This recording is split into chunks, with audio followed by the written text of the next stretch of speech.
Ayo, ayo. Right, I clicked and then there was a lag. Wait a sec. Don't explode. Okay. Let's see. Zal. Okay, what should be fine? I don't know why there was a lag. But we're good now, yeah. Okay.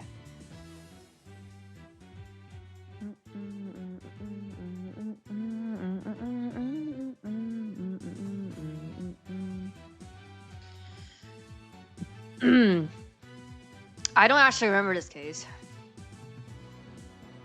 Maybe it's because of the SP, so I don't have any recollection. This case particularly. That's all good.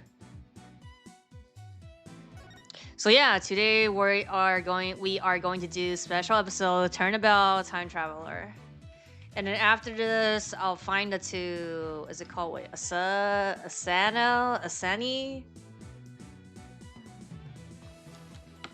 There's one for Apollo, and then there's one for Phoenix. And then all of them together shouldn't be like more than 5 hours, I think. So then we'll do that after this. After we finish basically the SP of Ace Attorney 6, we'll do the two ifs, the JP ones, the exclusive ones that they didn't put in the 2 trilogy package, and then we'll go to Great Ace Attorney. Okay, so there's still that, but I'll do both of them together, and then after that we'll do Great Ace Attorney. Like, was it chronology like 1 and 2? So yeah. Okay, let's go.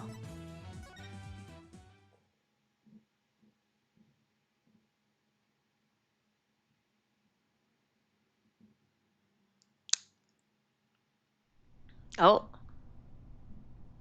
Spaceship? I'm not completely heartless. I'll even throw that time machine you cherish so much overboard with you. Please take me back to that blissful moment.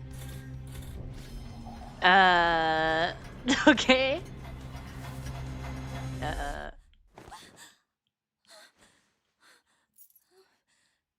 It's almost time for the reception, milady. It actually really worked. Really? 上来就超能力是吧? It worked? Right in the agency. Okay, let me make sure I got this straight. When your magic panties appear, I do a backflip into a handstand and blow out the candles. No, Athena, you got it all wrong. You do a backflip through the ring of fire while holding the candle in your mouth. Okay. There's no way I'll ever be able to do that. Sure you can. I believe in you, Athena. Truly plotting a murder here. Like, come on. What are you and Athena up to? Yeah. Athena's great to be a part-time performer in my magic show. Couldn't say no to some extra cash, but I probably should have thought it through first. Anything for cash. Anything for cash. Now it's human cannonball this. Lieutenant Dad. It's not like I have 9 lives, you know. Oh, I love Athena.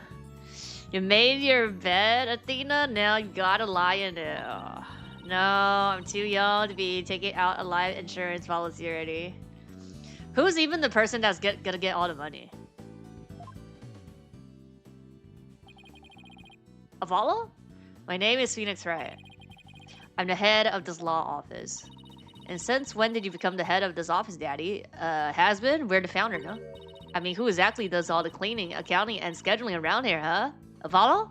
Apollo's not here anymore, though, no? What's the timeline of the SP? You got me there, Trucy. There's a Trucy, right? She's my adopted daughter and a magician. Why is the SP still talking about the intro? And I'm Athena Keys, the Rising Star lawyer of the Right Entity Agency, or rather, the Rising Star assistant to Trucy, you mean? If I don't get back into courtroom soon, I'm going to forget everything I ever learned. Speaking of the courtroom, we haven't exactly had any clients lately, have we? Oh yeah, they said it was September 29th, right? I don't know the year though. Oh, they're showing it. Oh, right here. Yeah, September 21st. I don't remember the other case this time. This is as slow as ever, huh, Nick? Who's this? Bet you made more money back when you played the piano. Gavin? Can't be Edgy Boy, right? What? You laughed at those, Z? Larry? Haven't seen you years. A buzz, what's the buzz is the wait, I forgot the phrase that they use. What brings you here all of a sudden? Into a case? Suspected of murder? Some big news, that's it. That's what, okay? Who's this guy, boss? Oh, I guess, yeah, Larry was never in any cases, I guess. Like, from the first 5 cases. This is Larry Buzz. He's well, let's just say he's an old friend of mine. So Larry, what's so big that you had to come to and tell me in person? There's somebody I want you to meet. What? Hey, you can come in now. Another Gia. He looks like Joey. Yeah, I think the facial expressions. Alright. Yeah. How do you do? Hi. That dress, is that a wedding dress? Yes, it is. My name is Ellen Watt.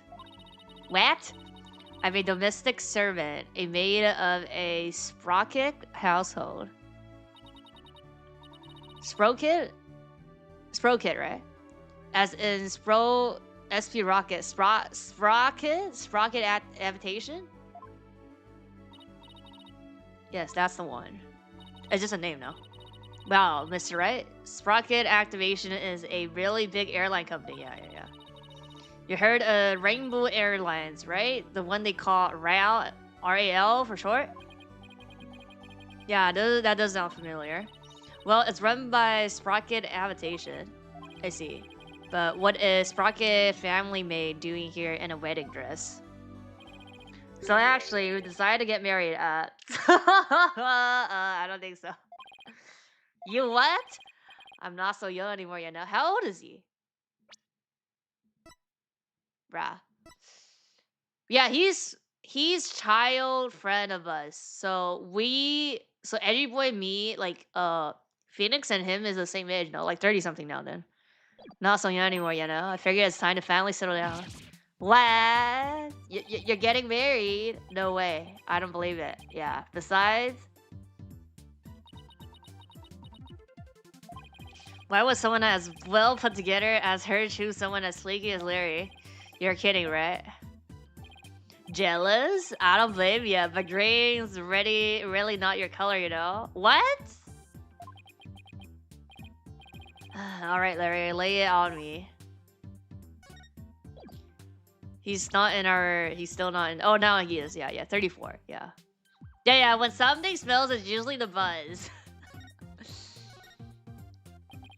In all seriousness, Larry, are you really getting married?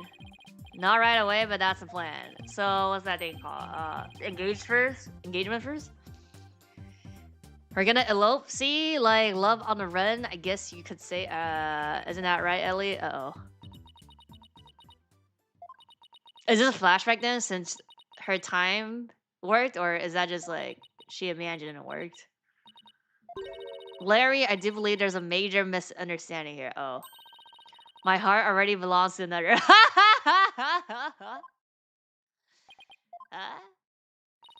I'm in love with Soren, not you. Say what? Bruh. That's about what I thought. But Ellie, baby, weren't you running away with me so we could get married? As I said it, you misunderstood. You said you will help me escape. That's the only reason I ran away with you. 不是你哦，他以为人家要嫁给他。It's not happening. I even shook off the police for you, and for what? That's it. If we can't be together, my life is over. I'm gonna end it all. Bro's face be like, wait, back up. Did you say you shook off the police? Yes, we had to, cause we're lovers on the lam. Sorry, Miss Watt, but can you maybe fill me in on what's going on? To tell the truth, I'm being pursued by the police as a murder suspect. Murder? They think you killed somebody. I happened to find a dead body at my reception, so the suspicions fell onto me. They had me confined in a separate room, and that's when Larry came along and helped me escape. I'm so sorry, but what? Oh, Nick. Me and Ellie were going to elope. We were gonna put it all on the line for true love. But the police tried to stop us, so we had to scramble to shake them off. Where did it all go wrong? I feel a migraine's coming on. Please help me. The police are sure to be intensifying their search. Look, it's even on TV. More news on the murder suspect and an unidentified man on the run from the police. A photo of the suspect, Miss Ellie Watt, has been just released by the police. Sources says that the 20-year-old is suspected of clubbing the victim. 25-year-old Dumas Groomsbury to death in the wedding reception hall after her backdate. The two fugitives are said to be highly agitated and dangerous. You see them. Hey. Hi. You've got to be kidding me. Oh, brother. I guess this means we're technically harboring a pair of fugitives here, huh? Yeah, we also like... Oh, Nick, what's a guy to do? Ellie dumped me hardcore. I'm the one who should be crying. Haven't seen you in ages. Where have you been all this time? You mean you don't know? You really gotta stop living under a rock and get out more. I'm the hippiest, hottest picture book author in the business. He made it? Did he made it? Lawrence, yeah, Lawrence, next meme. Did he actually made it, or is he still BSing here? Can't believe you didn't know what I'm taking a picture book role by Soren. Oh, but I know you. Yeah, you faking. You're the one who wrote Fansy's Whippity Whip Trip, right? Now that you mention it, I think I did hear something about it. One hit wonder. Oh my god, he actually did made it? One hit wonder? What the heck, Nick? I've had you know I just created a brand new character to moderate acclaim. He's vitally popular with 18 to 24-year-old women everywhere. Look, you can see his cute self all over this jacket. Oh, it's the heart? The pig heart? I thought picture book. Okay, it's not like child picture coloring book. What, that heart-shaped pork chop? Yeah. He's not a pork chop, bruh.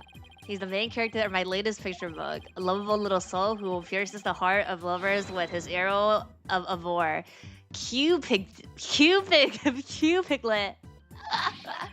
Can see this adorable fellow make his debut in Cupidlet, lovely doubly lark. in stores now. Are you sure? Because I've never seen that book in stores now or ever. Okay, he's just busy. Well, if you ever do see it, do me a favor and buy a copy or 10. Well, yeah, alright. But I thought you were taking the picture. Yeah, picture book or by storm. Anywho, you're definitely in court, right, buddy? Please, I'm begging you. I didn't murder anyone. I swear I'm as clean and pure as this pure white dress. No cyclops. I guess that means she's telling the truth. But helping a fugitive on a run, what am I getting myself into? There's actually one more thing I really need to tell you. Oh, you might find this hard to believe, but the truth is, I'm a time traveler. Yeah. Huh? I'm not sure I follow. After the wedding reception, I was attacked. I was moments away from my death. Yeah. But then, in that instant, I made a wish upon this pendulum around my neck, and I went back in time to just before the reception started. So, you didn't kill anybody yet then, no? Only this time around, the man who was trying to kill me was already dead. Okay. And somehow, I became the suspect for his murder.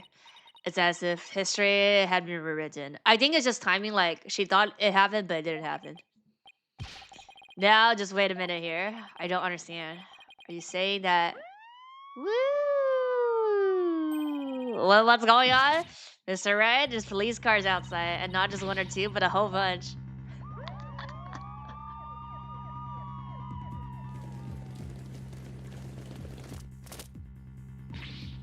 Daddy, a whole squad of officers has the building surrounded. What?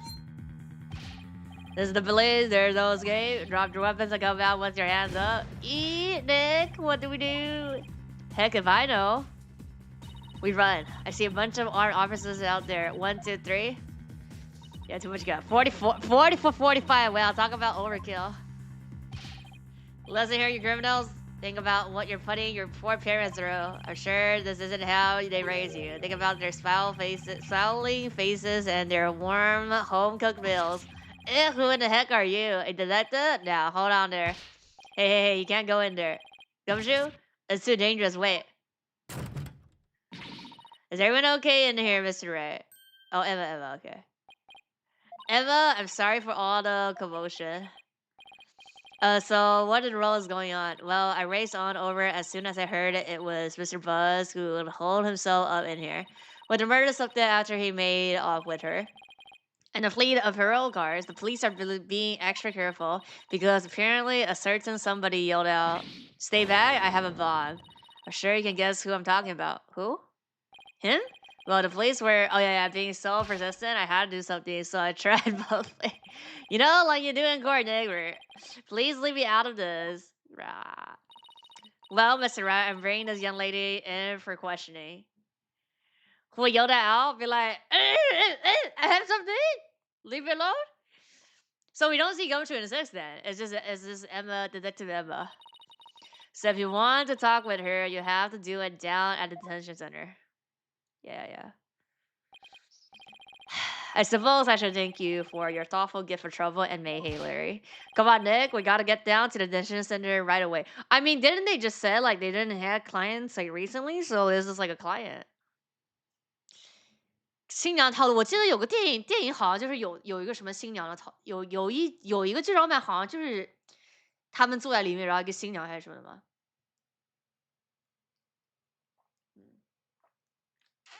I think there's a Conan movie where it's like there was like a scene where it was a bride and they were like talking something. 对，有一个，对。There, I forgot which one. I think it's like a recent one. But there was a movie that has some bride in it. 我也忘了，反正最近的。Listen, Larry, I haven't even decided whether I'm going to take on this case or not. But I know you will, cause it's you. We don't have clients. Yes, I've got no choice but to tag along and help then. What? And skip out on me? We only just started practicing your repertory, you know, bruh. We're leaving. Huh? You better stay and practice with Tracy, Athena. Promise to promise after. What? So who's with this? Apollo's not. Wait, this is after. Yeah, this is after Apollo stayed in the kingdom, though. So we're just on our own. That's code, boss. You've got to get me out of this. I can't take it anymore. Let's get practicing, Athena. Next up is some training for the water tank escape trick. Bruh. Stick your head in this bucket of water and hold your breath for 15 minutes. No! Stop, I'm begging you. Bruh. She's getting away. You get back here, Athena. Ha ha ha. I guess the only person cut out to be True's assistant is Apollo. It didn't appear in the notification. I don't know what's like. There's people that have been telling me that like for ages. So I don't know. The bell just doesn't work, I guess. She's gonna die in an episode? I think she's already dead here in the first of the episode. Like the beginning of the episode. Only person to cut out to be True's assistant is Apollo. Yeah. Well, I guess we'll better get to the detention center and ask Miss Watt some questions. Especially about that whole time traveling business she was talking about. Wait, isn't this new? This is Apollo jacket though. Yeah, Apollo jacket, Athena's notes, and Trucy's magic props. Not that I'm complaining. It's nice to know my friends and family are always close by. And this is the... No.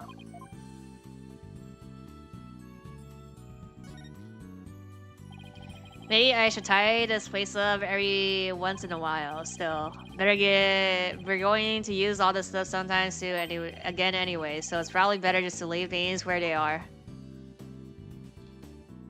That's weird, then. Yeah, I don't know. It's just I don't know. I don't know what's happening. I haven't played this old thing in a long time. Not that I could ever play it to begin with. And considering all the complaints I get, I guess I'll better just continue to not play it, bruh. Okay, it's like we click an area and he talks about like a bunch of stuff. I bet we're the only office and assistant that uses magic props of furnitures. Furnitures at this rate, Trucy's props are going to wind up taking over the whole office. I mean, they're already halfway there. Oh, the tree, the plant. Charlie, yes, Charlie looks as lush as green as ever. Thanks to Athena taking such good care of him. Guess I should pinch in every once in a while too, huh?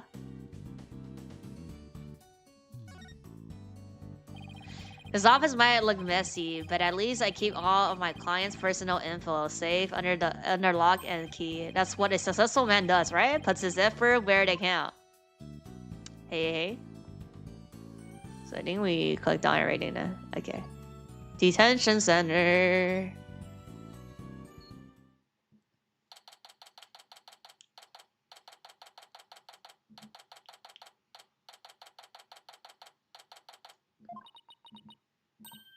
Oh, it's you, Mr. Wright. Miss Watts, would you mind if I ask you a few questions? Nick is gonna defend you, Ellie. Isn't that great? I mean, isn't he also supposed to be in detention center because, like, he helped, like, a suspect to escape? But Larry, I told you I haven't decided yet. What? What? Oh. Oh. Oh my god, you're not going to take my case? Oh my god. Oh, that's what it's for. Wait, I'm never gonna be happy. Miss Wet? What the... Did I do something wrong? Miss Wet? Oh, that's why she's called Miss Wet. I thought it was like what? Okay, Miss Wet. Please calm down. I meant to tell you, but the police won't believe me, and neither will anyone else. I'm gonna die all in jail cell. Oh my god. She also has a... Alright, I'll do it. I'll take your case. Just please stop crying. Really? You will? The fact that Larry was the one who brought you to me had me a little worried, but you don't seem like a killer to me. Miss Watt is the keeper. She already has... What's her name? What's his name? Soreen? She's like married. Or at least engaged, I'm assuming. Or like she has a BF. Oh, thank you. Thanks, Nick. I knew you would come through. Did I really have a choice? Have a choice? I guess not. Any case, it doesn't seem like Miss Wayne killed anybody. Plus, it's not like I'm up to my ears and work at anyone. Exactly. Miss Wen, Ellie, let's do this. Ellen, let's do this together. Oh, thank you, Mr. Wright. There. It's going to be okay. Now, try to pull yourself together. Alright, just give me a moment.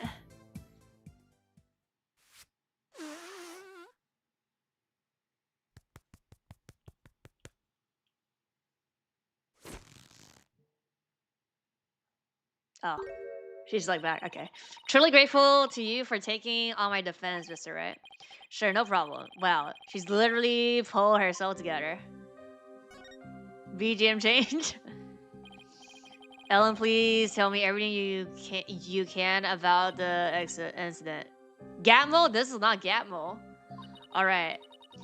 It happened after the wedding reception. 好快的补妆，一秒切换。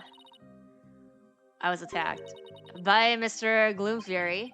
Wasn't Gloomsbury the name of the victim in that news report? Maybe I should listen to what she has to say first, though, before I start asking questions. Yeah.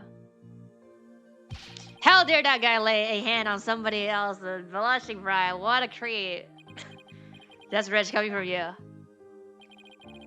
Do you have an idea why he attacked you? No, but what? Well, to tell the truth, Mr. Gloomsbury didn't seem really happy about me getting married.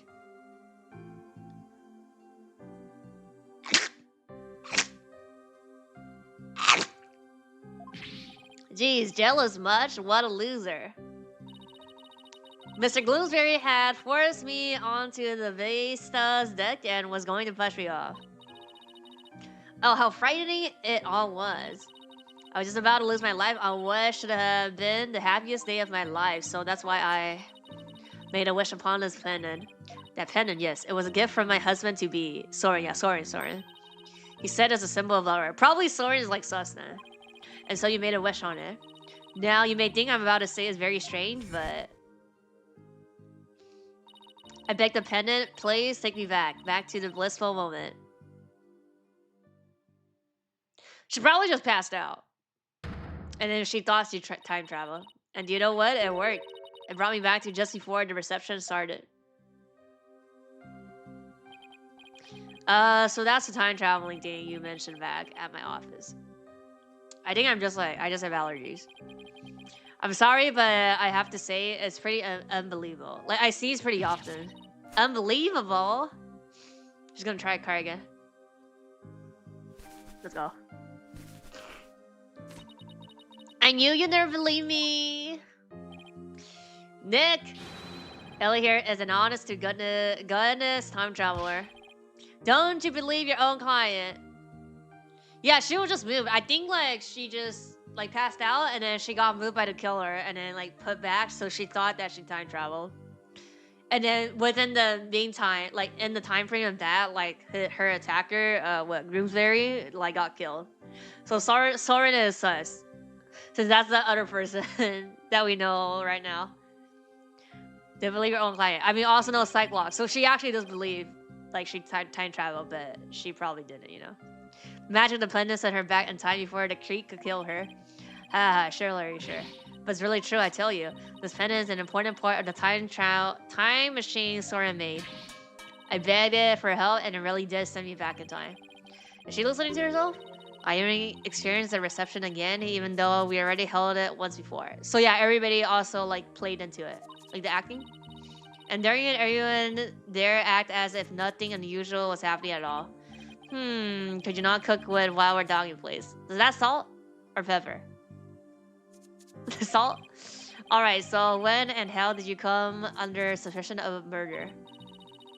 The hell she's seasoning? That's just the empty pot. Well, after reception ended, the second reception, I went back to the reception hall and started cleaning up the place by myself.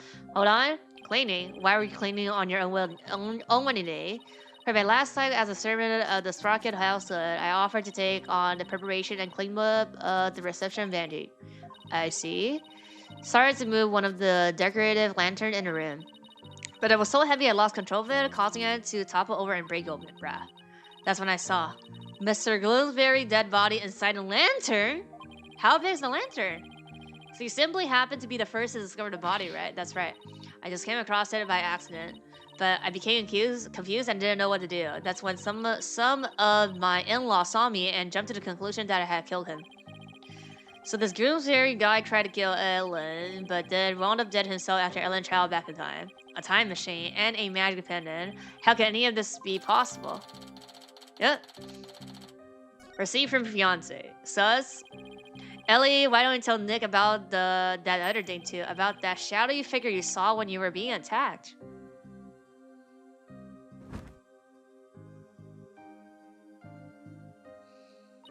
Yes, good idea, Larry. Also, wait a sec. I haven't clicked on this in ages. It's just gonna be the same dono. The camera? What is it pointing at anyways? If they're going to try to film the defendant, shouldn't it be pointing to more this way? It's pointing the guards then, I guess. Look at that guard. He's standing right in that camera's blind spot. From that position, I bet you can even nose off and get away with it. So this camera's for us then, though. I don't know, like... It's for the corner here or something. So you and Larry here were never planning on getting married, right? Yep, that's right. Only had a few brief interactions, so I can't say I know him at all. Oh, Ellie, how can you say that? You and me are bound by fate. I'm telling ya, we're meant to be together. What? Is that why her earrings are like teardrops? You're wrong, Larry. Never been so right, baby. It's as plain as the goatee on my chin. Oh, this thing? Larry, don't make me send you to timeout. Ban? Now, can you tell me about the groom, Ellie? What's he like? Oh my god! His name is Soren Skyrocket. He's the son of the company. He's the most wonderful man he is, surely by destiny. Did you say Soren Skyrocket as in... Yeah. Oh my god. That's right, the next president of Skyrocket Aviation. Yeah. Plot? Wait, he's in line to take over the company. Huh? He's nothing but a rich, spoiled rat. I'm clearly the better choice, clearly. Jealous? Larry, you and Soren are as different as night and day. There's no comparison. Ellie, you're breaking my achy, breaking heart. So she's very into money, huh? She is? Can't believe Soren chose me, a simple house servant. He's my knight in shining arm, my prince. Oh, my Soren. Yeah, sus. So what's the shadowy figure you saw, Ellen? It was when Mr. Gloomsbury was attacking me. Right after I made a wish upon this pendant, I swear to pass out. Yeah. But just then, just as I lost consciousness, I saw somebody strike Mr. Gloomsbury from behind. Yeah. So you already died there. You did? Then that person must be the true culprit. Did you see who it was? I'm afraid not. Have you told anybody else about this? I told some of my in-law, but nobody took me serious. They said it was just all a dream. Can't exactly say I blame them. I mean, time travel. Yeah. Larry, for my peace of mind, please tell me that figure wasn't you. Thank you for the raid. Yeah, I don't. Larry's probably gonna. Yeah, he's just gonna be some witness or something later. I never knew you played this game. Thought you only play Yu-Gi-Oh. We have at least like 6 more months of this for sure. I play like Ace Attorney like weekly or bi-weekly. And it's just like a lot of reading, so I have to like, you know. Good morning. 早。Of course it wasn't. Saw Pacific Surface party at the Vista deck when she was being attacked. Yeah. Okay. Guess I've asked her all I can for now. Spick and span. What are you doing? Dro's just like housewife. Or like she's a cleaner. She has everything. Want to make everything clean and beautiful for when Soren goes, brah. Can't have my future hubby come into a dirty room. How can I? I mean, then you're supposed to come out and clean outside, though, not inside. I guess the inside works with the window. Larry Buzz always in trouble. Yeah, but he's not a killer. He's just gonna like, oh wait, there's also this or something. Has to be spotless, just like this white dress. Second man, let's hope we can wipe away all the suspicions from you soon too. Nick, we better get to the crime scene right away. Yeah. The roof, right? What, you're coming to? Of course I am. If I solve the crime and reveal the true killer with my super sleuthing skills, I only might change her mind about me, you know? You never get the message, do you, Larry? No means no, bruh. Next stop, the morning dock in Spirocket Park. Come on, Nick, let's go. Can we present? Hey, look at this. What can you tell me about this? Oh my gosh, she has no reaction to the badge? Oh, never mind that. What about Soren? Oh, Soren. Do you suppose he hates me now? I really couldn't say. What if he doesn't love me anymore because of all this? Whatever shall I be? Shall I? Oh no, she's going to start crying again. I really don't think he hates you, Ellen. You don't? Really? Yes, really. Probably? So don't cry. You only cause him more heartache if you do. Yes, you're right. As a sprocket, right, I have to hold my head up high at all times. Better really watch what I say around, bruh. How about this important thing? Oh, what's wrong? I just remembered our reception. We were supposed to be so happy together. Oh, where did it all go wrong? Can't blame her for being upset. Why did this have to happen to me? Yeah! Look, please try to calm down, okay? Alright. Oh my god. Oh my god. Oh, that's what's more. Oh my god. That's not a. Oh my god, did you see that? That's a bad eyeliner that is not waterproof. Well, it was, I mean, yeah, not waterproof. And then, I guess most of them are like that though. She stopped crying, but how can I ask her about anything when she's still so clearly distraught? I better save it. Nah, okay. Is it even possible to cry that much there? No. 这不算反差文吧? This is not mocap. How is this mocap? Flying chape.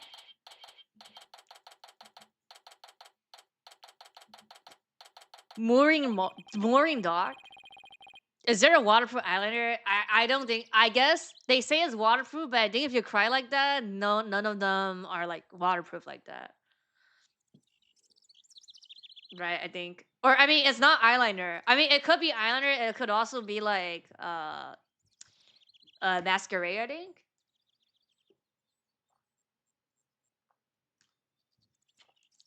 So this is the park, but where is the reception hall? Inside? The reception hall. Oh, that's. We have a map here. Wow, look there. Looky there. What is it? You spotted me a cute mamacilla? Don't wait up, Nick, bruh. Hold on. Where's the reception hall? Sorry, Nick. A man's gotta stop and smell the roses when they appear, bruh. Okay, we just look at the map. I am an artist, after all. Oh, miss, you here? Oh my god. Naruhodo, yes. I thought he was going to take me to the crime scene. Oh well, I'm sure he'll come slinging back when he's inevitably gets rejected, bruh. Just take a quick look around until then. Okay, I think the map is going to show us everything, so I'm going to just click on other stuff. This thing. Wow, that huge airship is moored to just this skinny little tower. I know it's tied down and all, but it still looks like a good breeze because send it flying. No?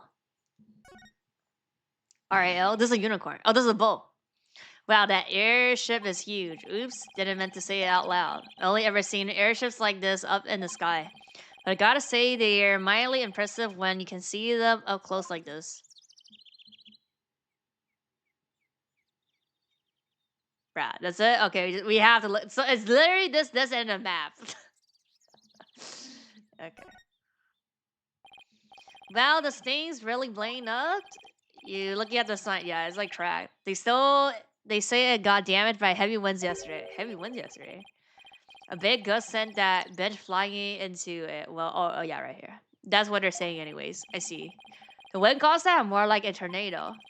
The repair guy was saying don't touch, it's dangerous. I see. Thanks for the heads up. Poor guy. Looks like it was a lot of work. Oh yeah, he's back now. Hey, sorry about that. Actually thought you'd be back sooner. It didn't work out, huh? Leal, man, I wasn't on my game today. So now that you're done, you mind telling me where the reception hall is already? What you mean is right there in front of you. Huh? Right in front of what? What's they say? Flying chapel? Yeah, it's in the airship. You tell me. Didn't mean to tell me. Yep, Ellie's reception was on the airship. Whoa, a sky-high reception hall? Yep, and that's where you find the crime scene. Man, not only does that airship fly through the sky, but it saves time continent too. But a happy couple's honeymoon got left far behind when it made that time skip though. Oh, let's go. Oh, airship wedding? Here, check the airship out for yourself with this pamphlet. Pamphlet for a flying chapel. Includes a brief introduction, diagrams, layout. Let's go. By the way, I figured you could use some backup, so I called in some help for you. Who? Emma? Elevator captain. Lift hold. Misa de call. Pegacrow. Pegacrow lantern. Pegaboo lantern. Sweetheart table.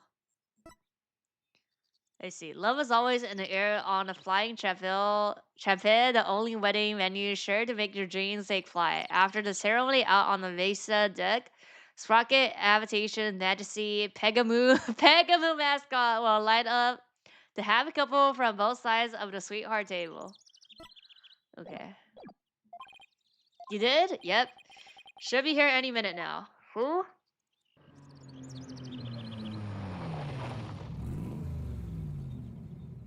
Galvin, no? That's motorbike. Oh, the car. That red sports car. Larry, don't tell me you called. Yeah, you know it, buddy. I trust you've been well, right?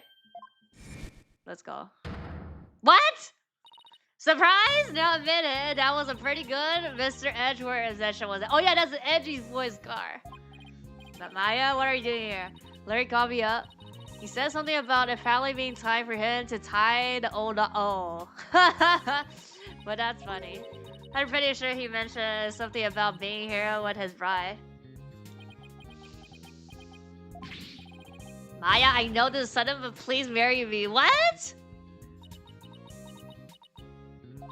Nick, what's Larry talking about? He was done by his bride. Well, by his imaginary bride anyway. Wow, poor Larry. That's a new low even for him. But hey, imaginary girlfriends never hurt anyone, right? More power to him. 不是白后吗？什么红后？红后早就那啥了。This is Maya Fei. Yeah. She's been aboard for her training as a spirit medium. But now that her training is over, she's back home here in the States. That's right. The new and improved Maya Fei is on the scene. Spirit and girl power at the ready. Hey, look at you, Maya, all grown up and as cute as ever. Oh, you know what? I just realized something. If I ever got married, I'll miss out on all the fun of always meeting someone new. Somebody new, huh? I see you haven't changed a bit, Larry. Edgy boy, let's go. Edgy boy. I figured that card belonged to you, yep. But when did you become Maya's chapter? It's nothing like that. I just happened to run into her in route and picked her up. Okay, and by run into her, I mean she jumped out in front of my car and nearly ran her down. This is Miles Edgeworth. He's a friend of mine and the district chief prosecutor. I heard he's been busy lately. So what brings you here? Wait, don't tell me Larry called you up too. He did. However, I have business of my own here at the crime scene. Business? What kind of business? Isn't it? He's not gonna be the prosecutor, no. Just so you know, right? I'm the lead prosecutor on this case, brah. What? You? Yes, the Imperial will be standing on opposite ends of the battlefield this time around. So be up against Edward tomorrow. But I don't get it, Edgeworth. What about this case warrants the personnel attention of the district chief prosecutor? It's a bit complicated to say the least. In what way? The group was a member of the Sprockets and a family with immense influence.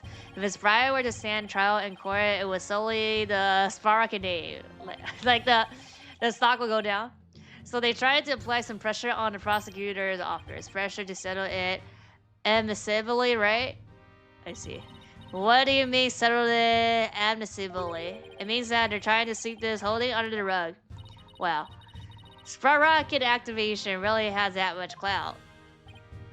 Yes, they have especially strong ties in both the political and juridic roles, to the point where no one dares to oppose them.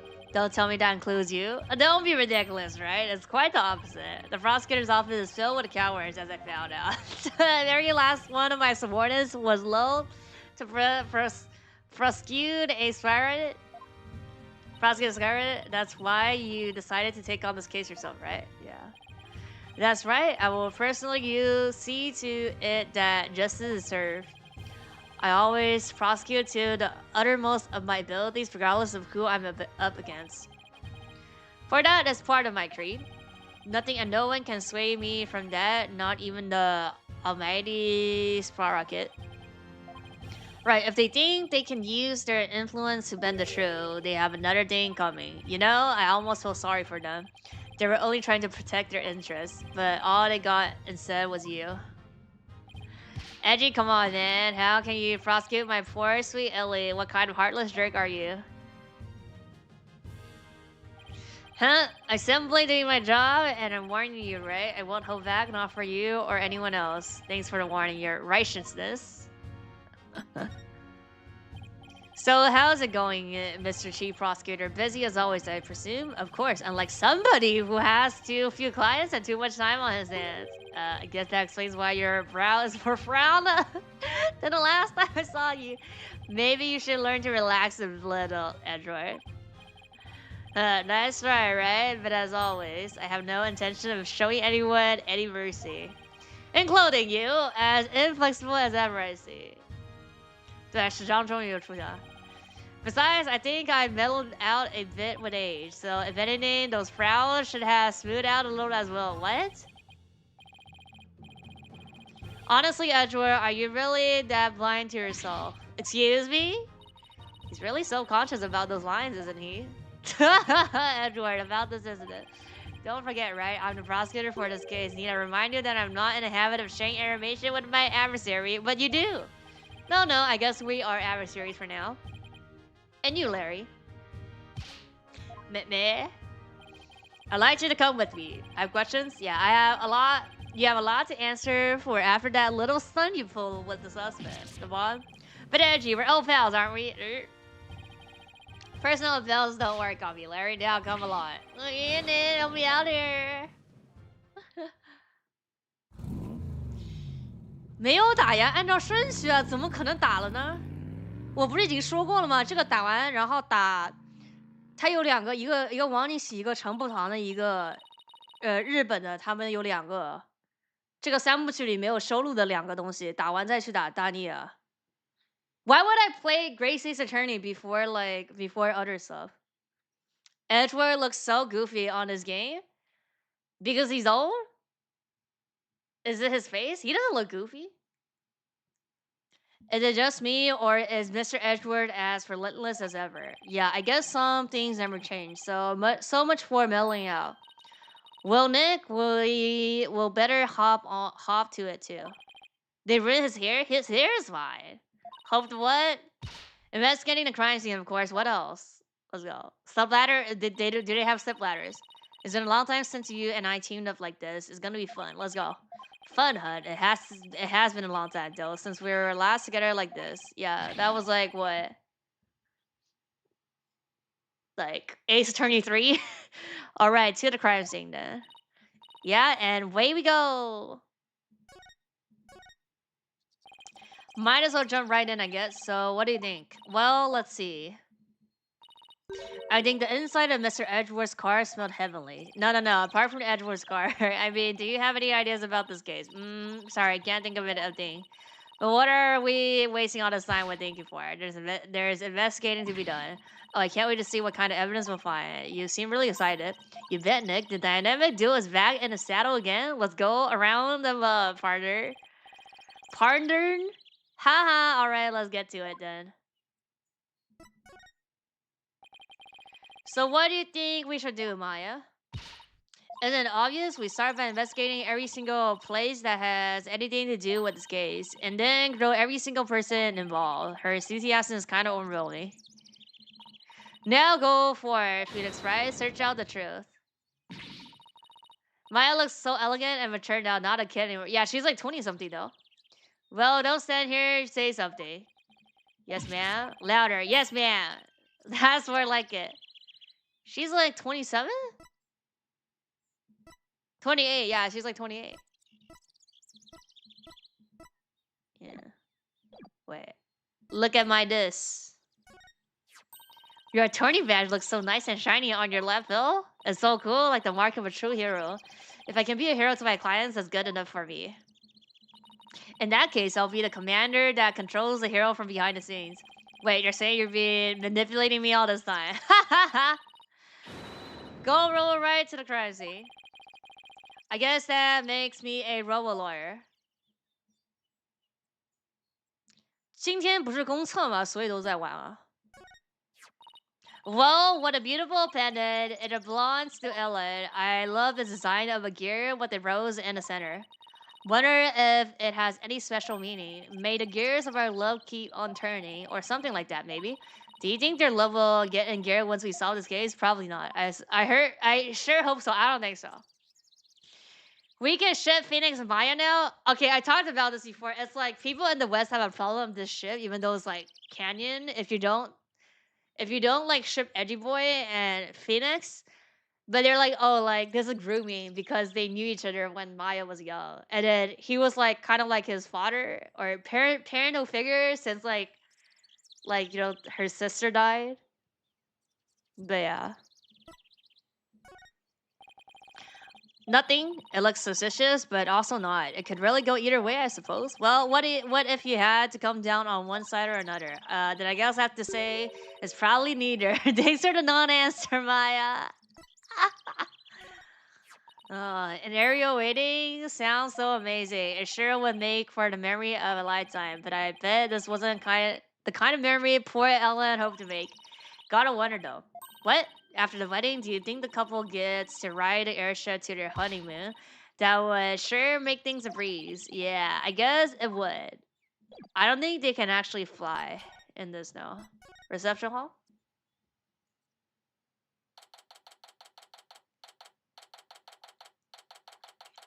Pegamu. Where's the one on the left side? It wasn't there too? This is the reception hall? Oh my, oh, it fell down. According to the pamphlet, yeah. We're right here. Ah. What's this middle part then? Yikes, we're pretty high up, but at least we're indoors, so it doesn't seem so bad. Oh, look, Nick, it's Emma. Hey, Emma, over here? Mr. Right, Maya. Does this mean you've taken the case? Yeah, that's how things kind of turned out. So do you mind if we take a look around? Be my guest, we pretty much wrapped up our investigation, so go right ahead. Now's a good chance to find out more about the case from Emma too. Let me examine first. Dun, dun, dun, dun. Oh! Oh! Must be the lantern the body was found in. Ellen managed to move it quite a ways. It looks like a cow, but it's pretty badly broken. That's not a cow, Nick. That's a Pegasus, the flying horse. It's a Pegamu. No way, it's definitely a cow. It's got horns and everything. Emma's been here since like the trilogy. She got promoted into like a prosecutor. Or no, not prosecutor. Investigator. But look, it has wings. Cow don't have wings, so it's Pegasus. I tell you. Oh, I know. That fanfic should tell us. Yeah. Right here. Let's see. Apparently, it's called a Pegamu. Yes, I did not see that coming. Bruh. Yeah, somehow the name really captures the essence of this creature. You know. Drills on this game ages pretty well, unlike my Edgeward. Edgy Boy has just too many frowns. Huh? That's strange. What is? I mean, the only person that ages that comes back is Edgeworth, no?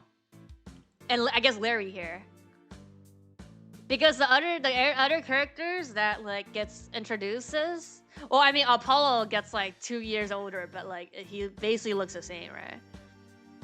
It's only like the original. I mean, Pro also grows up, but she's at like her 20s or something now, right? Or close to 20. Yeah, so not a lot of people that got like are age 30 now. It's just like it's just a trio. It's just like Larry, me, and Edgy Boy. MS Guy, yeah. What about MS Guy? Oh yeah, yeah, but they're girls. He's saying that all the girls age up good, I guess. Yeah, but Emma is like 20, still 20 something. Right? They're like all 20 something. What is? Well, this Pegamoo is definitely a male Pegabo, right? There's two, yeah. Yeah, I'll say so. What with the horns and all. 表现像坤坤，我操！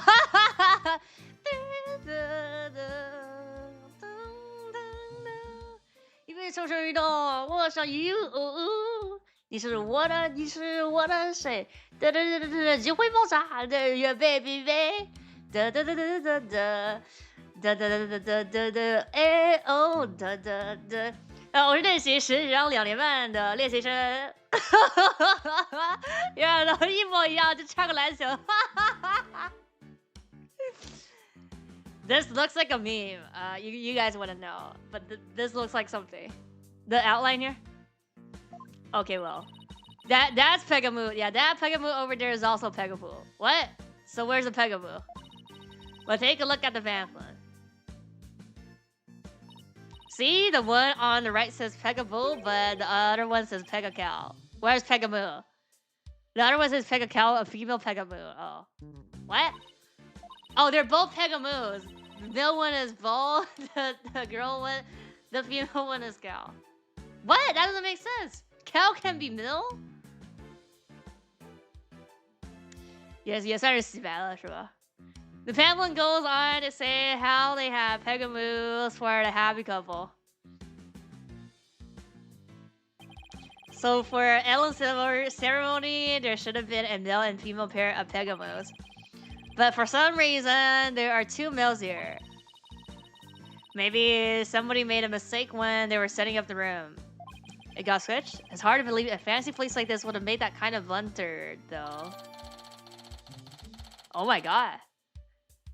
Okay. Any case, better check this thing out. Yeah. Oh, there's a note here. Oh, look at this first. Light bolts. This is covered in the lantern. It is covered in blood. Maybe it got on there when the killer was putting the body in the lantern. Can you imagine going to open a door and finding the knob covered with blood? That'll be bloody awful, to say the least. So this is where the body was found. And the first person to find it was Ellen.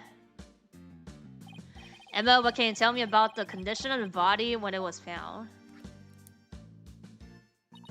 Let's see. The victim was apparently hit on the back of the head. Okay. Photo of the scene as we found it. Let me see. 1, 2, 3. There's only one now. Hey, what's this? Grab Ellen when convenient, then send her off from the Vista deck. Let me take a look.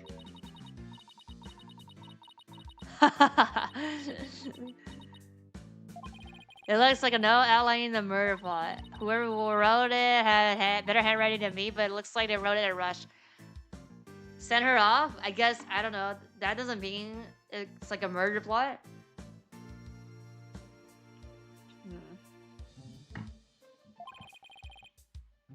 And why do you say that? Because the writing is only smudged starting from the middle of each line. It happens when a right-handed person with a slight hook writes in a hurry. Do it sometimes myself when I'm not paying attention to where my hand is on the page. Yes, I'll take your word on that, Miss Bad Handwriting Expert. Hey, even I don't suck at my handwriting this badly. Alright, let's get back to the note. That note was apparently written by the victim. But why would he feel the need to write instructions to himself like this? Are you sure the victim wrote it? Sometimes write a note to myself before I go shopping. Potatoes, carrots, onions, flour, Maya, are you craving curry rice or something? Hamburger? Ramen? Eldo noodles? So Emma, where's the Vista deck the note mentions? Oh yeah, we can go there, right? Is the heliport? You see it right outside the window over there. Ah. So you planned it on pushing Ellen off from there? What a monster. Right-handed person. Somebody is left-handed. What do you think this is, Maya? It looks like a flower petal to me. That does not look like a flower petal. When an unusual shape for a flower petal, do you suppose it's from one of those flowers here in the reception hall? No. I don't see a single flower like this at any of the tables. Wonder where it came from. About does it for this lantern. It does? Okay.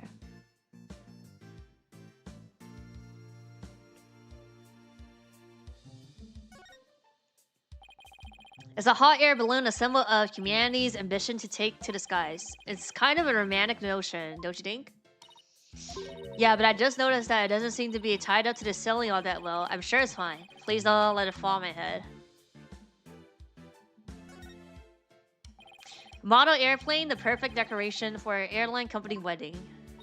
And a popular plane like this lends the room a great old-time feel. Oh, I'd love to see the Steel Samurai fly a plane like this. Can you picture it? Dun, dun, dun, dun. Dun, dun, dun, dun, dun, dun, dun, dun, dun, dun. The Steel Samurai zipping through the clouds over Neo Tokyo. Its product adaptation ever begins to sponsor the show, I could see it happening. Exactly. Oh yeah, you're right. Why did I think of that? I think I'll go suggest the idea to them later. Please at least wait until after the trial is over.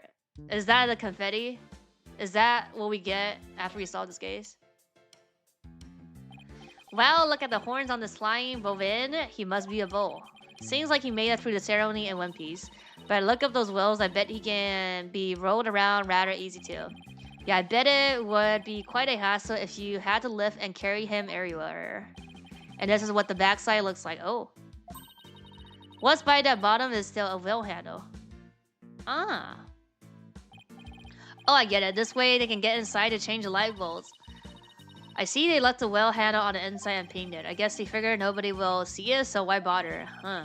Makes sense to cut costs where you can. Well, overall, I can't say I see anything strange about this day.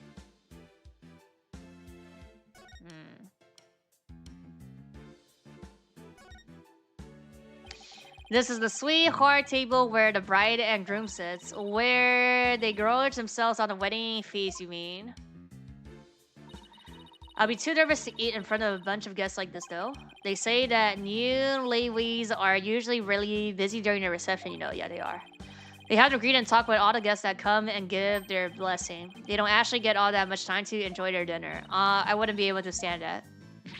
Can't imagine having a huge feast right in front of me and not being able to eat it. They say brides tend to have an especially hard time because of their wedding dresses. With those tight corsets squeezing their waist, they can barely eat a bite. Really? It sounds like wedding receptions are absolute torture. It is! Yes, Maya! Guess food still wins out over romance in Maya's book. It's like, waste money to throw a party that nobody cares about. This must be where the time machine was placed. I can't believe that such a beautiful memento was used for murder. It was just awful. Nick, we have to prove Ellen's innocent no matter what it takes. I agree. We can't let this go down as the saddest flying wedding reception in history. Clock? So that's the Vista deck out there. Oh, I bet the view is amazing. But I guess it must also kind of freak you out, huh? Yeah, kind of. Mostly because there's no surrounding a fall from way up there. This is what? Three floor high? Think that about does it for this area. Yep. I'll go this way. Nothing particularly interesting here, bruh. So why do you let me click on that, huh? Wonder what this partition is for. I imagine people like the reception staff or entertainers use it. Probably wait behind it when they're on standby. I see. With a partition this size, I bet they could even fit an elephant back there, bruh. Not that anyone's saying would. Yeah, early because reading hours.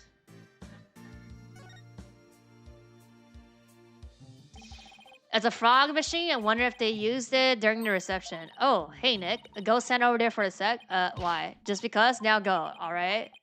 Got a bad feeling about this. Oh, right there. Fogmaster 9000 on. Maya, no. Is that working? Huh. Oh, nothing happened. Looks like it won't work without some dry ice. Ah, darn it. All I wanted to do was surround you in a thick cloud of smoke. Cloud of smoke. Fog like vapor. Thick. Utilize dry ice to emit. Okay.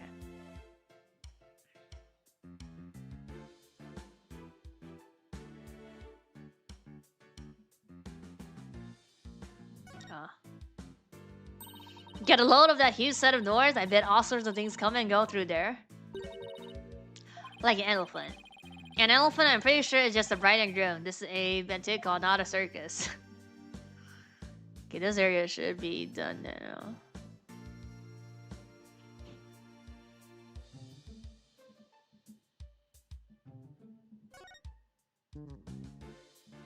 Oh! Looks like a business card wallet. Wonder whose it is. Oh, that's his, Soren? Fate looks awfully familiar. Yes, yes, it does. Oh, it's Larry. Guess I'll bring it back. Bring it to him later. Brah, he is here. Business card heard of with particular, yes, vicious ruler imprints on in the center. Brah. Low as a fog machine for the reception. Okay, I didn't want. No, I want to click to this. Okay, pretty cool, huh? Don't you dare touch it. It's full of rods. That's because I know how you operate. She already touched it. Oh, these? That's one big partition screen and this industrial size. Bet it'll cause an industrial size mess if it fell over, and that's why you're not allowed to touch it by it. What? Then who's going to test how stable it is? Just leave it alone, please. Nice logo? Yeah. That's everything then, no? I don't see anything. Guess we talked to her. Edward wouldn't tell us anything about this case, so do you think you could give us a rundown? Well, seeing as he's going to be prosecuting, I'll expect him to be tight-lipped about it. The incident occurred yesterday on September 20th. It happened after the wedding reception, which lasted from 7 p.m. to 10 p.m. 7 p.m. to 10 p.m., huh? Got it. By the way, didn't hear about any time traveling or anything, did you? Time traveling? What do you mean? Oh, nothing. Forget it. That's pretty much the response I expected. The victim name is Dumas Grimsbury. He was a servant in a Skyrocket family household. Ellen was a maid for that family as well, so that means... Yeah, so she is a maid, yeah. The two of them were co-workers, yes? They apparently knew each other. Mr. Grimsbury was the lead servant after all. He was very serious about his work, but he was also a very close and private man. So the other servants called him Mr. Doom and Gloom behind his back. If he was the lead servant, he must have been higher ranked than Ellen. What makes the police think Ellen killed this man, a guy who was essentially her boss? We don't know the defendant's motive yet, but the circumstances surrounding the discovery of the body don't bode well for her. And what circumstances are these exactly? Fingerprints? Well, some of her in-laws saw what looked like the immediate aftermath of the murder. The suspect was standing in front of the body with a murder weapon still in her hand, bruh. But why would a bride who was just about to start a happy new life kill someone? Did the police have an explanation for that? Yeah, about that. They believe the victim attacked the suspect and was killed when she fought back. Okay. So why did he attack her to begin with? Well, a murdered servant girl was going to suddenly be the wife of the future president. Mr. Grimsbury must have been more than just a little jealous of her, bruh. So this Mr. Doom and Gloom attacked Ellen first, but if she was only trying to protect herself, wouldn't that count as justified self-defense on her part? Yeah. Nick? It would. There's a good chance she'll be acquitted if we could prove that, but I wonder what Edward will have up his sleeve to counter that claim. But wow, is servant girl marrying a future president of such huge company? I mean, to be honest, that really doesn't matter. It's like, if you marry into like what? Like family that have money, they like, was it called prenup? Or like, if they don't sign prenup, everything is just not under their name. to prevent like, you know, like splitting the money if they ever get divorced. It sounds like a modern day fairy tale. It does, doesn't it? The thing is, not everyone was on board with their union, apparently. Yeah. True. Yeah. I think even if they don't have a prenup, it's like you could do stuff where it's like, how do I say it? It's like, oh yeah, you can live in this mansion, but it's like this is like my mom's mansion. It's like not even under my name, or I don't know exactly how it works, but it's like, you know, it doesn't, because they were saying that Ellen married into for money, right, or something. I mean, I guess it's like you have like you don't have the ownership, but you have the use case scenario under like if they like allow you something like that. Okay.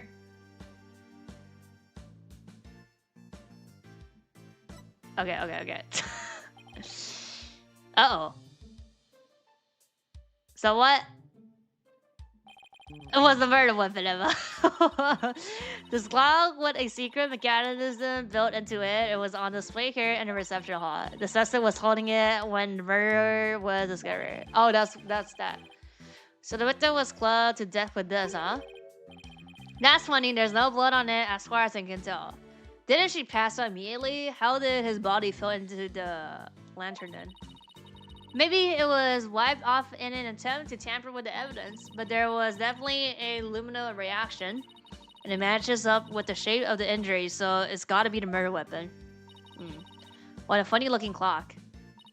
They call it a timekeeper. The idea is that it's a time machine. Every time the couple sees it, it'll bring them back to the memory of their wedding day. A time machine, huh? Come to think of it.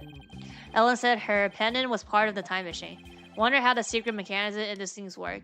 There's a key? Timekeeper. Yeah. Yeah, it has to be like with the pendant. The suspect never had any family or relatives to depend on, so she was working as a live-in maid for the family to support herself. So a maid with no family or furniture was set to marry the president's sons, huh? Guess it's not surprising that ruffled a feather or two. Yes, apparently the groom's parents and all of his other relatives were strongly opposed. But that didn't stop the young couple from deciding to go ahead with their wedding. Love flourishes in the face of adversary. Oh, is that how it works? Yep. If you ever had any questions about love, just ask me. I'm a qualified expert. I spend all my spare time in crying watching soap operas on TV. I'm sure that's enough. I'm not sure that's enough to make you a qualified anything, Maya. Oh, and by the way, I heard the suspect faced her fair share of the harassment too, and from the sounds of it, it got pretty ugly for her.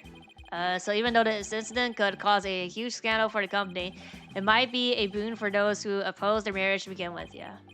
After all, with Ellen's arrest and everything, the marriage is most definitely off now. I mean, if they're actually true love, then that wouldn't have happened, because it's like, you know, like they would still get married. Well, I guess that just does it for the crime scene. Hey Nick, I want to see the rest of the airship. We might as well since we're here. Yep, true. We might even run into some of the other people involved in the case. Larry, let's go. Nick, how long has that guy been standing there? Didn't even notice him until just now. Excuse me, are you with the invitation?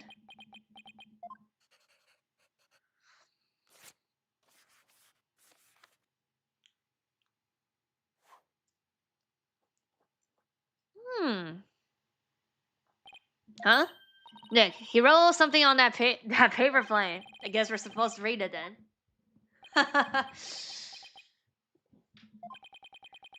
Let's see here. Get out, intruders. Well, that was a radical welcome. That's right, Maya. Meet the lone son of the president. Yeah. Soren. Or to put it another way, the future president. So he's Ellen's fiance. Oh. Oh, that's a pin. Does bro don't know how to talk? Oh, there he goes. Oh, he just left. He's kind of an eccentric. I heard he's a genius inventor behind many of the business successes. An inventor, huh? Yep, he even designed this airshed. That's pretty impressive. Nick, this is no time to be standing around gawing. We have to go after him. We need to ask him some questions about Ellen. Oh, right. Looked like he was heading outside. Let's go. Oh, yeah. You have anything to say? Is there something I can do to help you with that, bruh? Actually, I was hoping it would help me move my investigation along. Sorry, but that's not gonna do much for you here, I'm afraid. That's too bad. Aw, don't look so glum. You have to keep a positive outlook. Why didn't you take a break with it? Something sweet. Highly recommend this tattoos myself. You wanna try some? Oh. No thanks. Appreciate the offer though. Suit yourself, you don't know what you're missing. Maybe you can talk about the crime scene, right? There you go, this. Yeah. Absolutely unbelievable. What kind of monster would plan to commit a murder on someone's happiest day? Take it this mean you don't have any significant new leads. No, I'm afraid not. You? I've got nothing. I wish I could be more help. Well, thanks anyways. I appreciate it. All we can do is keep on keeping on. Right? Absolutely unbelievable. Oh, same thing. So there's nothing to trigger? Let's see.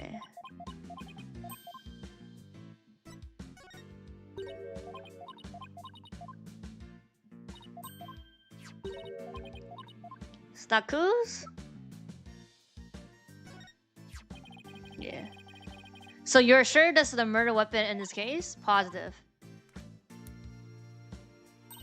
The shape of the victim's injury and the shape of this clock are a perfect match, I see. I dare say that if somebody were to get knocked over the head with this thing, it's more likely to cut off their future than send them to the past. Can't disagree with you there. Okay. Just go on a dock? I mean, go down, go out, down to the dock. We still can't get to the, like, the stealing place. There he is. Excuse me, can we talk to you? Excuse me, do you mind if we ask you what you're doing? Bruh.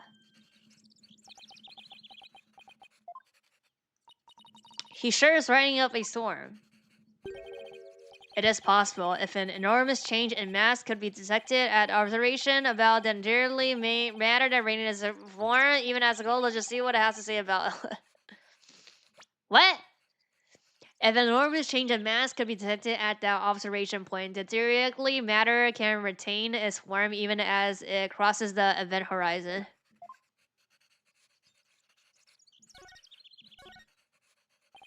Excuse me, but we will be representing Ellen in court tomorrow, so can we ask you about the case?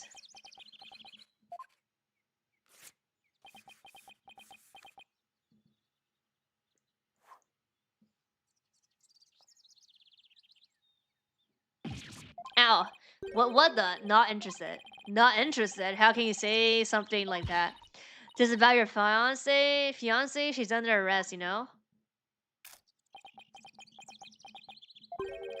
The diameter of the airship is approximately 80 feet.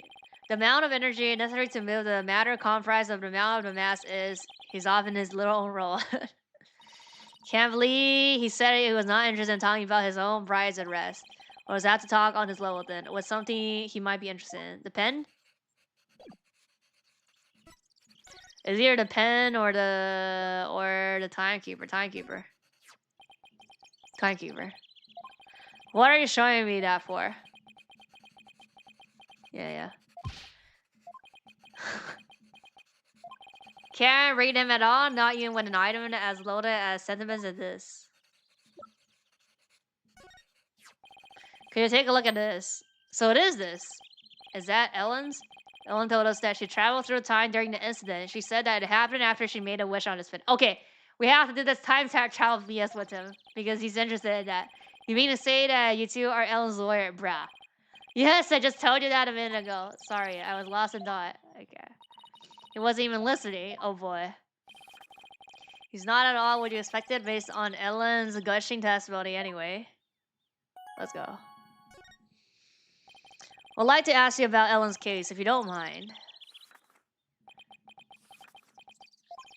Don't know a thing about it, so why don't you go ask the police? In other words, not interested. This guy's the worst. Now I feel sorry for poor Ellen. In that case, can I ask you about how Ellen traveled through time? Go on. Guess that got your attention. So, is a time travel really even possible? Let's go. Yes, it is possible. Alright then. At the same time, it is also impossible. The pendant I gave Ellen is not supposed to operate as a time machine by itself. What do you mean? The timekeeper, that clock we had displayed in the reception hall, that is the body of the time machine. The pendant is simply a part. The clock was a murder weapon, wasn't it? But it's a time machine too? What Ellen experienced is akin to traveling down a road by car keys. Physically and metaphysically, it should be impossible. Unless maybe the quantum system inside the pendant somehow accidentally interfered with the natural flow of the fourth dimension. We're losing him again. Maybe we better ask us some more about the time machine. More? Oh, right here. So you've been researching time travel, have you? Moving through the space-time accordion would be a man's ultimate means of travel. Time travel as a mode of transportation. Since the dawn of time, man had developed nefarious methods of transportation. Horses, steam engines, gas engines, airplanes, spaceships. But they are all fundamentally similar in that they constitute three-dimensional movements. Travel through the space-time accordion would shift mankind into a new paradigm. Paradigm?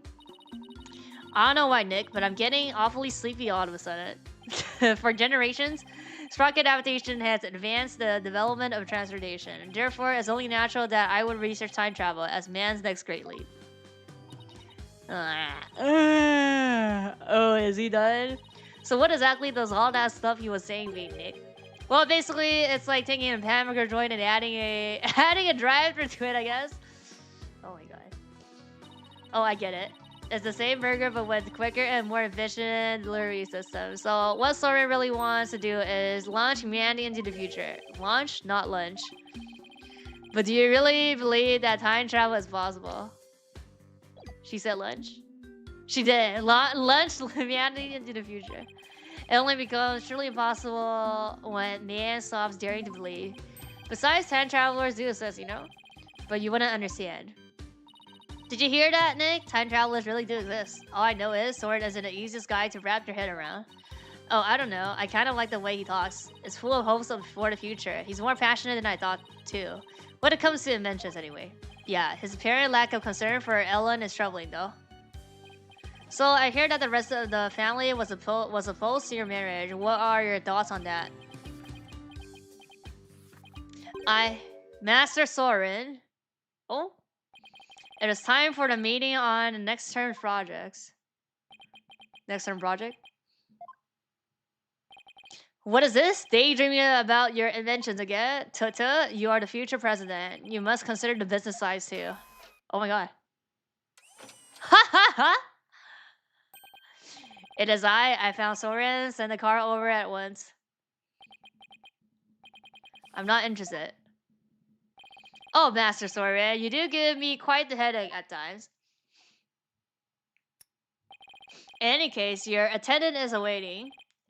Please go to him now.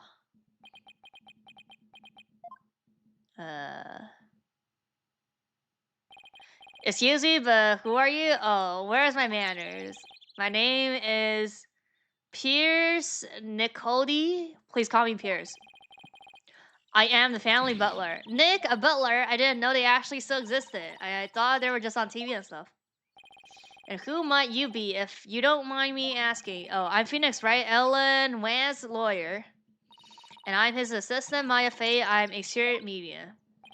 Oh, so it is you. I am most grateful to you for taking on Mrs. Ellen's defense.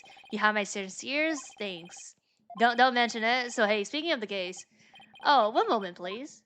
He's not gonna talk about it though. It's like not good for the.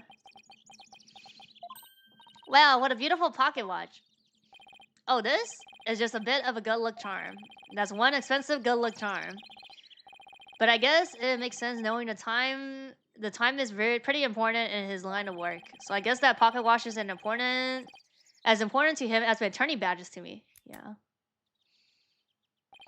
There's a little time before I must attend to Master Soren again. Why not come to the manor? Manor? Manor. You mean to Sora's home? As a token of appreciation for taking on Miss Ellen's defense, I would like to serve you some delicious tea and refreshments. Oh boy, Nick, a fancy high social tea party. High society tea party with high class snacks and everything. What about the investigation? This is an investigation. Are you kidding? We better place to investigate next to Sora's house? Yeah, I don't know. Do you really think his house is going to give us any new leads? Yes. Of course it will. I say we take the butler up on his kind offer and go to his place. Alright, you win. Very good. To the manor then. Foyer? Oh.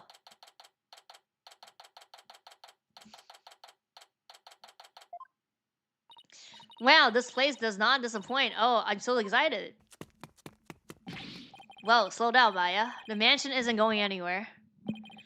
Now then, we won't have to worry about anyone untoward airdropping here. Let's go.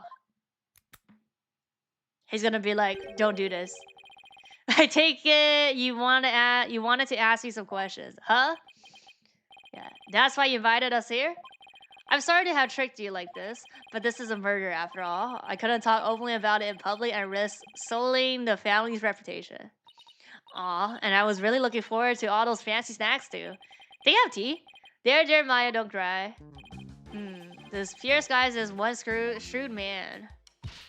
Hey Nick, look at that cute vintage radio. Oh, that thing over there, under the stuffed bull's head. Oh, right here? Gonna take a closer look. Uh-oh. I thought I told you to settle down. There's something inside. I'm sorry. Or not to worry. Huh? Oh my god, he's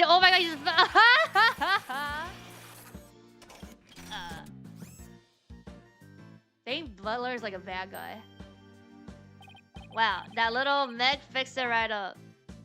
Bruh. I'm not only the butler, but I'm also the repair department director, bruh. One might say that patching things up is my specialty. That was incredible. What is that little doohickey on your shoulder anyway? It's my FXR UPR shoulder mech. Master Sword made it for me. It has too many features and functions to effectively enumerate at the moment though. I don't know if he's bad or not. I'm assuming he's bad. That's so cool. I wish I had one of those. Fixing things is a simple matter, but fixing people is a different matter. Even a skilled physician can't bring back the dead. Oh, but forgive me. I seem to have gotten sidetracked. Must be in shock over Mr. Gloomberry's death. Still, I do need to ask him some questions about the case. Should take a look around and see what I can find out while I'm here too. Okay, let's examine first. Don't you dare touch that radio again. It looks like an expensive antique. What are you worried about?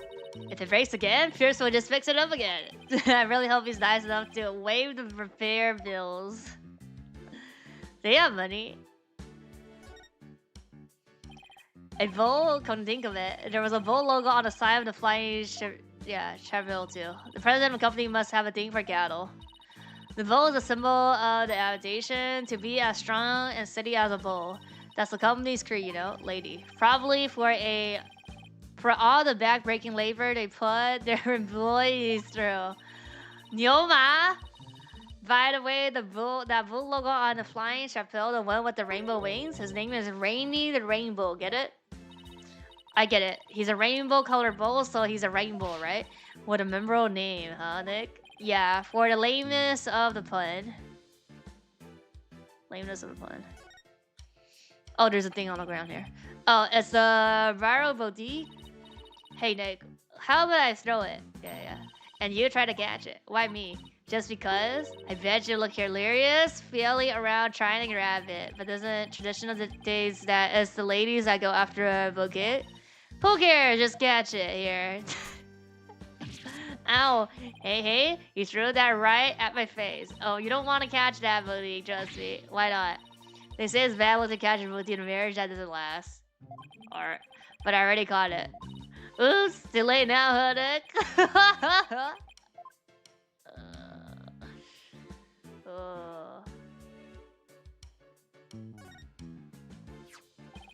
Oh, here. Excuse me, but there's a card here on the floor. Well, look at that.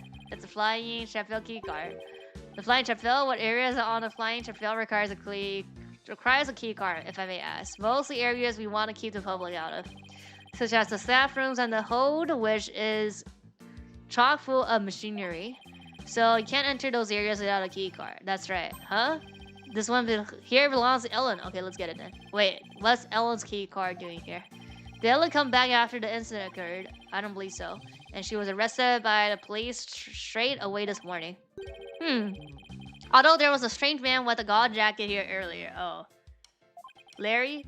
Was that man wearing a beret by any chance? Yes, he was. As a matter of fact, he was also wearing sunglasses and a fake mustache. Oh my god. I knew it. The only question is, what was he doing here? Oops. Photos and cameras? Are those pictures of the wedding receptions? Yes. I took them with my trusty camera here. Can we get the photos? Do you mind if we have a look at that photo? Be my guest. Take as long as a look as you like. Let's go. Fog machine. Oh, he's standing there, so there's no bowl? Well, what do you think of this gorgeous dreamscape? A thick fog blows across the room, making it look as if the couple were walking on clouds. Well, look at how beautiful Ella is here. She looks a bit nervous, though. She does, doesn't she? Hey, look, there's Pierce. Yeah. Really where? Right there, behind the sweetheart table. Yeah. Hey, you're right. I bet he was there attending to the happy couple the whole dinner. So what do you think, Nick? Does anything in this photo sticks at you? No, not at the moment anyway. Feel like there was no bow on the left side. Hey Nick, if Ellen really did travel back in time, do you think this photo is of the second reception, you know, after the time jump? I wonder. Excuse me, sir? Yes, can I help you? Ellen told her she traveled back in time. Would you happen to know anything about that? No, I haven't the foggiest idea what you're talking about. He climbed up faster than a clam. Yeah, everybody's on it. Everybody is on this. Right here. Oops. Hey Nick, now here's a real lady. That's a mom? Looks smart as a wit, doesn't she? Wonder who she is? We didn't see her on the airship. Oh, the time. Time clock? That is Selena. Elder sister. Beautiful and capable, she was a great lady. Soren's sister. Huh. Think I see the resemblance. Maybe I'll show Pierce's photo later and ask him about her. Okay. Okay, so we asked him about it. What's this? Nick, look at that airplane propeller up there going around and around. I see they've got an aviation theme going on. Makes sense for an airline family. Wonder if it doubles as a fan? What if the rest of the plane were on the other side of that wall, and the wall would open up so the plane could take off in an emergency? How cool would that be? If that's what's behind the propeller wall, then what's behind the bow wall across the way? Oh, I know. Maybe it's the rest of him. That must be where the squat rockets get their milk. Nick, first of all, that's a beef cow. And second, bulls don't make milk. Alright. That's what I get for trying to play along. Bruh. Okay, that's everything here then. Let me just present this like first. Sister? Pierce, the woman in this photo, is Soren's older sister, Selena, right? I don't think we met her yet. She's dead? Yes, about that. He seems hesitant all of a sudden. If you wouldn't mind, could you tell us about her? Alright, very well. She's a bit part of the Master Soren's past after all. Soren's past? Let's see. About the incident Miss Ellen was arrested for. Do you think she did it? Well, I can't prove it yet, but no, I don't think she could have done it. I guess you would call it a gut feeling.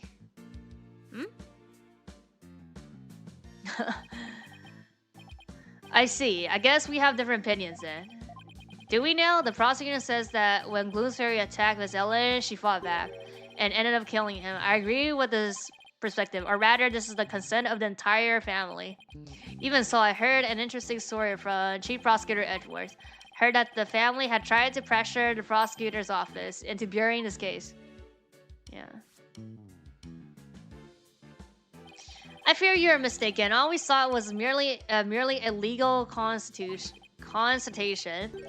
Besides, none of it matters now as she is no longer a part of this family. Fortunately for us, they had yet to get their marriage license before holding the bentique.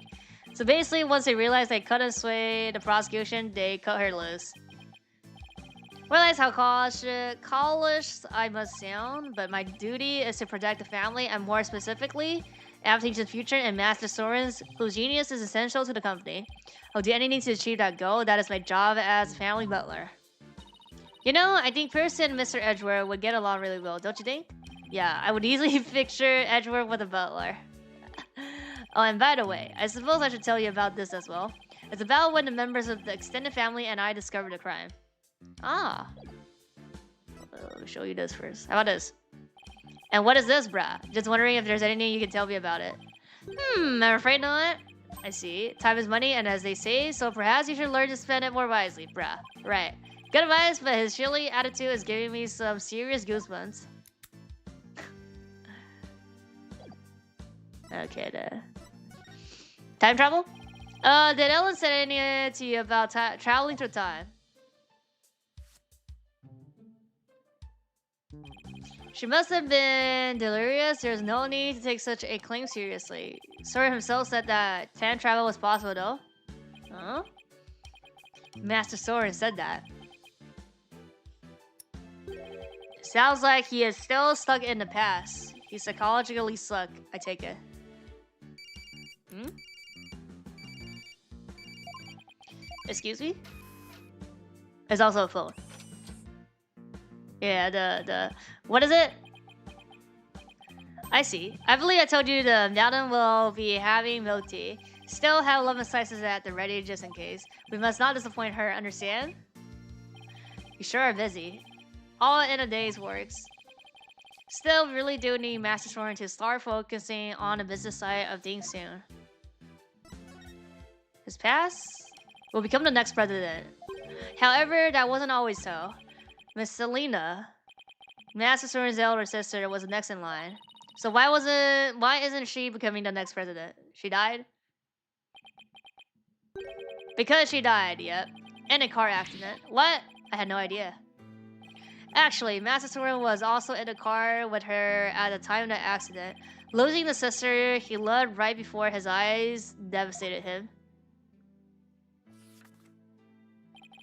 Ever since then, he has buried himself in his research on time machines.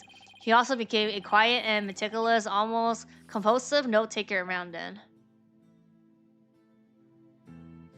He seemed so stiff and robotic. I had no idea he was carrying all that around inside him.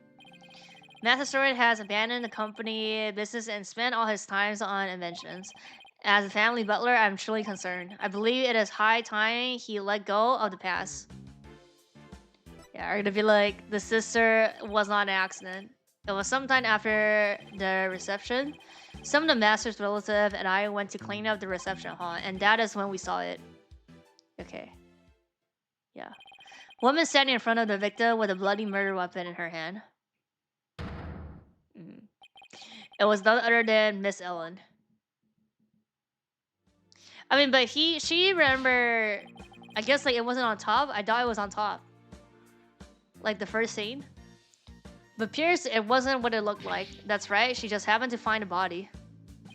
I do not know what Miss Ellen has told you, but whatever we witnessed was unmistakably the moment immediately after the deed has been committed. You can't prove that. That is what I told the police who came in response to my call, I see. So Pierce was the one who reported it to the police, huh? Hey Nick, what are you doing here? Larry, bruh. And then we'd be like, we proved that you were here. Oh man, Edge gave me a heck of a hard time. Larry, what are you doing here? I came to promote my new character. Cuplicate? I was hoping Avitation would do some kind of tie-in with me for it. Wow, I didn't know Larry was such an aggressive businessman. You could learn a thing or two from him, Nick. Why don't you promote your agency to them? Now's not exactly the time for that, in case you haven't noticed. See? And this is why you'll never be rich. Larry's not rich. Actually, Larry, I've been meaning to ask you something. You were there on the flying chapel yesterday, right? Huh? Was I? What were you doing there? Nothing? Whatever it was, I bet it wasn't anything to be proud of, but never mind that. Did you see anything that had to do with the case? Scratch that. Let's start with you weren't involved in this case, were you? Uh-oh. Larry? He ran away? He took off. I just knew it. When something smells, it's usually the buzz. Come on, Maya. After him. Let's go. Oh, are you leaving so soon? Wait, have to run. Thank you for making time for us. No tea. I know you have to investigate, but please try to spare the family's feeling as you do. Yes, of course. The cable guy? What cable guy? Cable guy? Wait, where did he ran? Back to the hall? No. Oh, outside of this. Yeah. You mean the case? Oh, the case where they were like doing the machine stuff? The animal thing?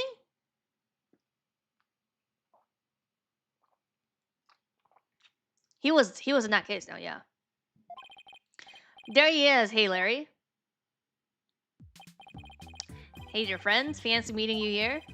There's nothing fancy about it. All we did was follow you. So tell me, Larry, why did you run away like that? Huh? Me? I don't know what you're talking about. A bolt of inspiration of my new picture bug hit me and I had to run is all. It was like a QP fanny, you dig? Right. He's just going to keep on playing dumb, isn't he, Nick? Yeah.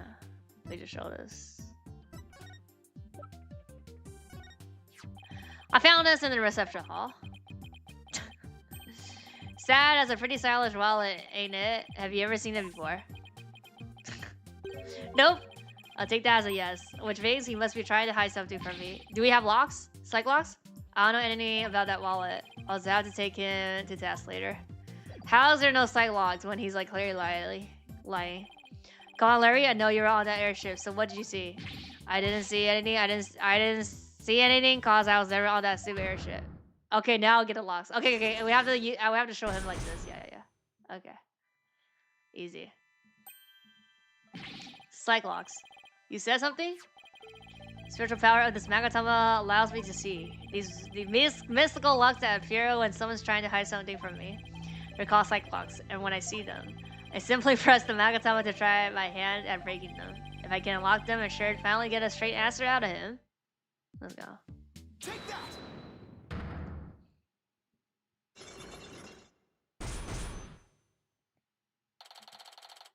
What are you hiding?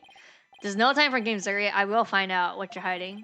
I'm telling you, Nick, you got it all wrong. I've got nothing to do with the case whatsoever. Oh, come on, Larry. Even a baby could see through such a big and obvious lie.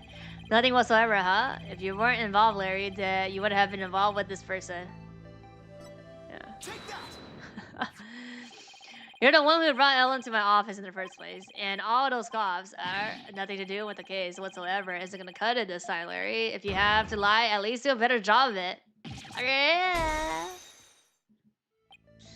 Don't diss me, Nick. If you're so convinced I'm lying, then let me ask you this. What makes you think I was on that stupid old airship anyway? Let me see some proof, if you got any. Yep. Doubling down, are you? Fine. Want proof, Larry? Here's proof that you were on that airship. Take that! Uh-oh. This is your business card wallet, isn't it, Larry? I found it in the reception hall. Yeah, time to come clean, Larry Buzz. What exactly are you hiding? Well, yeah. Alright, fine, you got me. I'll tell you everything.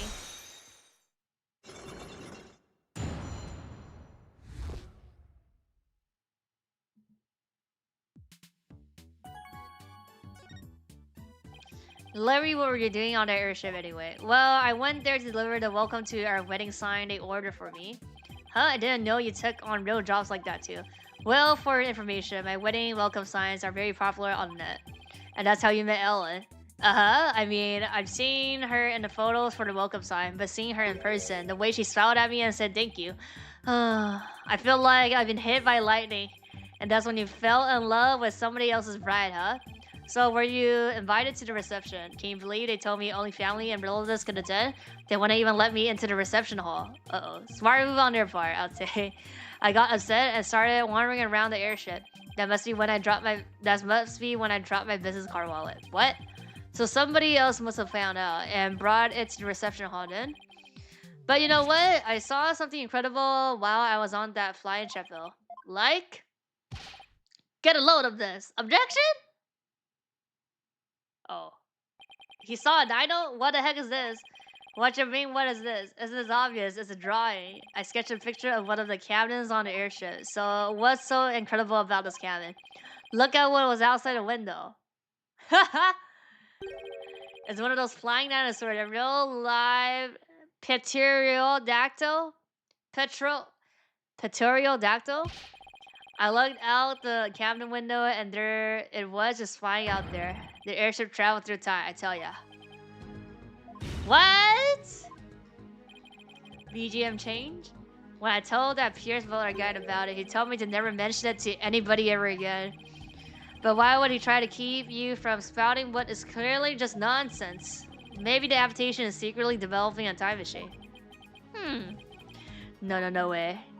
Nick, this case is totally amazing. Larry, you didn't tell Mr. Edgeworth about this, did you? Of course not. Edgy would just roll his eyes and think I was off my rocker. I didn't even tell him I was wandering around on the airship. Let's go. I told him I met Ellie at the morning dock. And we ran away together. Yeah, I can see Edgeworth's eyes rolling right out of his head. And had he heard about this? Okay.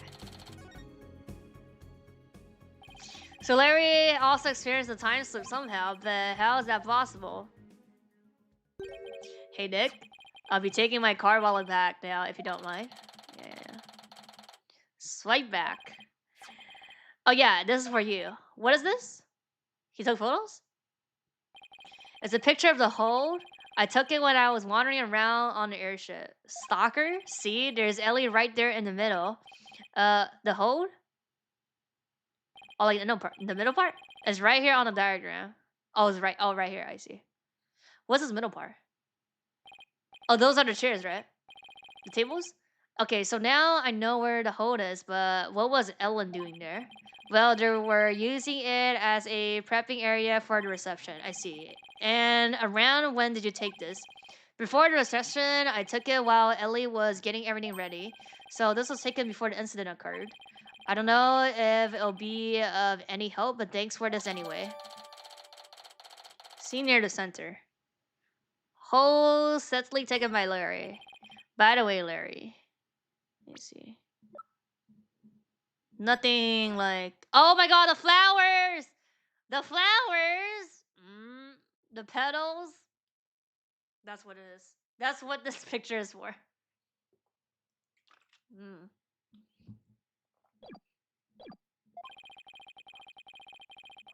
I heard that the door to the hold is controlled by a security system. Yeah, clearly not. Larry was there, so how'd he get in there?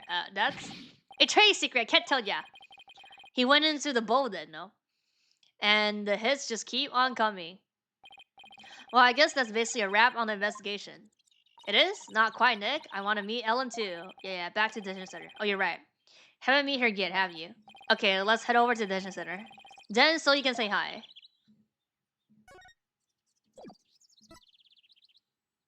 We didn't present this to him, no? What are you showing me your turning badge for? Wait, are you saying you want me to take up your badge and hit the courtroom? Absolutely not. With you at the defense, you're liable to bring the whole courtroom down, literally. All I want is one chance to defend someone in court. Objection! How was that? Pretty good, huh?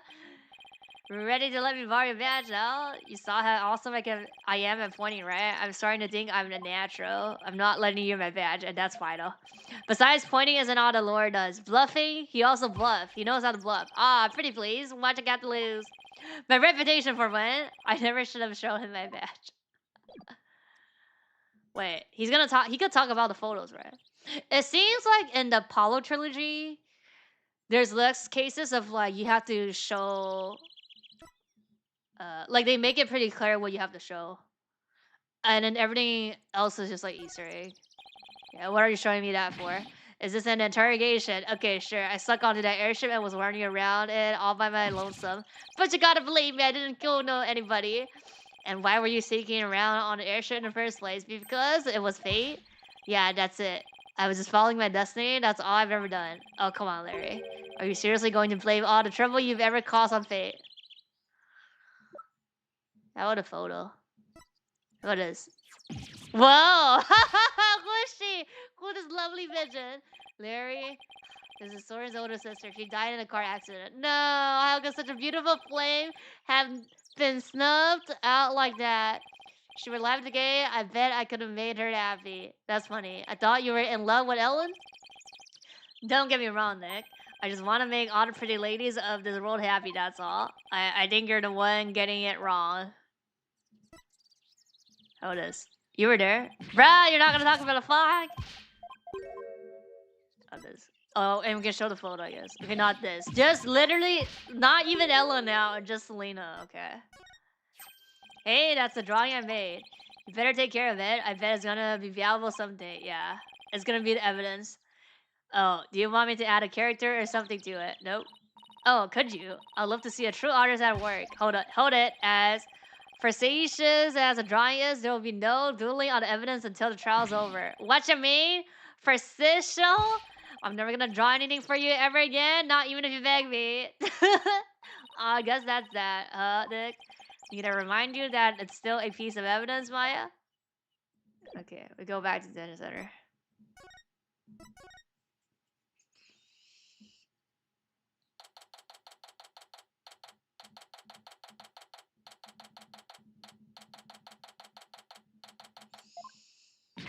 No, why? Please understand that this is in Master Soren's best interest. Sounds like Ellen's busy talking with someone. Yeah, like you guys are not getting married. The next person cannot be married to a criminal. It would destroy the adaptation. Miss Ellen, I need you to forget about this marriage. Pardon us, if it isn't Mr. Right. So their marriage is definitely off. There's no other choice. We cannot have a criminal in the family. We haven't even got a verdict yet. For the sake of Soren and the family, this is what is best. I mean, even if she's like clean her name, the damage is already done. So I guess. No. In that case, what if Nick here proved Ellen's innocence? Then you wouldn't have a criminal in the family, right? Yeah, be like damage already done. I suppose you're right, but I'm afraid that will be impossible. That's not true. Not for Nick. He may look like nobody, but he can do some pretty amazing things. Edgeworth just like lose to us like all the time. I don't take cases on lightly, so rest assured I'll prove her innocent. Mr. Phoenix, right? I understand your name is quite well known in the jurisdictional world, for better or for worse. Pierce, I want you to promise me this. If I can prove her innocence, then you won't stand in the way of Soren and Ella's marriage. I mean, he's only the butler. What if like his like parents still say no? Very well, but not even the most talented lawyer in the world can change reality itself. Reality? Bruh. And the reality is, Miss Ellen is guilty beyond a shadow of a doubt. I believe that's where you're wrong, Pierce. I'm clean, I swear I am. Obviously, convulsively clean. Just as clean as pure as his pure white dress. Yeah, obsessively. Fine, you have my word, but you will be the one to regret this promise. Now, if you will excuse me. Okay. Now I have all the more reason to win this case. Ellen, we finished our investigation, and I would like to talk with you about what we found. We just show her all the photos, though. Okay, so what did you find out? You show her any. Are you gonna talk about this? Oh, what's wrong? Just remember our reception? We were supposed to be so happy together. Oh, where did our others say? Why did it happen to me? No, this is... Okay. Yeah. And then right here... Like... At the last second... Oh yeah, you see? Like... Her like eyebrow... Right here. Stop crying. Yeah, okay. 一直都是有人追的. Yeah. Are you alright? I don't feel very well. Nick, that photo's a bit too much for most normal people, you know? Yeah, I guess you're right. Oops, that was pretty inconsiderate of me. Do you know about those? Ellen, can you tell if this is his handwriting? No, I'm sorry. I'm not really familiar with his handwriting. I see. And unless the handwriting is very distinctive, I know it's often hard to tell. I'm sorry, but I'm not really comfortable with looking at a note which details a plan on how to murder me written on it. Oh, sorry, I guess that should go without saying. We just be inconsiderate. Okay. But she'll talk about the photos for sure, then. Oh, here, murder weapon.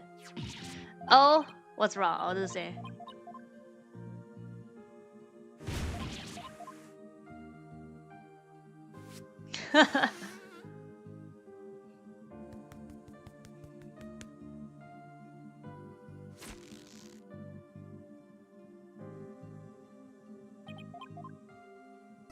Photo.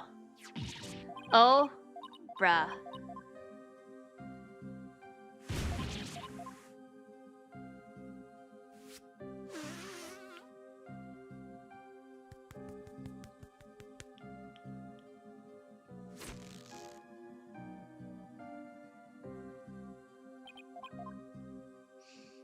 You know about sister?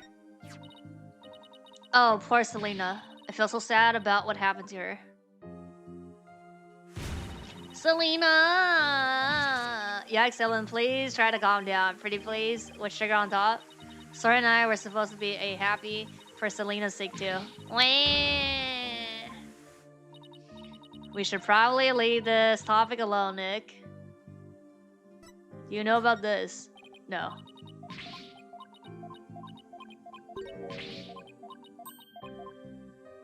Yeah, she's in jail. She got, she's the suspect. We're defending for her. She got accused of murdering the, what's his name again? Loonberry?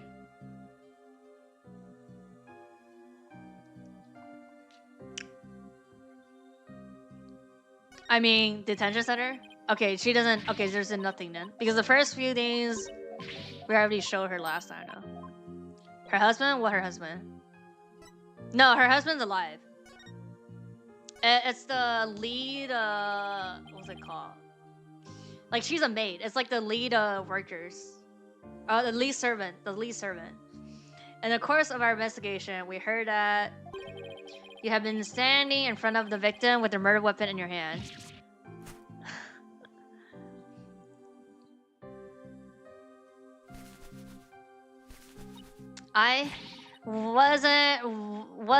It wasn't what it looked like that. It's true I was holding the murder weapon. But when I found him, he was already dead. I panicked, and I was hoping I could go back in time again like I'd done before. So I picked up the timekeeper from the pet disto and brought it over without thinking. You were so desperate you were ready to try anything, Don't worry. Unfortunately, that sort of behavior makes you an easy target for the prosecution. No, and as for your little trip through time, none of your in-laws could confirm your story, I'm afraid. I see. The only exception is Larry. He said he saw something. Really? What did he see? Can't say I quite believe it myself, but Larry claimed he saw something incredible. He claimed he saw a pterodactyl flying outside the airship. What? There's nothing that has that pattern, right? Not only that, but apparently Pierce naturally told Larry to keep quiet about it. Yeah. But why would Pierce do such a thing? Larry's theory is that the adaptation is developing something in secret.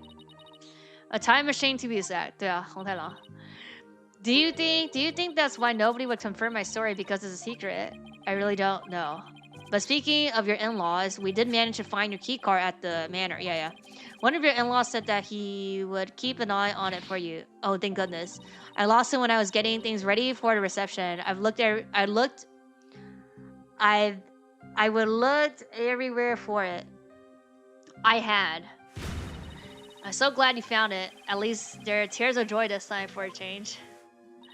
Well, Nick, looks like you have to prove the existence of time travel in court tomorrow. BS time. That's right, I swear that while Mr. Gloomsbury was being killed, I was busy killed, I was busy traveling back through time. Great. With Soggy, Skeptic Edgeworth at the helm of the prosecution tomorrow. Really gonna have our work cut out for us.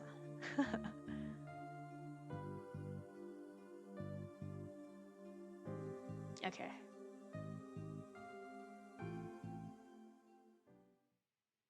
There's like day 2 investigation on this. For sure. How's it going? You have just made it for BS Day 1 court. Day 1 trial. All good, all good. This should be like close to 7 hours, like maybe like six hours something. Because the walkthrough is 5 hours. That's why I started 2 hours earlier than usual. But it's all good. Good morning, Mr. Wright. Well, we gotta prove time travel. That's the objection here. Or I mean the objective here. Good morning, Ellen. I see you're still wearing your wedding gown. I mean, she doesn't have other clothes, I guess. And I'll continue to wear it until our marriage is saved. Okay, okay. Wait, what? Yeah. So our client claims that she time traveled. Like somebody was trying to kill her, and then she prayed to time travel, and then when she woke up, another person died. And then she found out the person, and then they're saying that she killed that person. Yeah. Do you think he came to see how she's holding up? No. He's interested in time travel. Sorry, my love. You came all the way to the courthouse just to see me. I don't think so. Oh, sorry. I don't know what to say. You get the airplane? Blueprints. Huh? The engine blueprints. I can't find them. Do you know where they are? Oh, they're in your room. Third shift from the bottom onto the right-hand side. Maid be like... Oh, I see. He's leaving. Yeah. He's leaving already? Don't tell me he came to just ask about some stupid blueprints. Is he really that cold of a person, or is that just how he comes off? I wonder. We're only gonna have to work a miracle to save this one. Also, Larry saw some dino. This is like the proof of time travel on like the from our witness. It's called what? Petrol Adractyl? Yeah, right here, dino. You know what? Actually, it's not a dino. This is like some light, and then this is some cutout or some shit. You're intrigued? We'll see when we use this. Felt like I have to use this like later. Like not in the beginning, maybe. Oh, he's back. Ellen. Come home soon. Oh my god, so he does love his fiance. Well, I'm lost without you. Exactly. He doesn't fucking know where the blueprint's at. He needs a maid.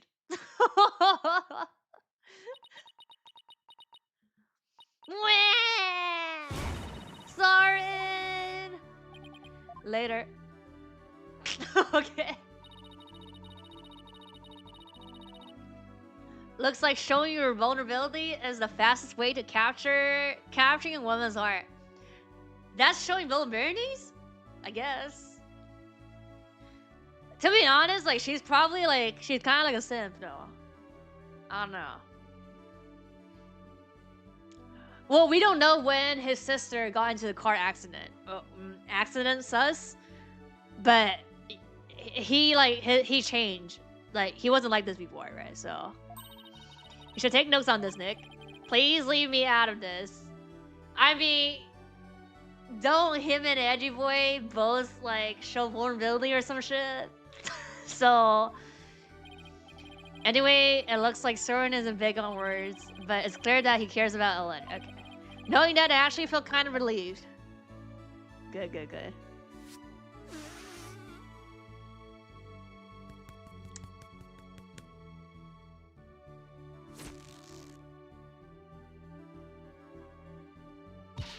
Mr. Right, I just absolutely can't be found. Guilty. You hear?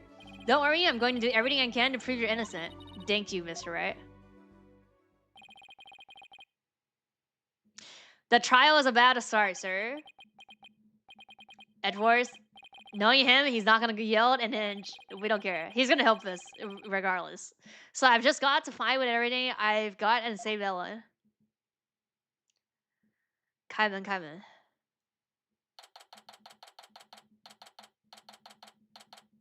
9 a.m.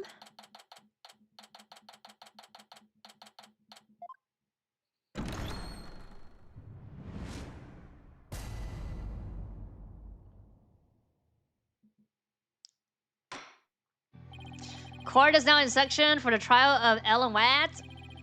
The defense is ready, Your Honor. Prosecution has been ready for a while, Your Honor.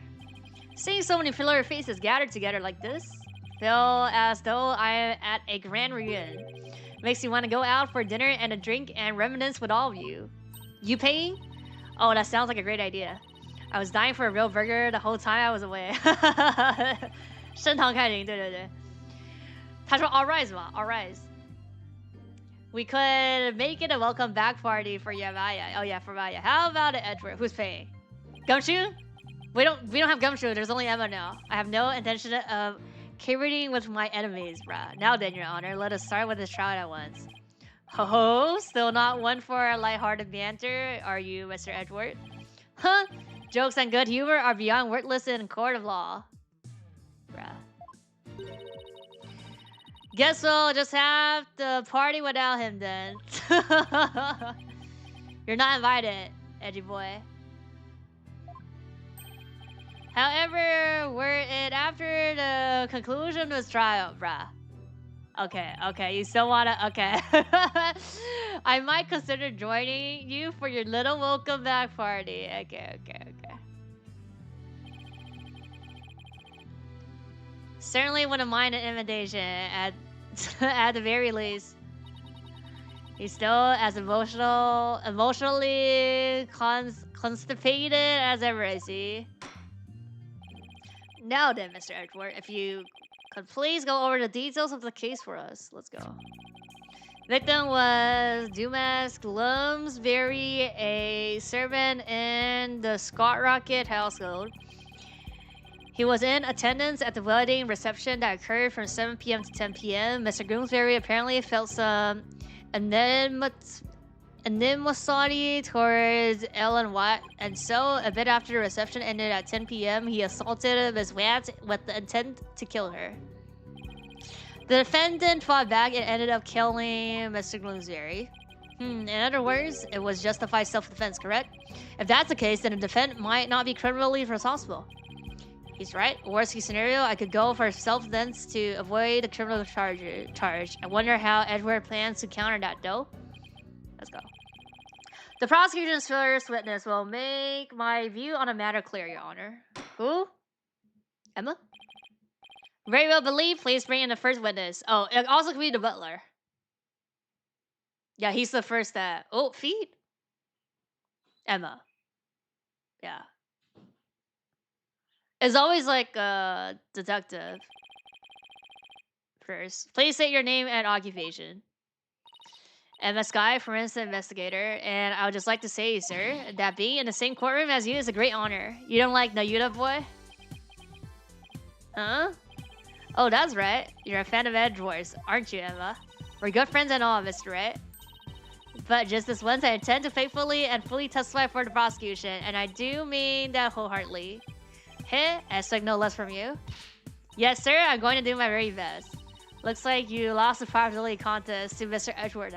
I'm pretty sure with the votings, like character popular, like, you know, like the ranking polls, I'm pretty sure Edgy Boy is #1 in anything. Admit, I really could clear a list. Besides, she'll see who's a better lawyer once I win this trial. Yeah, maybe then you can you're actually really care less. Maybe you'll actually. Now the sky, if you please.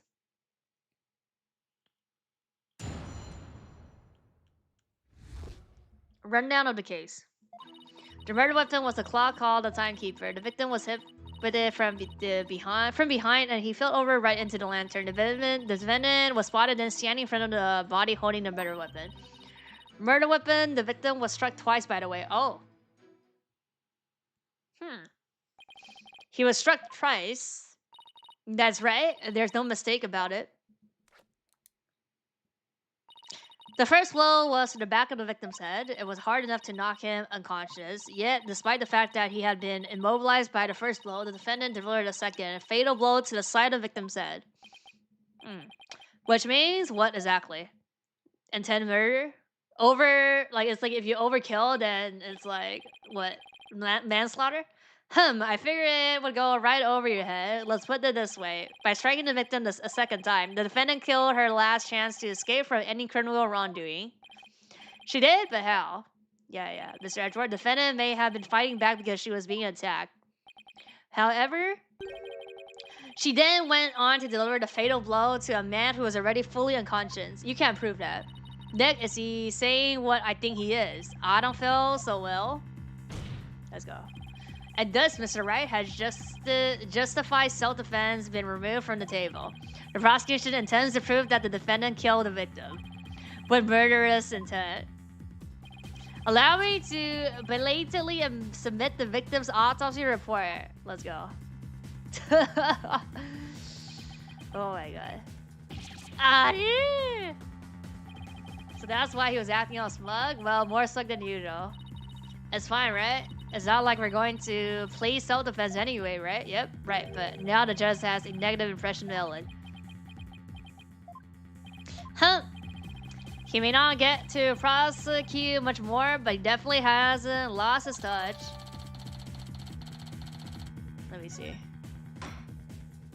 Now then, Mr. Wright, you may begin your cross. 10 p.m. to 1 p.m. Cerebral hemorrhage from a strong blow to the head. One concussion was found on the back of the head and one on the side. The blow were caused by the same weapon. Okay. Let's go. Dun, dun, dun, dun. The murder weapon was a clock. Hold it! Are you completely sure the murder weapon was a timekeeper? Positive? Completely. Yes. The shape of the injury on the victim's head matches up with that of the timekeeper, and is definitely heavy enough to kill someone with. It is? But would the defendant have been able to pick up and swing something so heavy, bruh? I tried it myself, and I was able to lift it up just fine. Maybe you're just freakishly strong, bruh. Excuse me, Mr. Red? I'll have you know that people on the force know me as the dainty forensic investigator. So sorry, but really, you're hardly a delicate flower. Mr. Red is a court of law. Save your antics for after the trial if you know how. Yes, sir. It won't happen again, sir. Moving on.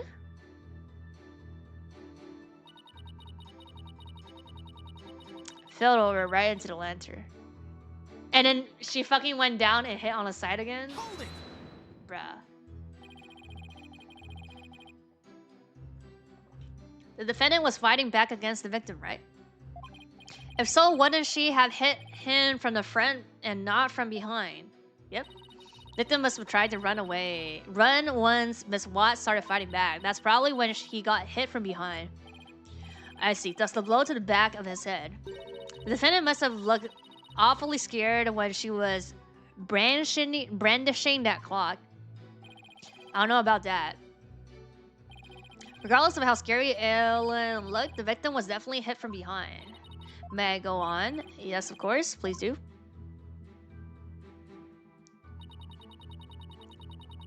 Standing in front. Yeah. Holding the murder weapon.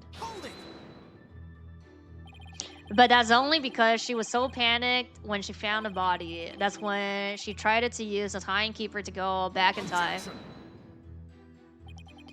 Mr. Wright, do you have any idea how absurd you sound? But Miss Watt really believed she could travel through time with that clock. You really should have come up with a more credible story, you know? Yes, I agree. Me, 3, but it's all I've got to go on. Anyway, under the circumstances, the only conclusion we can draw is that the defendant killed the victim. Bruh. Killed the victim. Struck twice, by the way. Miss Wance must have had a chance to escape after they struck the victim the first time. So why would she stick around and hit him with such a heavy object again?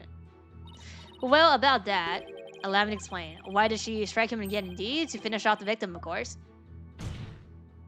This very act clearly shows that she had every intention of killing Mr. Gloomsbury. But Miss Wang would never do a thing like that.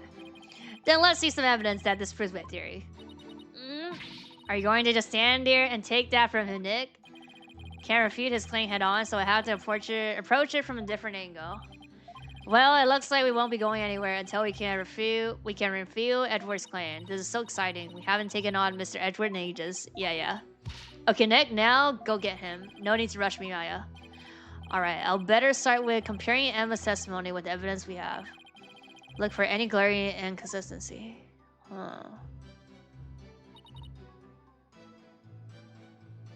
Timekeeper.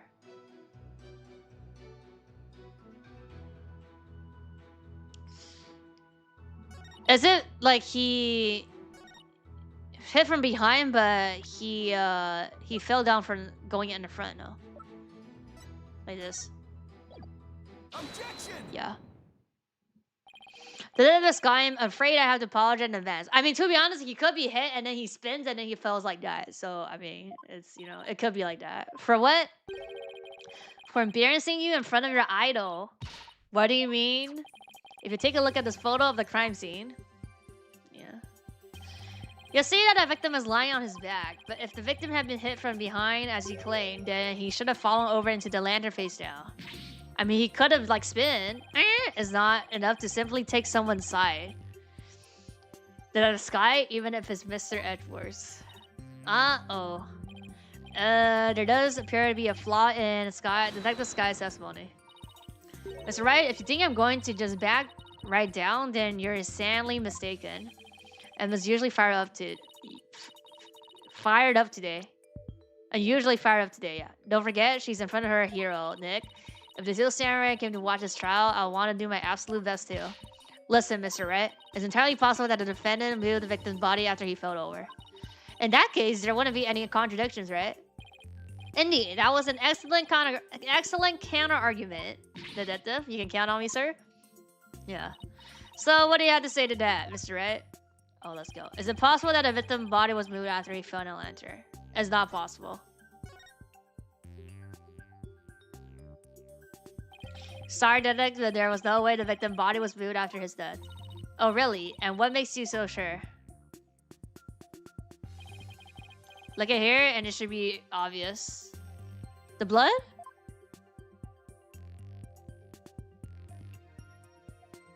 This? I mean, it could be moved because of that. The pedal? It's probably the blood then. No, it's the blood. Is someone on a cross? You can move. You can move that. You could like do that later. Take that. No. What exactly are you pointing at? Oh, this right here. It's the thing on the chest. I know. What you're trying to communicate is obviously not obviously at all, but this penalty should make my feeling on the matter pretty obvious even to you, bruh. The only thing that's obvious right now is the pain in my eternity badge. It has to be this then, no? It can't be the fucking note. Take that. Okay, so it is that. But you could also fix that. Those broken bits of the lantern. You could fix that. You could stage that later. If the body had been moved after the fact, these fragments would have fallen off of it. But as you can clearly see, they're lying perfectly undistributed on top of the body. You could fake that. You could fake that though. This means the victim must have been lying face up from before the ladder even broken. That's not true. You're right. That's not true. But wait a minute. If that's true, then when was the victim killed? I mean, the lantern was still whole during the reception, right? I mean, they said like the reception is till 10, and then the killing time is 10 to 1. Right? Which means we've just overturned a major assumption about this case. What assumption? The victim was already dead before the lantern was even broken. Oh! Then the body must have been inside the lantern since before the reception started. Oh yeah, because she moved it and then it filled out. In other words, the defense asserted the victim was killed before the wedding session. But the autopsy says 10-1. What?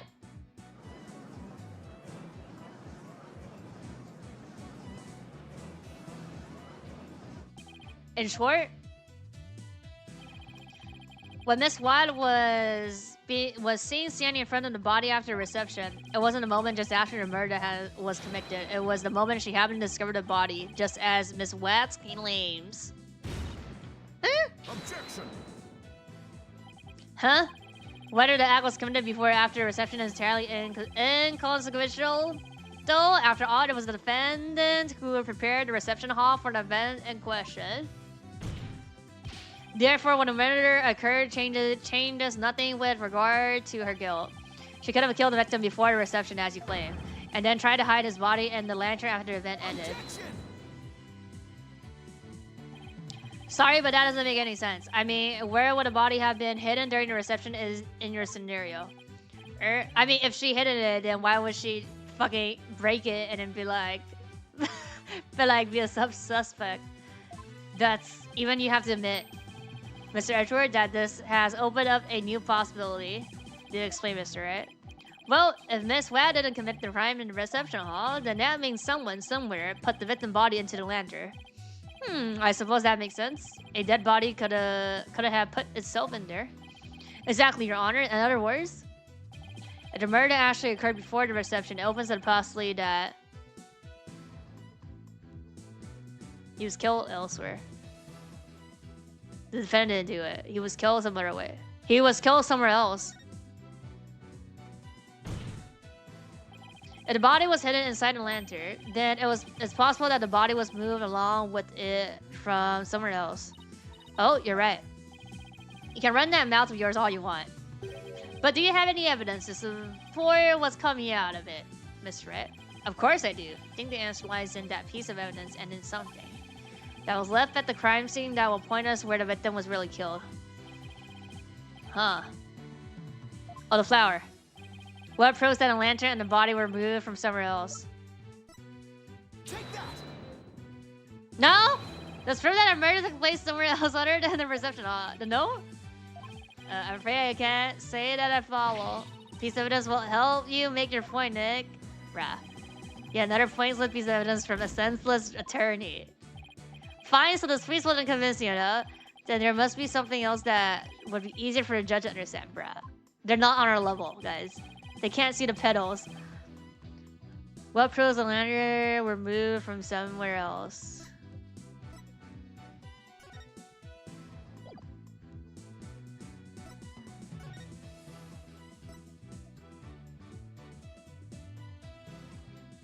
The lantern? No, the location. Oh, right here. No.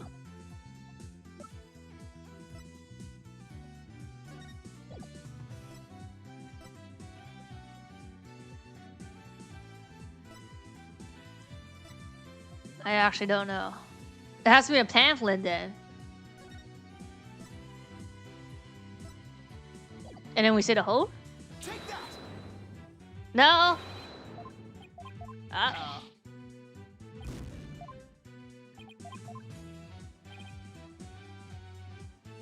It's the fucking note?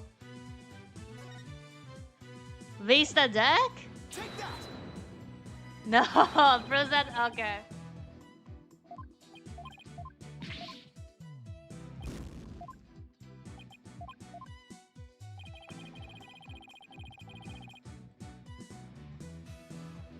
The autopsy? The body was moved.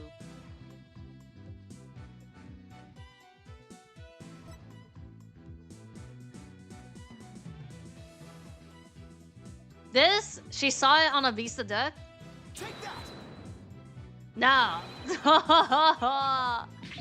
Bruh. Bruh, what? Bruh.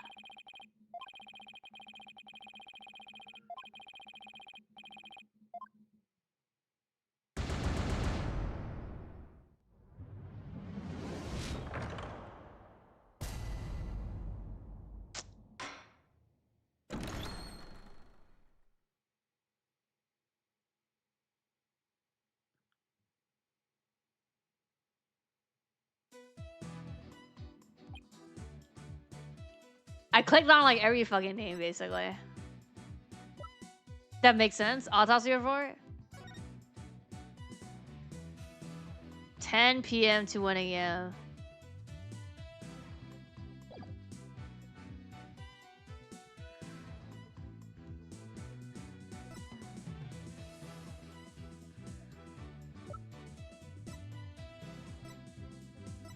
I showed these two.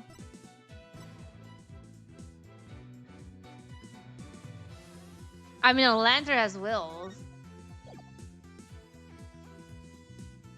Show this. Oh, the wheel? Like you can move this? Broken lantern? Take that. No? Bruh, I'm gonna click through everything. I don't know.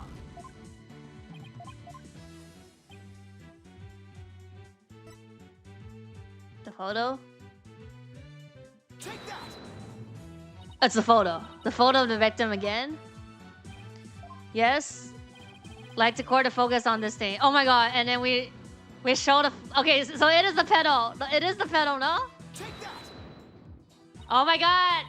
Okay, my logic was correct. I showed the photo where they had the fucking flowers, okay? Flower petals. Rah. Oh my god. These petals are from a kind of flower that were not present in the reception hall. This means they must have got it into the lantern when it was somewhere else. Oh my god. And just where do you propose that somewhere else to be, Mr. Right? Let's go. Propose that this piece of evidence will tell us where the flower petals came from. Take that. Please take a look at the flowers in this picture of the hole. Notice how their petals are the same shape as the petals in the crime scene photo. Yes, I see. They do look to be from the same kind of flower.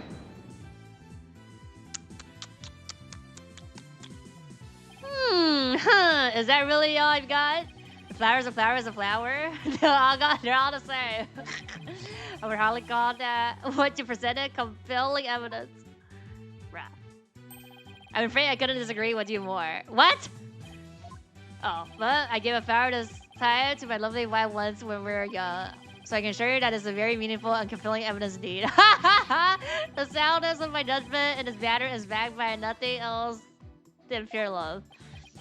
But Your Honor, let it go, Mr. Edwards. Clearly you don't know much about flowers. Yeah, it's not like you have anyone you actually give any to, after all. Edgeworth would get like thousands of flowers mailed to him, but I guess he doesn't care, so he doesn't pay attention. So he doesn't observe the flowers. He doesn't need to. Too many flowers. But maybe you should study up on them just in case the opportunity presents itself. Phoenix out here attacking his boyfriend. You know what, Phoenix? You gotta give some flowers to Edgeworth here.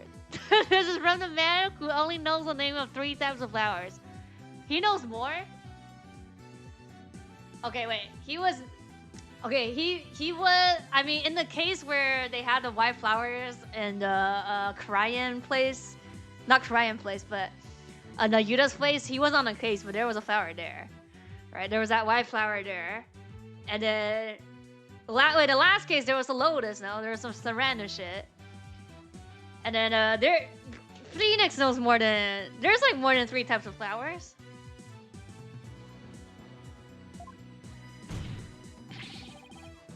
That's hardly relevant to the case at hand. The defense asserts that it's highly probable that the victim was killed in the hold. The body was placed in a lantern and moved to the reception hall for some reason.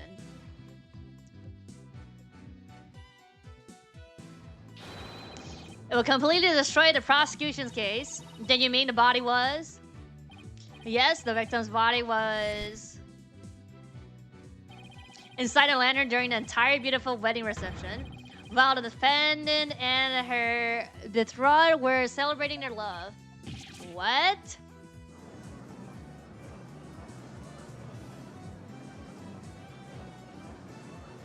Objection. No. Huh? Your smooth talk might work on his honors, but it won't work on me. What are you talking about now? take another look at all the evidence and you'll soon see what I mean. Hmm? I wish he could just tell me already. The little Sky, I'm sure you've already figured out what I'm talking about, correct? He doesn't check the flowers off because all of them come from a single person. Oh, bag.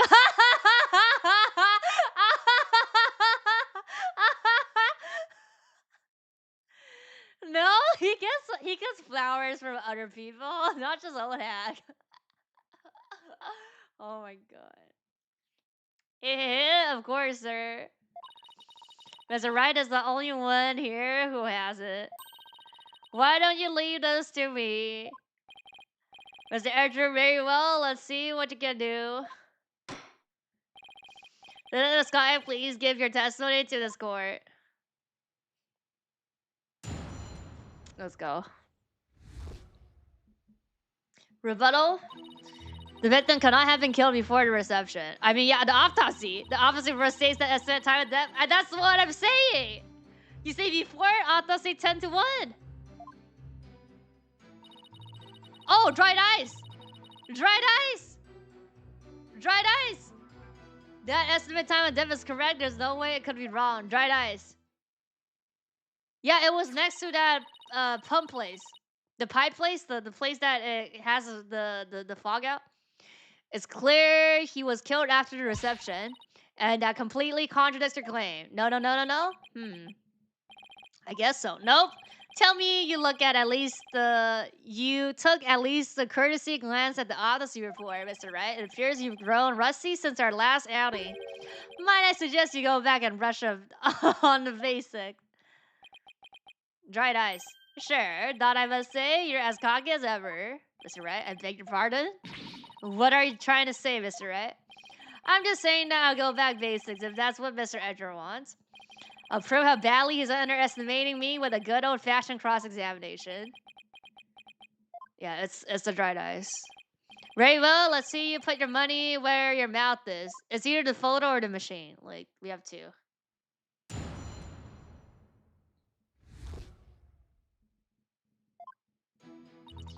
Let's go.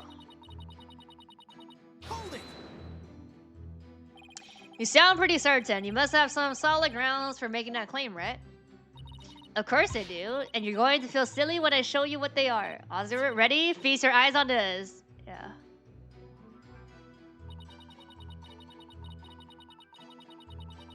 The last line was like, unless something happens, right? You read the autopsy report too, you know? I've read the autopsy report too. Yeah, you don't need me to explain it to you, right? How there's no way the victim could have killed before the reception, I mean. So that this guy? I think you've overlooked something big. Yeah. I have? Why don't you take another look at the evidence? But I've already looked at all the evidence. And quite carefully too, I'll have you know.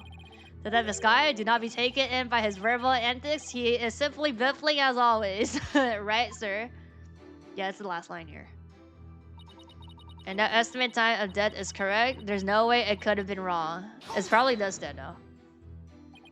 It's possible that a culprit did something to obscure the real time of death. Yeah. No, not in this case. There was no snow or anything. Snow, you say? Keep the body from decomposing, yeah. And there's no fridge on that airship big enough to fit a body into. Already checked into that, I see. It all comes down to the estimated time of death, doesn't it? Could it be the killer messed with the victim's time of death by keeping the body on ice? Yep. Yeah, if they had the means to. The prosecution is treating the estimated time of death as an absolute. But is it really? I take you don't think it is, huh, Nick? In that case, we're going to have to find a way to convince them otherwise. Yeah, there's gotta be a way somehow. I think I just showed the machine first then. And it would be like in the photo, there was dry ice. Oops. Yeah, it has to be the last line. Like, snow ice, like the clue is like pretty obvious. Objection! Yep. I admit that the estimated time of death does contradict my theory. Finally, and that means your theory that the victim was killed before the reception is still entirely possible. Huh? What makes you think that? The killer could have falsified the time of death by using a certain item in the reception hall. Please take a look at this. And what is that contraption, Mr. Ray? It's a fog machine, Your Honor, used to create a special romantic atmosphere in the hall. And this machine could have been used to falsify the time of death. Yes, Your Honor, because this machine uses dry ice to perform its magic. Dry ice. Ah, yes. The super cold stuff commonly used to make theater fog, right? I see. So your claim is that this dry ice was used to keep the body cold. Mm-hmm. Oh, in that case, I guess the victim could have been killed before the reception.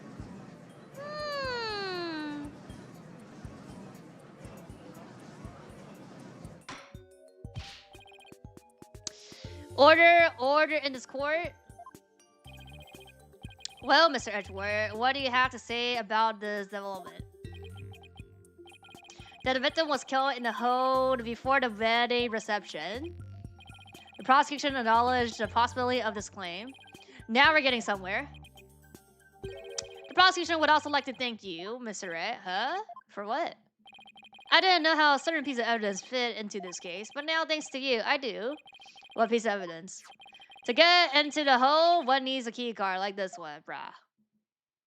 No, Larry was in. Entry, Ellen, Pierce. Yeah, Larry got in. And there we had a record of those who entered the hole with such key cards. The time aren't specific, but these are the last 3 entry on the day of the murder. Yeah, it was Larry. Larry's the killer. And as you see, the last person to enter the hole that day was a defendant. What? So the one who moved the body out of the hole must have been... That's right, it was none other than the defendant. Nope. Hey Nick, take a look at this entry record. There are a couple other names on here besides Ellen's. Yes, Pearson. He's dead, so is Pierce. Hey, you're right. Yeah, Butler is the killer. According to the entry record, Pierce had also gone into the hole. Isn't it possible that he could have been the culprit? Sorry, but Mr. Dakoti was extorting a few of the guesses at the time. I'm sure they would be happy to testify on that fact if you'd like. Think be cocky all you like, Mr. Wright, but my confidence is rarely misplaced. Alright. Now then, it's probably safe to assume that after killing the victim in the hole, the defendant moved his body to the hall in order to dispose of it discreetly. Discreetly? What do you mean by discreetly? The defendant volunteered to take care of the receptionist cleaned up personally. That means that she could have a chance to dispose of anything in any way she wanted, including taking the lantern off the airship without raising any suspicions. And she's just so stupid it happens to like break the shit. Don't tell me you didn't know about Miss Watts volunteering for cleanup duty. Mr. Right? Yeah. Yeah, last tag offered to take up the prep and the cleanup.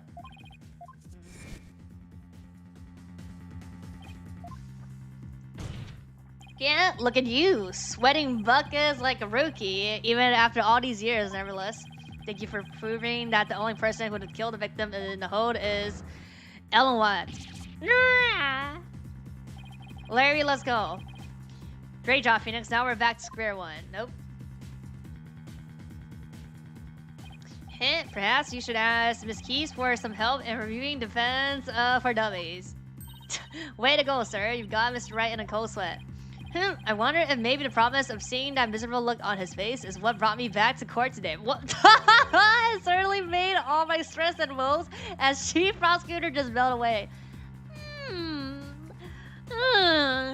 I guess he had a lot of stress build up. I'll give him something to stress over before we're through today. Your Honor, the prosecution asks that you render your verdict at this time.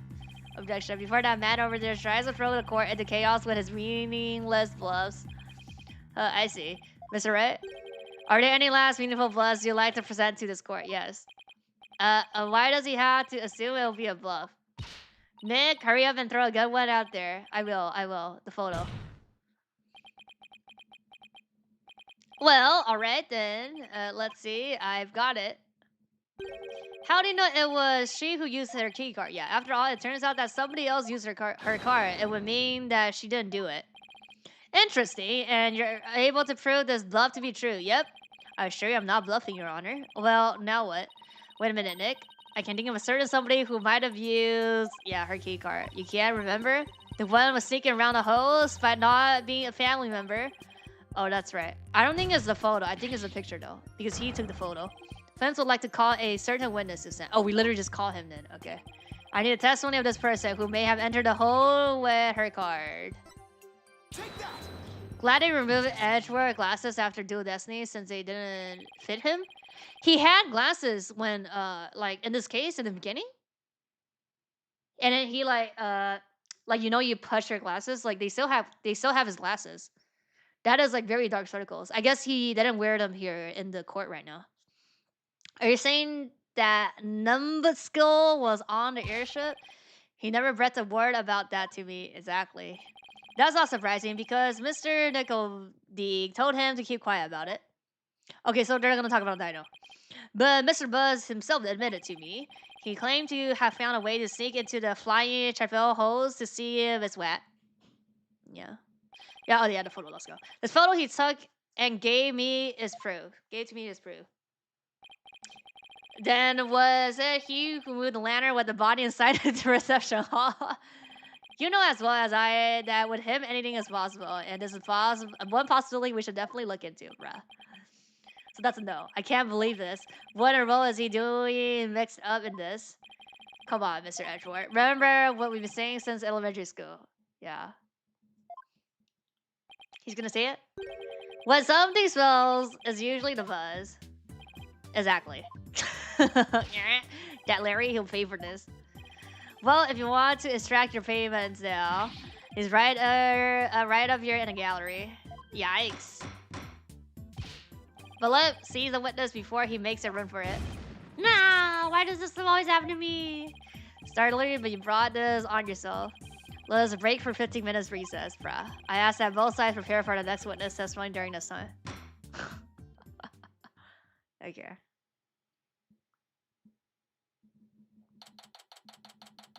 I mean, it's literally only Soren or the butler. That's the only the two suspects. Well, it's been a while since I have had this much fun and excitement.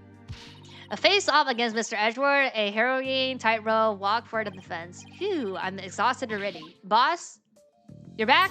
I'm here for moral support. Are you gonna use their psychological analysis? Help us? Athena, are you all done practicing for Trucy's magic show? Well, to be perfectly honest, I sort of ran away, but that's because she was putting my life in danger, I tell you. I see. I think I'll need to have a one-on-one with her. You're really athletic and fit, Athena, so Trucy probably thinks she can run you ragged. That may be true, which is why not even Trucy can keep up with me when I run at full speed. Ha, looks like you spoke too soon, Athena. Never underestimate the resourcefulness of a great magician, huh? Bruh. We have a little thing here in the 15-minute recess. Magical girl Trucy Wright is on the scene. Maho Shoujo? No! Now Athena, it's time to practice human convection magic. Go on, douse yourself in this gasoline. But don't worry, it's a magic trick after all, so it's perfectly safe. Fake gasoline? Run away! They just run away, okay. Hey you, you're not getting off that easily. Where's the one-on-one? I guess it's not a time here. Haha, they get along so well, don't they? It reminds me of the good old days. Oh yeah. You, me, and Pearly. Oh, and the Gumshoe. Can't forget him. We had all kinds of fun at the crime scenes back then, remember? Leaving me to do all the serious investigating as I recall. Court will be soon back in session, right? Thank you. So Larry's next witness, right? Can't wait to see what happens. Sally, I can already imagine it.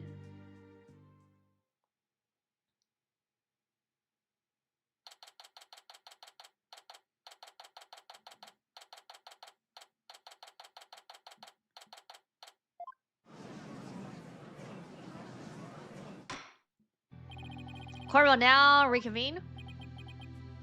Nick, Edgy, the two of you are gonna hang me out to dry, aren't you?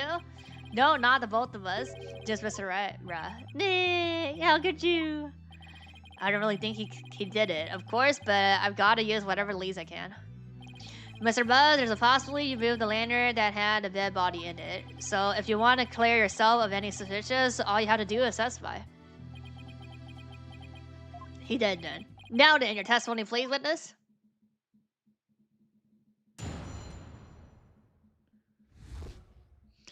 Nick is a jerk face. Nick, you big fat stinky jerk.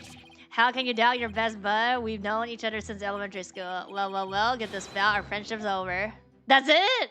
Bit, bruh.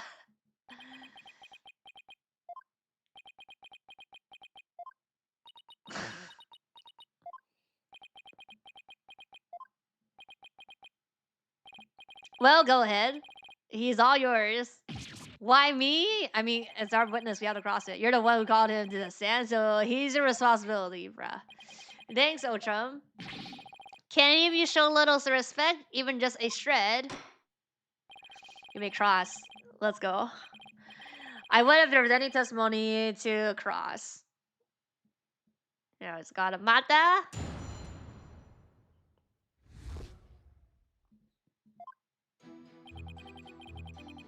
Hold it! Come on, Larry. Can't you please give me something real to work with? Don't think I don't know about your tricks. If I say something careless, you're gonna throw some evidence at me with a loud objection. And a super smug look on your face. Yeah, well, that is my job. And if I got fan loyalty, how are you gonna take responsibility for what you've done to me? You've done? Why should I take responsibility for just doing my job? You're a hard-luck jerk. Don't you have any compassion for me?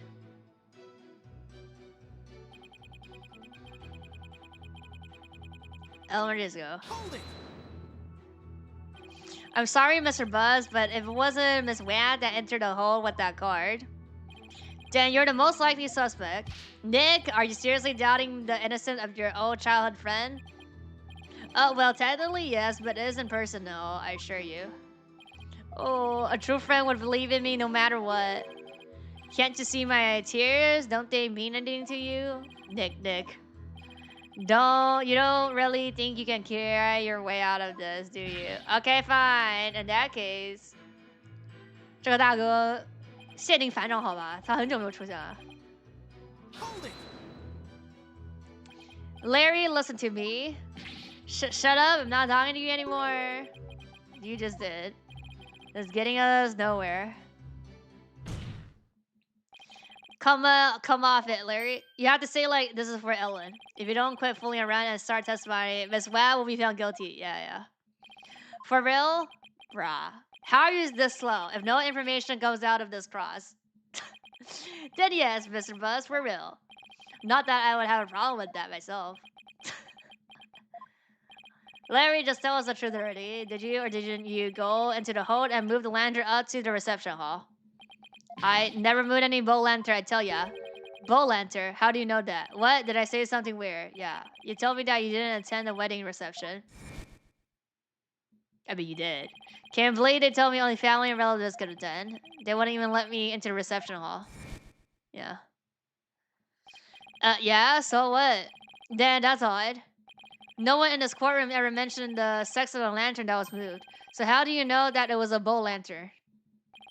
You didn't have to actually go to the reception to know that. The photo? Anyone could tell there was 2 peg of bowls by looking at the flying pamphlet. There isn't 2. Until right now is there's a strong sense of bull in the here and here. What, bullshit? Please add that last statement. Let's go. It's your testimony. So it's just this. Anyone could tell there wasn't 2.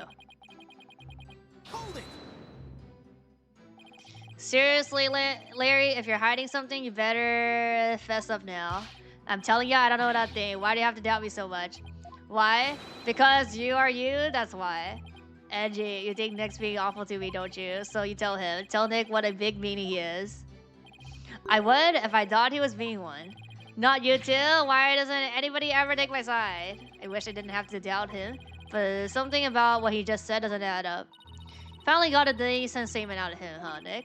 Yeah, finally. Sure, it took a lot of work, though. Hope all this leads somewhere.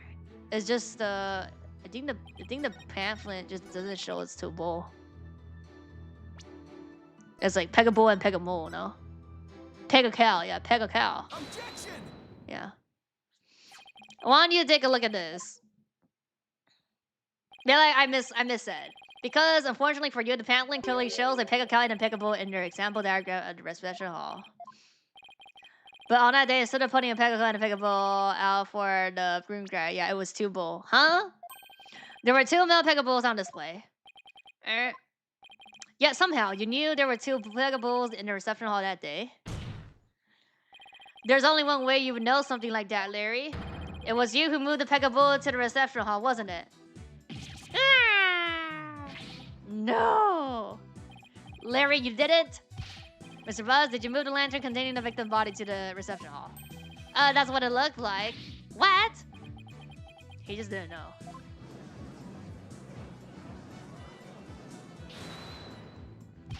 Wait, Nick, you don't think I'm the murderer, do ya?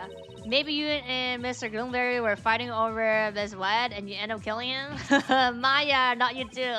Look, I did sneak into the reception, but that's as far as I went. You know me, I would have heard a fly. You snuck into the reception? Yeah, sure, but some of the Sparker men caught and locked me up in one of those cabinets. It was pretty awful, actually. That's when I made that drawing of the the dino I showed you, Nick. X-name on the Aerodactyl Patty Larry. Mr. Right, not even you would take this farce that far, would you? We do. We are talking about Larry. What do I do? Do I accuse Larry of being a cruiser pit? Of course not. Pterodactyl? No, you're right, Mr. Edward. Mr. Buzz didn't have a reason to kill Mr. Groomsbury. He might have had an imaginary reason to kill Soren, sure, but not Mr. Groomsbury. After all, he did steal his bride and tried to elope with her. Just because I try to steal somebody's bride doesn't make me a murderer. I believe you, Larry, and I don't think you kill anybody either. You would never do anything like that. Nick, oh buddy, oh pal, I knew you would come through for me. Funny that, considering you sworn testimony just now that we were through. Mr. Buzz, it's time you told this court the whole truth. Understood. Let's go. Moving the lantern. It's just like Nick said, I was the one who moved the lantern. Was he like trying to hide behind it or something?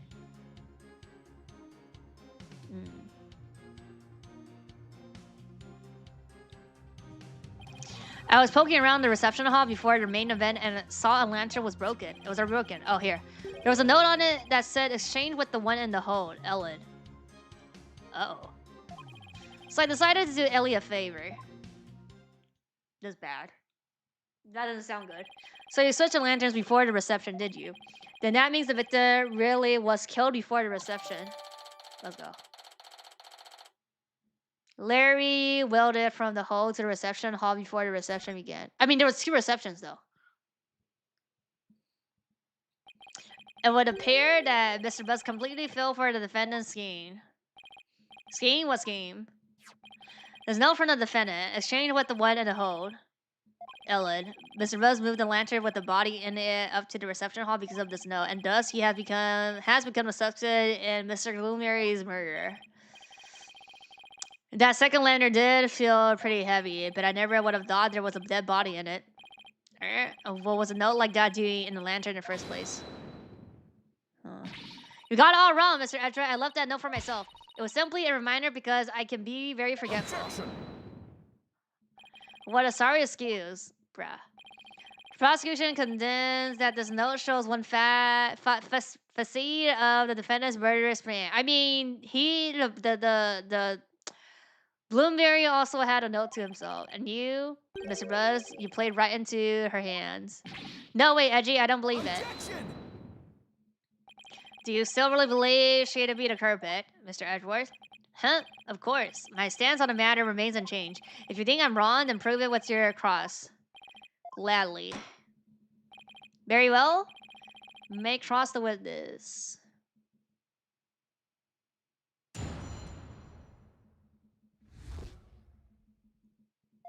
Okay. Thing is, no, then no. Why didn't you tell us that sooner? Because I knew you guys were gonna be suspicious of me. That's why. We're suspicious of you now because you tried to hide it. My doubts exactly. Huh? Well, now I've told you. Happy? So how about letting me go? No, not yet. We need you to stick around to sort a few things out. Fine.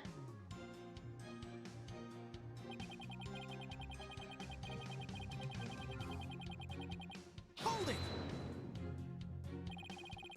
The lantern you swapped out was a female Pegamu, a Pega cow, right? Yeah, I guess. Why did you replace the female lantern with the male one? Because I was too busy trying to get caught. I didn't have time to check for little details like that. Not to get caught. If you didn't want to get caught, you would have just lived well enough alone, you know? Whatever, anyway, when I took a look at the broken lantern, I saw... No. It's either... It's... Maybe this or the line after this. I know it wasn't addressed to you, was it? Well, I guess not, but how could I let my dear sweet Ellie do all that hard physical labor on her own? Precisely that thought process that constantly gets you in trouble, Larry. Besides, it was my big chance to show her how much I cared about her. Hold it! Do it a favor. Nobody saw you the whole time while you were switching the lanterns. Nope, I didn't get caught. Not that time anyway. Not that time. Yeah, when I tried to sneak into the reception hall the first time. So that was the second. That was the second reception. I didn't have as much luck. The Swarocket guy spotted me and nabbed me. All my words are failing me right now. Pretty exciting, don't you think? Larry, you need help. You need help. And then they locked me up in one of those cabins. Nick, what are you asking about stuff like this for anyway? Shouldn't you be trying to prove Ellie's innocent? Well, is that statement of his important? Yes. Mr. Buzz trying to crash a reception and subsequently getting locked up into the cabinet. I believe that these might be important facts in this case, Your Honor. Very well. Please add that statement to your testimony, as this said.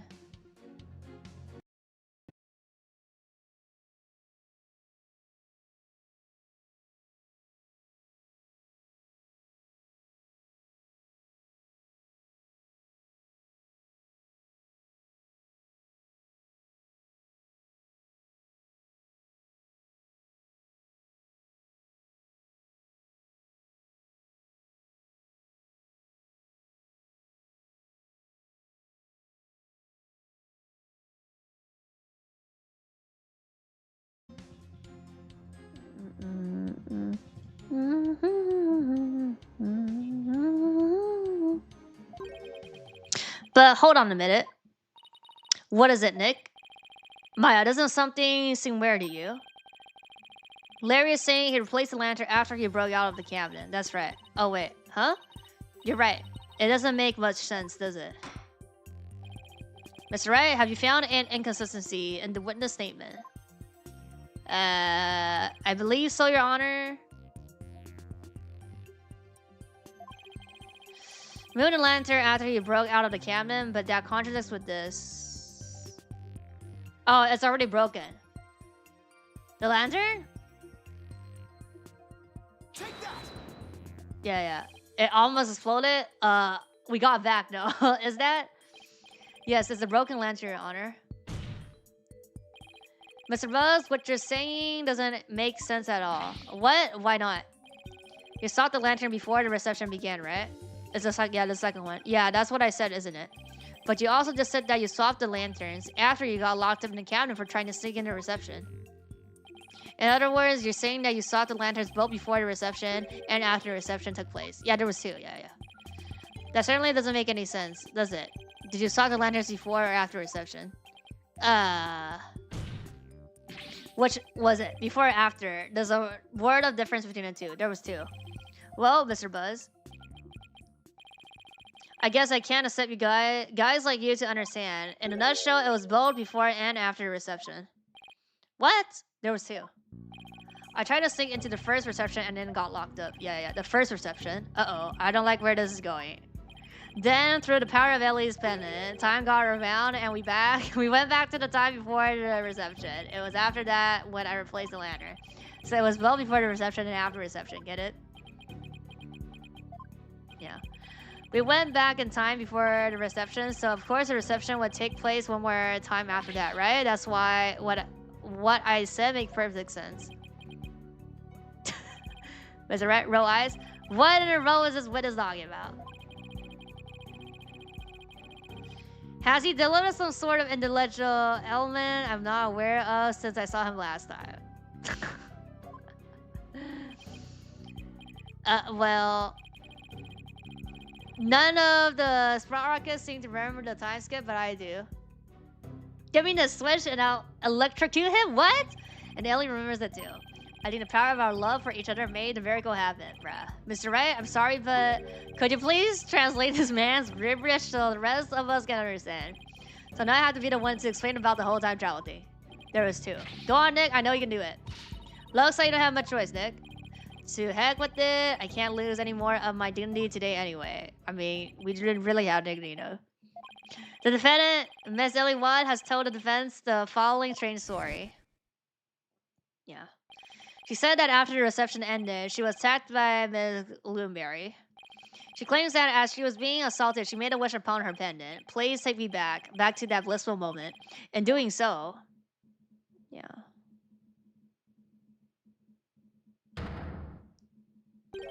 Time apparently rewound itself to just before the reception began. And what?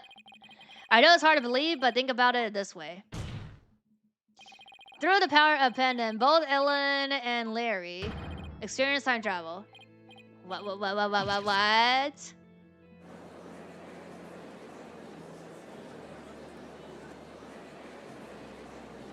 Objection! What absolute rubbish, Mr. Wright. I've heard my fair share of your nonsense over the years, but this one takes the case. Have you thoroughly lost your mind? But this is simply the conclusion I came to. Using that logic ability you love so much. What? The logic chess? The mind chess?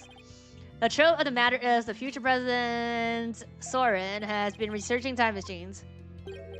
So what if a time machine has already been successfully created? And what if the one's adaptations top secret inventions?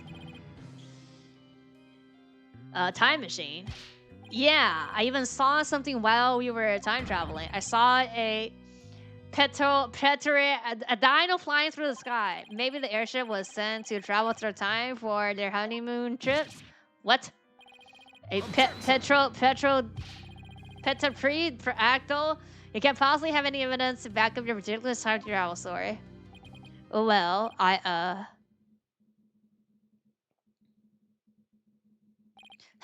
I thought. In any case, I now have the evidence to prove that you're no more intelligent than Larry.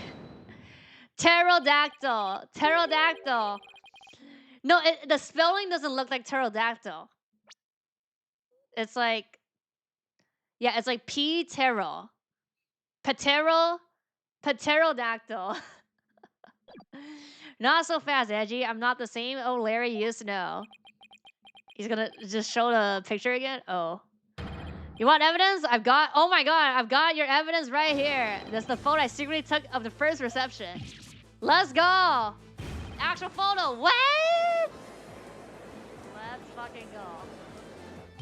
Larry, I can't believe you. Well, anyway, good job. If we compare the photos of the first and second receptions and we can't find a difference, then we'll be able to prove that the reception was held twice. Do you really think such a difference this is? Yes. Your Honor, just need some time to find it for you. This is preposterous. It's not the pronunciation right, there's a spelling that doesn't match the pronunciation. Last minute photo drawing. No, drawing's not consecutive evidence. This photo is just like a random bullshit. Very well. Facial decor was different then. What's different? I don't remember. What's different? The flower? The flower was yellow, no? The proof positive at wedding and reception was out. Yeah, she has a yellow flower, no?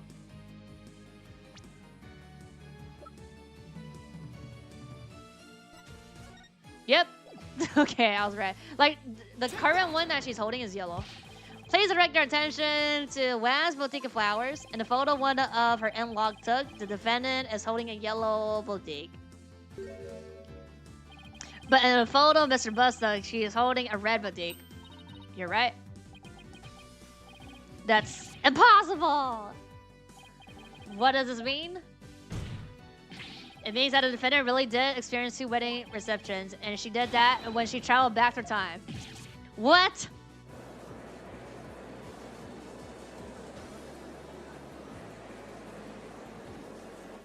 Nick, you did it. You prove Ellen's time travel story to be true. Yeah, I can hardly believe it myself.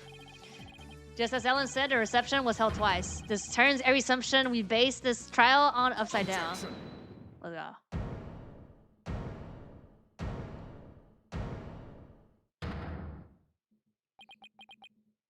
I refuse to accept such ludicrous argument. It is pure fiction under the guise of pseudoscience at best.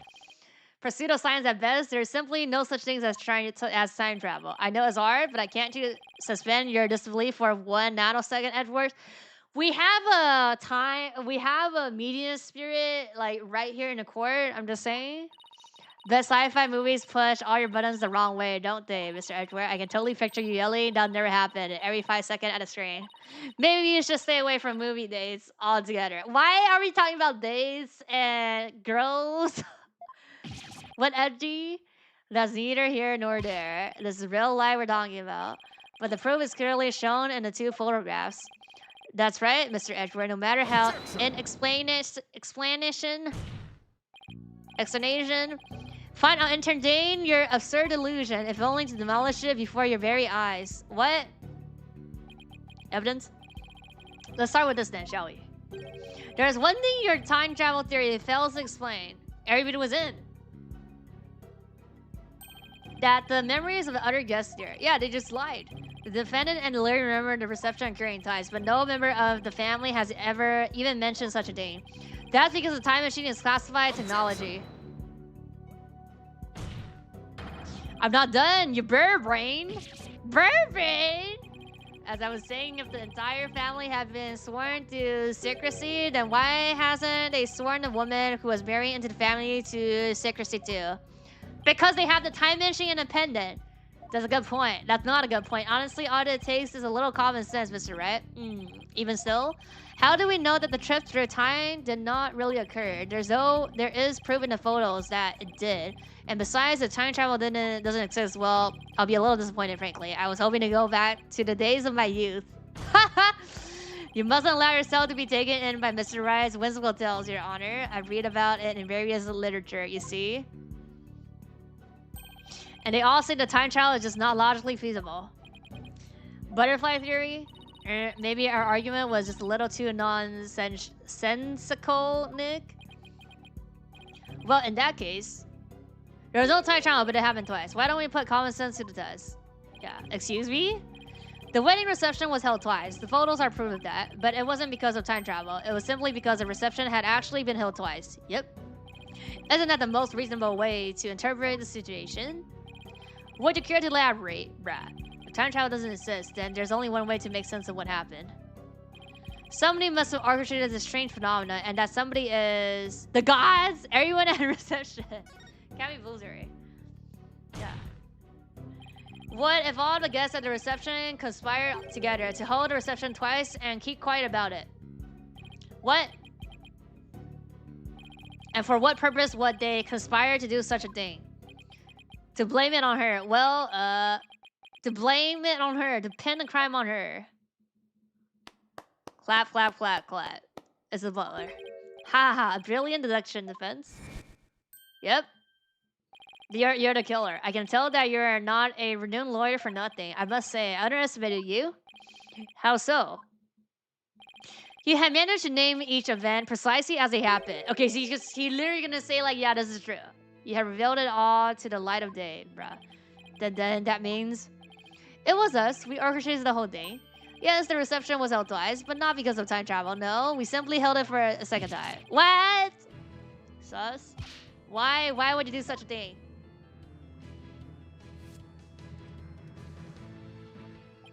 To make it as though the murder Miss Elliot committed never happened. Ah. Master Soren figured that if Miss Ellen could kill Groomberry after the first reception, experience the reception one more time, she would think that it was all a dream. It was he who ordered us to make it happen. However, only a few, myself included, knew of Miss Ellen's crime. Are you saying most of the guests attended to the reception without knowing why? Indeed, they needed no reason. Master Soren told them to do it, and they do it, then they did. That is the Rocket way. And do it, they did, yeah. Ask no questions. Then who hid a body in the lantern? We did. But we did not anticipate the pedals finding their way in, nor the action of Mr. Buzz. And that's how you intended to cover the whole situation up. There is just one thing everyone here has wrong. The real scene of the murder was not at the hole. Yeah, it was at the Visa deck. Yes. So we'll unlock the Visa deck on like day 2. Day 2 investigation. What? The Miss Watt's recollection event must be correct. Yeah. Like, because I was like, it was on the top of the roof. It wasn't in the scene. Like, it wasn't in the spaceship. It was like on top of the, what's that thing called? Vista? The Vista deck, yeah. I admit we tried to cover this incident up, but the fact that Miss Ellen killed Groomberry is undeniable. It's quite a turn of events.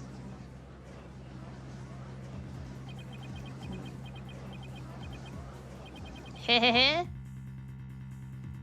Who was laughing? And so it appears we have arrived at the truth at last. Now. Please do feel free to travel back in time, Mr. Wright, and attempt to do this trial over again. Go on. Let's not get hasty, Mr. Archer. There's day 2. I bet you can't do it. I bet I can't either. Your Honor, we'll have to hold a separate trial for the cover-up conspiracy later. But as far as this case goes, I believe we're ready for your ruling. Bro. Just before the defendant loses consciousness during her attack, she said that she saw someone strike the victim. It's possible that this third party is the true culprit. Yeah. You still want us to believe the defendant's words? Perhaps you've lost more than your touch during your time aboard. This third person nonsense is nothing but rubbish and you know it. Bruh. But by the same token, how can we trust those who conspire and lie to fool this court of law? For all we know, they might still be hiding something. Nah, you never know when to quit, do you? Now, calm down, both of you. Any case, there isn't enough trustworthy information yet for me to render a verdict. I suggest we continue the trial after both sides have investigated the matter further. Let's go! Vista, Doc! Very ready, Your Honor. Phew, that was close. As for you and your cohort's attempt to cover up this crime, your case will be brought to a separate trial following the resolution of this current one. Understood, Your Honor? Well then, this concludes today's trial. Court is adjourned. Do you think the judge was a good lawyer? Probably.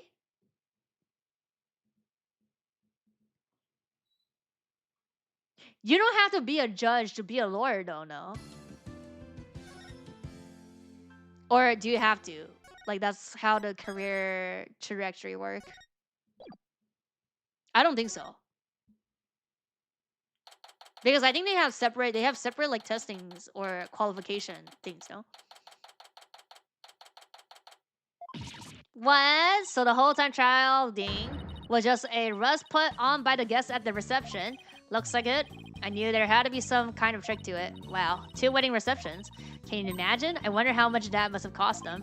I have no idea. But if you have to ask, you're not rich enough to want to know. I'd be rare if the judge had no lawyer senses. I'm not entirely sure if they have to do that. I think judges are elected.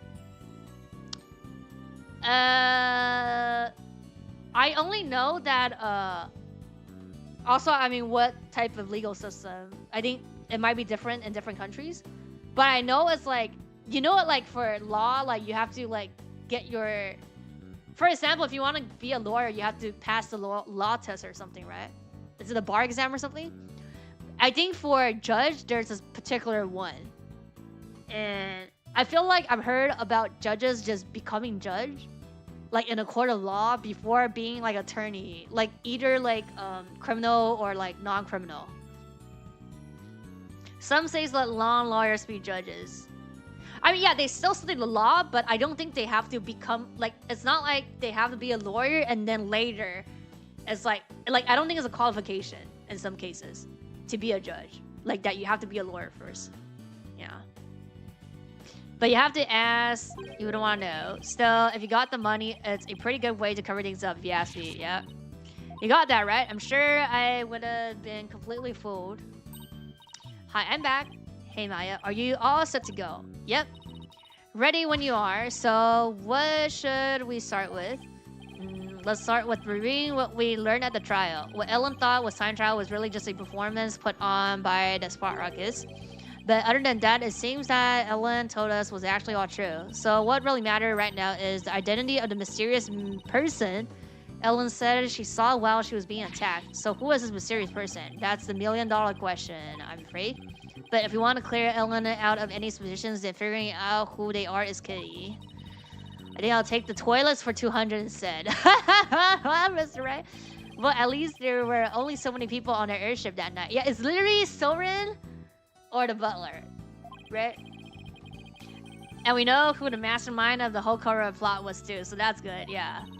You mean the groom? Soren, right? Exactly. He might know something that could help us out. So then, what am I doing here? Why are you here? I'm a very busy man, you know, bruh. Well, all the other people involved are Soren family members, so I thought it would be better start to interviewing you. Even if I probably shouldn't trust a word out of your mouth. Oh man, I have a really tight schedule, but oh heck, we are friends for it, right? Okay, pal, go ahead, ask me anything. What are friends for, right? Yeah. You do remember it was you who came to help me for help in the first place, right? Yeah. Incident. I want to go over exactly what happened and when before I step outside his office again. Since you were there, Larry, do you think you could help me get all straight in my head? If I gotta. Oh. Why? Also, why is the screenshot of this and also when he got like thrown into the cabinet like more anime style here? Okay, so the first reception was held at 7 p.m. on the day of the incident, and then the second one's at 10, right? Yeah, this one. That's the one you tried to crash, right? Huh? Oh, yeah, that's right. And then they locked me up in the cabinet. It was awful, I tell you. Yeah. Too bad we're not here to focus on you, Larry. And then the incident occurred after this first reception around 10 p.m. Yeah. Ellen was attacked in the reception hall by Bloomsbury. Bruh. the chair's flying. He forced her out onto the Vista deck and was just about to kill her. Is sex out loud? Yeah. But Ellen fought back and ended up killing Bloomsbury instead. And then also the hall looks like... The picture looks nice, but then the humans, like the NPCs are like... You know. To cover it up, the family quickly threw together a second reception. That's when Edgy is claiming anyway. But I know my Ellie didn't do it. The key point here is the mysterious person Ellen said he saw strike Bloomsbury just before she passed out. Did you see anybody suspicious skulking around that day? Nope, not a soul, because I was locked up in the cabinet at the time. But you managed to escape and sneak back into the reception hall. That's when you switched the lantern in the event hall with the lantern in the hole, right? Did you see anybody then? Nope, that place was completely desert. I guess cause the Pierce Butler guy had everybody gathered together somewhere. That makes sense. He must have been going over the cover-up plan with them. So clearly the murder had already happened by the time Larry got out. They must have gotten everything really fast and had a second reception soon after that. Then after that second reception, Ellie went to clean up the reception hall. Yeah. And as luck would have, that's when she found a body in a lantern I brought up. Try to do something nice for Ellie out of the goodness of my heart, and this happens. We still don't know exactly what happened during the actual murder itself. We'll just have to look into it, along with the identity of that mysterious person. So while the murder was taking place, you were locked up in a cabinet. Did you see anything unusual while you were in there? Dino? In a cabinet? Let's see. Well, there was that pterodactyl flying through the sky. That's pretty unusual. Alright, that drawing of that pterodactyl you saw was with all the air quotes. I really did see it, I swear. But Larry, the time travel thing never actually happened, which means you couldn't have seen a real pterodactyl flying through the sky. Oh. Are you doubting the eyes of a super popular picture book author? No, I'm just sure you saw something else and mistook that for a flying reptile. That's not a reptile. Are dinos reptiles? They're not. Wait, they're reptiles? Lizard? Nick, you're making me down my own eyes. Now I'm not even sure what I saw. You literally saw a flying person with fire across the bridge. Okay, like we've had these stuff before. Okay, probably mistook something for what he claims. Okay. Either way, you have no idea what actually happened at the real scene of the murder. That's right, and I can say that with every confidence. Probably not. There's probably some shit coming up. Oh wow, would you look at the time? Better go. Have a book signing to get to. You have a book signing, bruh. Whose books? Who do you think is mine, of course? A luxurious Diosmian book signing. I bet you went around and begged a bunch of bookstores to let you do one. Of course not. They're the ones coming around to beg me. Looks like I guess right. Anyway, I have to go. I'll send you 10 copies of my new book that just got released the other day, alright? 10? That's very generous of you. What are you talking about? I'm gonna send you the bill too, of course. Just put them down as office expense or something. Well, see ya. What? Wait, Larry, we don't need...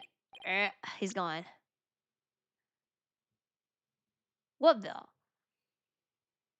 Oh, the 10 to forcing us to buy 10 copies. Bruh, you gotta just give it to us free.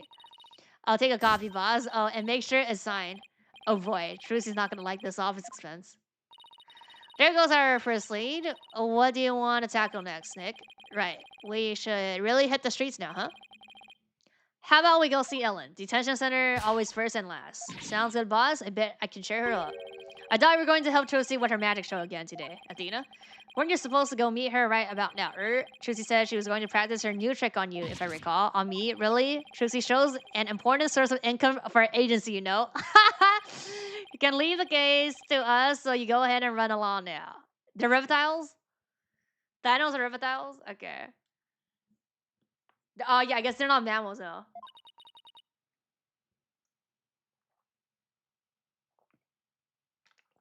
But, boss, off you go, Athena. So Athena is just here, like fooling around with Trucy in this case. They lay eggs. Oh, they do. Yeah, they do. I mean, there's mammals that lay eggs. No, I don't want to die. Better get going, Tim Maya. Okay.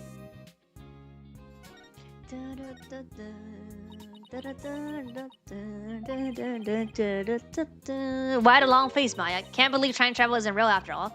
I see. I thought I'd get back in time and see real dinosaur and ninja and stuff. Yeah, too bad, huh? I gotta be more relieved, personally. So, what should we do? Oh, I don't know. I mean, shouldn't we just keep investigating stuff or something? Really lost that spark. Ever since I proved that time traveling wasn't real in court yet today.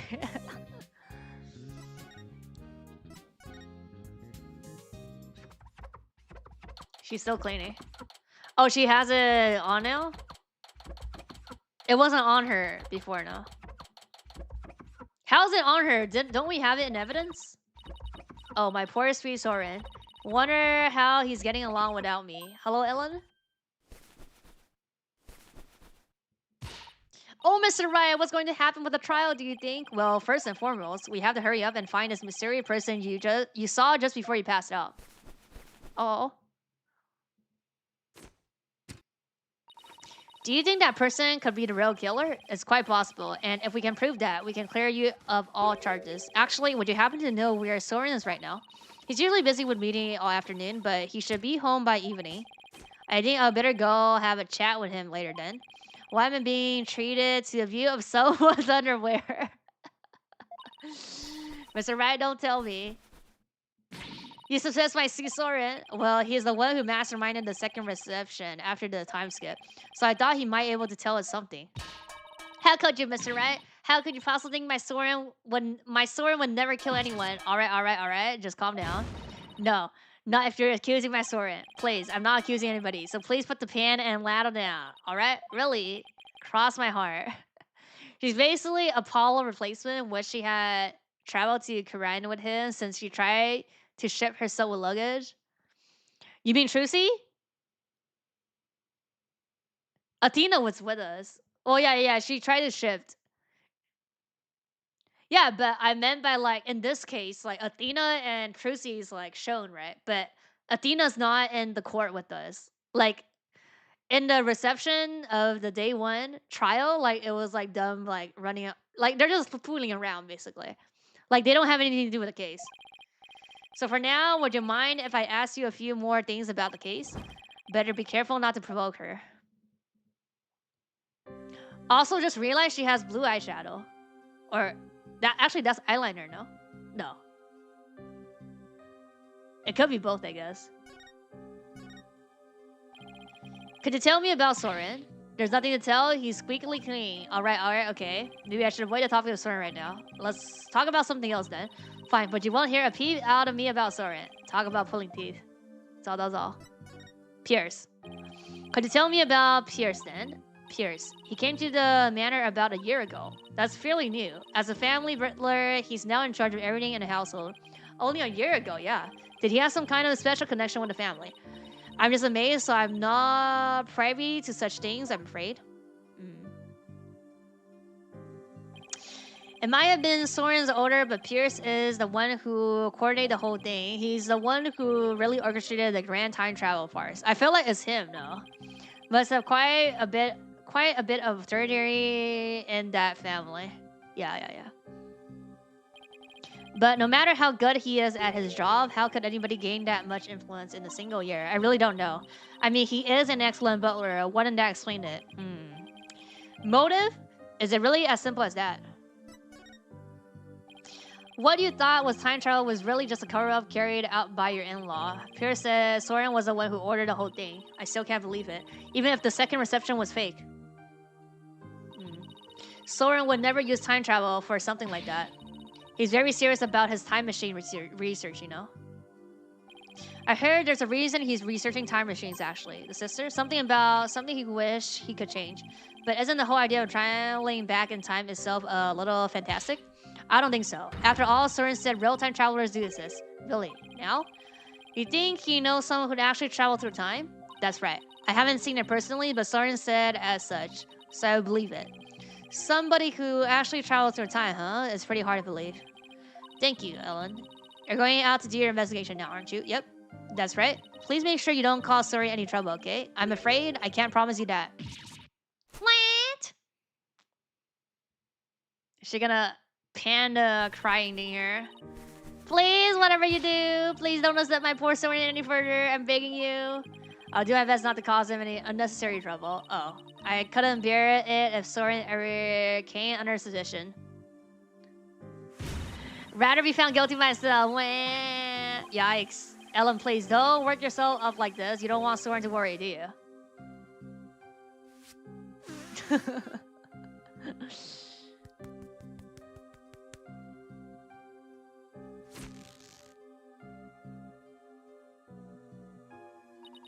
No. Yeah, you see, like her eye. There was like one frame where her eye like twitches. You're right, and the flood water receded once more. So what do we know, Nick? Well, Ellen says Soren is usually in meeting until the evening, so let's save our house call until then. Why don't we go to the morning dog and morning dog and figure out our next move from there. Roger, Nick. Let's go.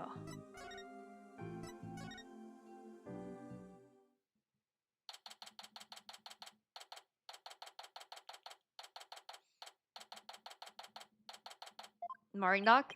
So where should we start? Let's see. Are there any places we haven't examined yet? We already investigated the reception hall and Sparrocket Manor. I know we haven't looked at the Vista deck or the hold yet. Hey, you're right. We've still got some pretty important places left to examine, don't we? The Vista deck is the actual sense of the murder, right? And the lantern with the body in it was Sword and the hold. I think there's a good chance we'll find some important clues in those locations. Do we know how to get to the hold? I mean, we have the car key, no? Key card? Yeah. Good question. I think it was labeled in the diagram of the airship in this pamphlet. There it is. Oh, we could also go to the hold. Let's go. Well, what are we waiting for? Let's go. let's go. Ooh! Oh my god, the cake. Vista deck on top. Flying Chapel hold. So this is the hold. This is where Pierce orchestrates the whole cover-up operation. Better go over this place with a fine-tuned comb. Hey Nick, weren't we supposed to need a key card to get in here? Yeah. Huh, you're right. I wonder why it wasn't locked. How's it going here? Oh, look at the flower here. Oh, it's Emma. I thought it was like the butler. Emma, what are you doing here? Just a little independent investigating for my own sake. Gotta keep the mind sharp. So the door security system was turned off for the police investigation. Yeah. We'd like to investigate the hold ourselves. Would that be all right? Yeah, sure. The police just finished their examination anyway. Thanks. We'll just take a quick look around then. All right. You should know that the floor doubles as a huge lift. You can use that lever way back there to raise it up to the Vista deck. I see. The police inspected it already, but didn't find anything of particular interest to see. Yeah, you guys doing your job bad. If you do go up to the Vista deck with the lift, be careful not to fall off. Got it? Thanks. That goes double for you, Demaya. Yes, ma'am? Well, let's get this show on the road. Exam first.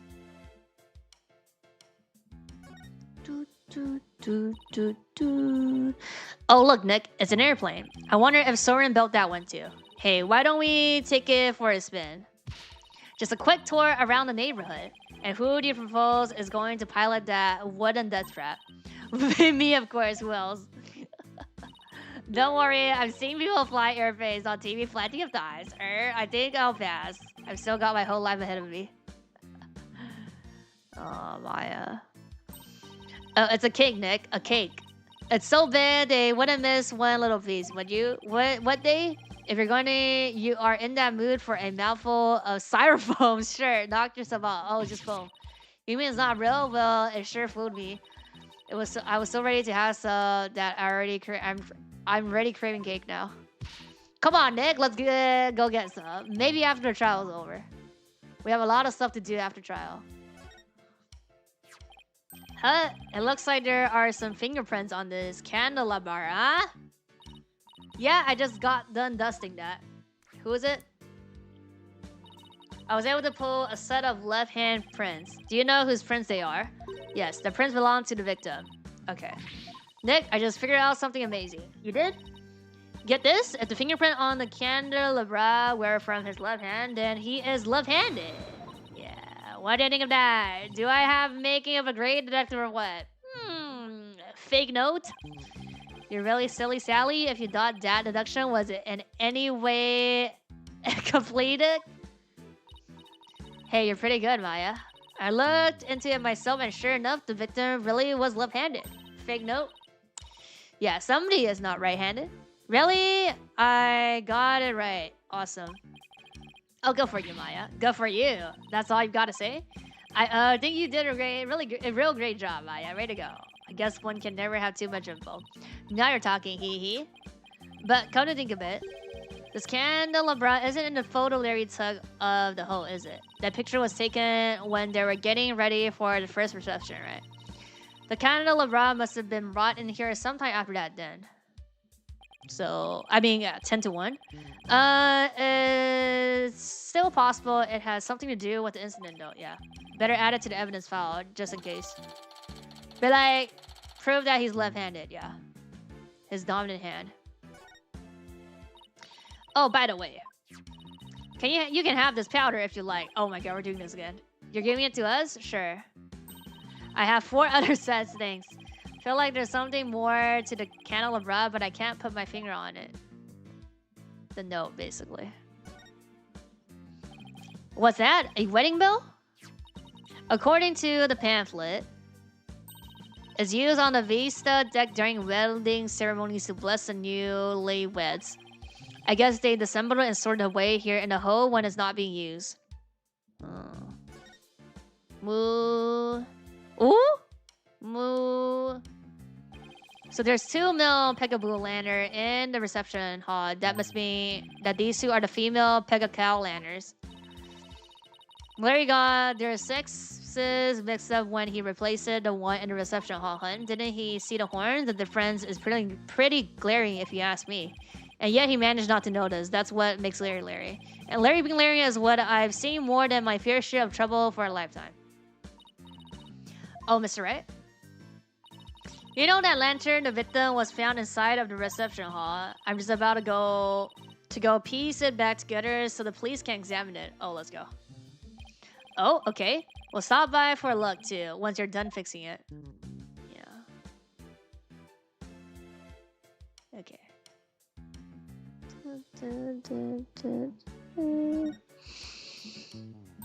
These are the flowers we saw in Larry's photos. The petals make them look like little gears. The perfect flower for the family, huh?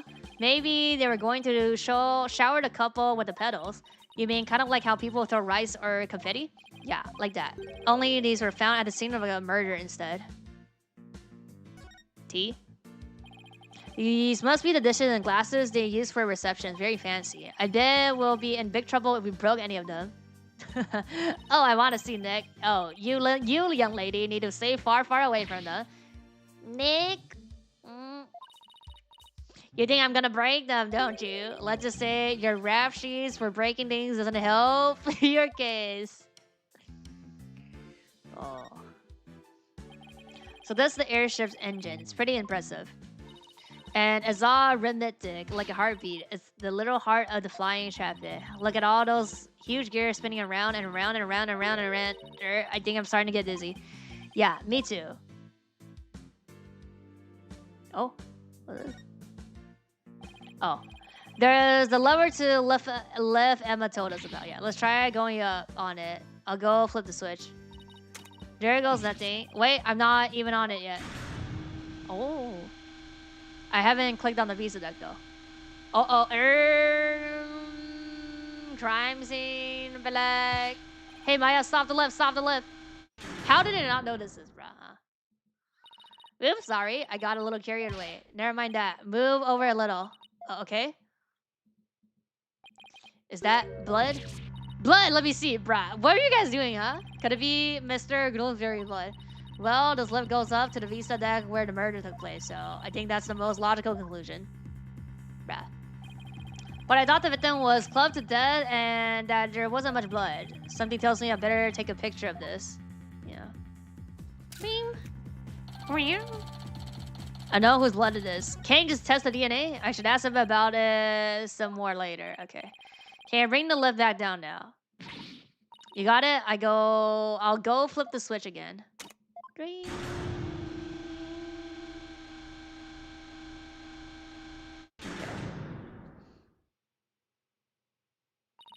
Done. I want to find out some more about that bloodstain, but for now, I guess we should go up to the visa deck and take a look around the actual crime scene for ourselves. Yeah. The views must be great up there. I bet it'll be awesome.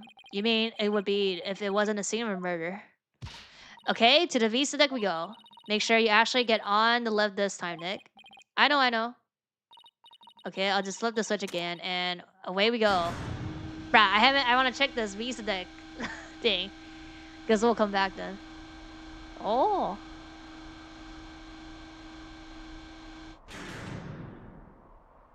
Sure do love some Emma Sky slander for not doing her job properly and gumshoe glazing for just trying. I mean, it's like if they did their job, then we wouldn't need all these VS in the court, you know. So, what's it called? Plot device. Wow, look at the gorgeous view. So this is where Ellen was attacked and Mr. Groomberry was killed. Yeesh, one wrong step and is clipped flat on the ground below. Should we go investigate the stuff that's a little closer to the edge? Well, I don't see much of anything over there. The police investigation didn't turn up any clues either, so they didn't even fucking look at the saw the blood. So we cannot count on the police investigation. Maybe we don't need to. Oh, I get it. You're scared, aren't you, Nick? Of course not. Come on, let's go back down and let's finish checking out the hold. What? So there's nothing up here to investigate? Bruh. Oh my god.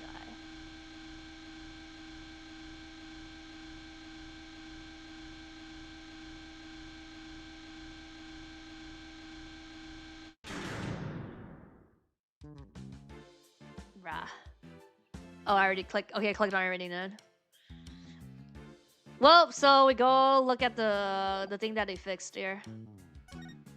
Oh, I haven't even talked to her, bruh. Any progress with your investigation? Nothing conclusive yet, I'm afraid. Almost everybody was involved with the cover-up, so it's hard to know who or what to believe. Know what you mean, unless you have some compelling evidence, I'm afraid it's going to be a tough trial for you. You're telling me. There isn't much time left, so I've just got to make do and see what I can turn up. Don't we? I mean, what do you have to say with you not doing your job, huh? Emma, about this bloodstain. Doesn't something about it strikes you as odd? What's so odd about the victim's blood? You said you don't know the blood. Who blood it is? That's not exactly. There's just something about it that bothers me. Now that you mention it, can't say I necessarily disagree with you. Maybe I should talk about this. Talk about this some more with her. Yeah, bloodstain. Okay, wait. Yeah, just the cano and the key. Entry hole. Nope. Okay. Snackoos again. Nope. Okay. So yeah, it was just the bloodstain, I guess.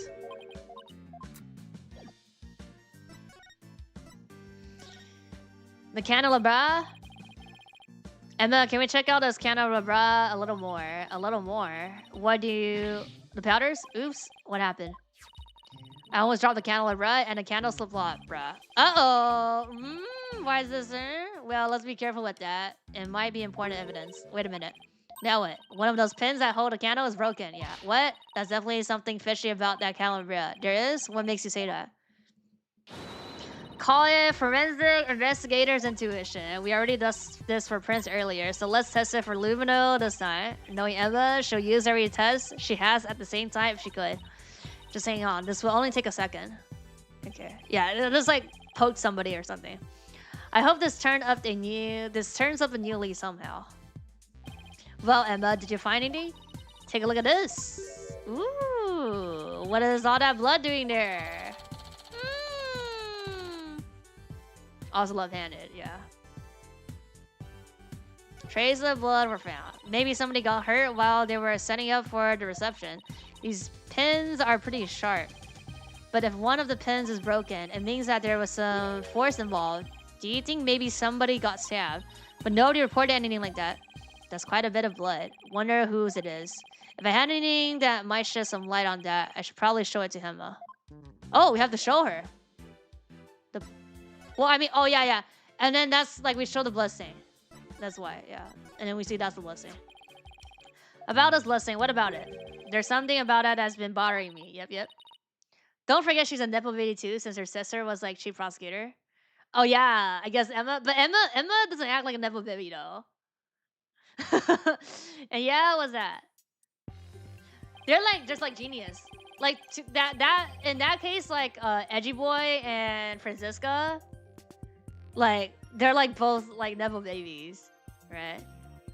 Well, there's a huge bloodstain on the crime scene left and a bloodstain candelabra. Now, this is only a guess, but I'm thinking maybe these two bloodstains are from the same source.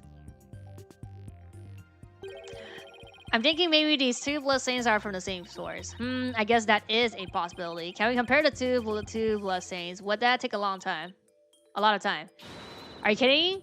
Don't underestimate the power of science. I'll be done in a jiffy. Okay, whose blood is it? That's the question. And the rolls are in. That didn't take long now, did it? Seems that the blood from the left and the counter of the bear are from the same person. Who is it though? Bruh.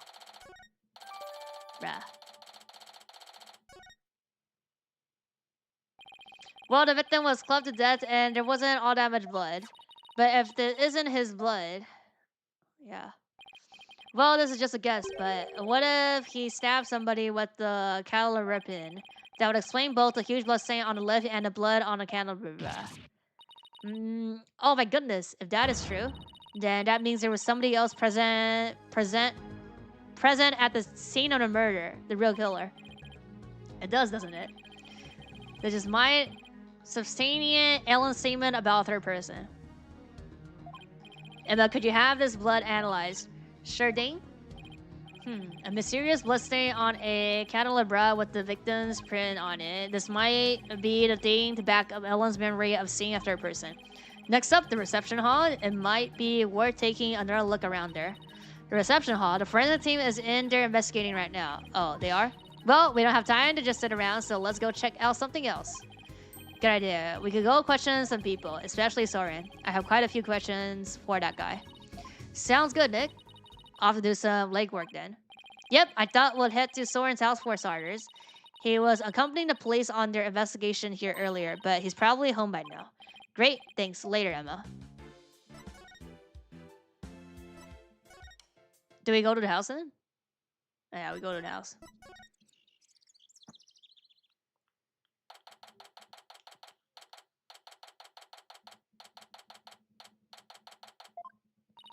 Still can't get over how gorgeous Spot Rocket Manor is. Just don't touch anything.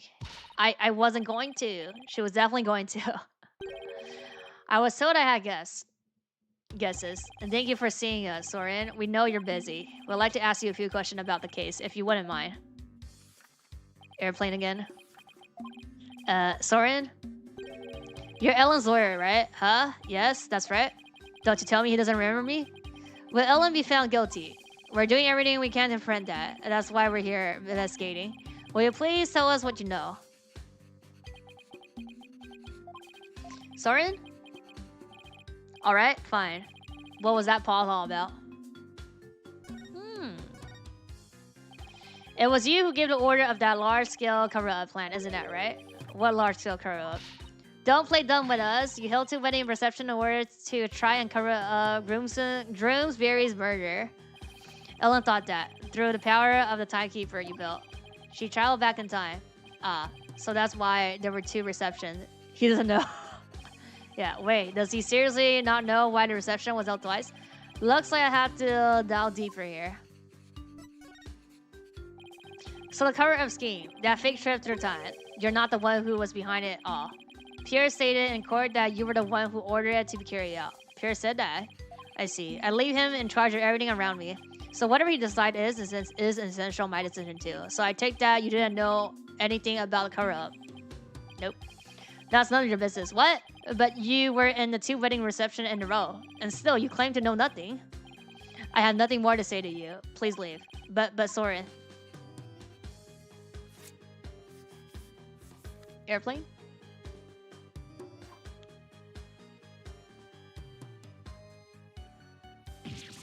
Ow. Oh, there's something written on this paper plane. Airplane, let's see. Go away. Doesn't get clearer than that, huh? He's looking especially uncooperative, but maybe I can grab his attention somehow. There's still that one piece of evidence I don't know much about. It's worth a try. Okay. I mean... Can't be the key, right? I mean, we showed the keeper last time. The sister? Sis, I'm sure your sister would want the truth of the case to be known. How rude. Is intruding on the private lives of others and part of their job as a lawyer. Oh, I apologize. Guess showing him the picture of his sister wasn't such a good idea after all. It can't be this. The hold? No. I don't... It has to be the time traveler again, no? Does it bring anything to mind? The tourney badge? Bruh. Even some small, vague detail will do.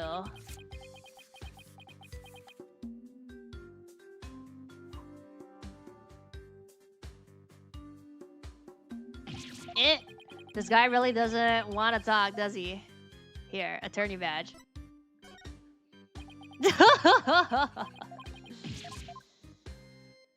I mean, as the pendant again, or the time traveler. What are you showing me that for? Does it say? Can't read them all. Okay. It has to be this then. What are you showing me that for? What? It's not. It can't be. What the fuck? It's the candles. Broken lantern. The notes. It can't be notes. Okay, I'm just going in order. I'm gonna go in order so I don't miss anything. Yeah. Okay. It's the candles then, oh. Bruh. It can't be the notes. The notes are just for left hand notes. Dry eyes.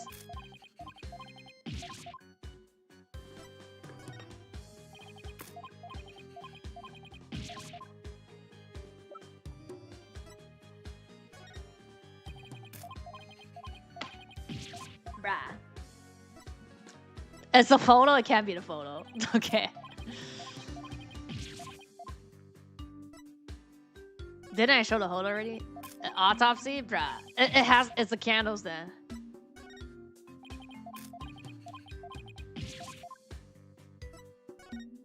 It's not the key, yeah. It's the candles or the blood. Yeah, okay. Have you ever seen this before? That's oh my god, look at the lead. Sorry, what is it? Nothing. Why did his whole demeanor change all of a sudden? He's going pale as a ghost too. No cyclops? What? Sorry. Nick, look at his stomach, he's bleeding. Oh fuck. Somebody help. Soren's collapsed it. So he's the one that got stabbed. So he is the third person at the scene now, no? Master Soren, get him to the hospital quickly now. 对，这种铅笔。Poor Soren, that must be one serious wound. What is it, Nick? Well, when I show him the candelabra, his whole demeanor changed. So I was just thinking that maybe his injury is.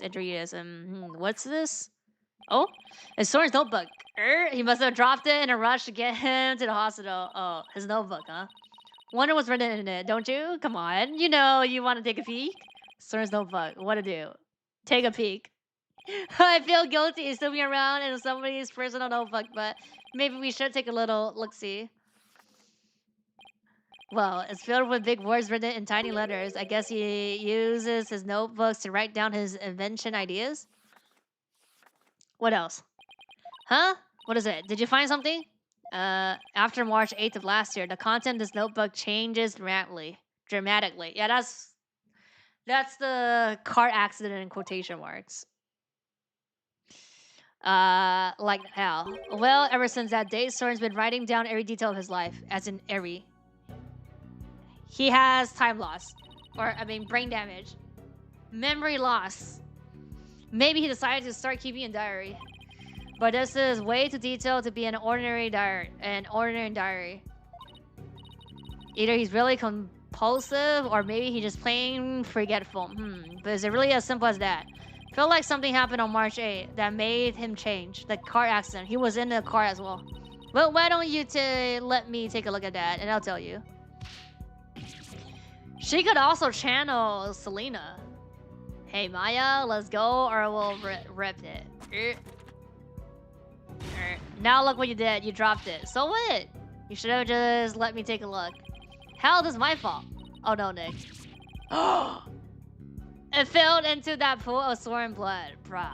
I can't read a thing on these 2 pages now. Oh my god. Uh-oh, you're gonna get it now. I guess it really is my fault after all. Let's just put it away carefully for now. We can't let anything else happen to it. You hear her. What's the 2 pages though? Hey look, there's something sticking out of the notebook. Let me see. Oh, we can't see. Oh, we could. Okay.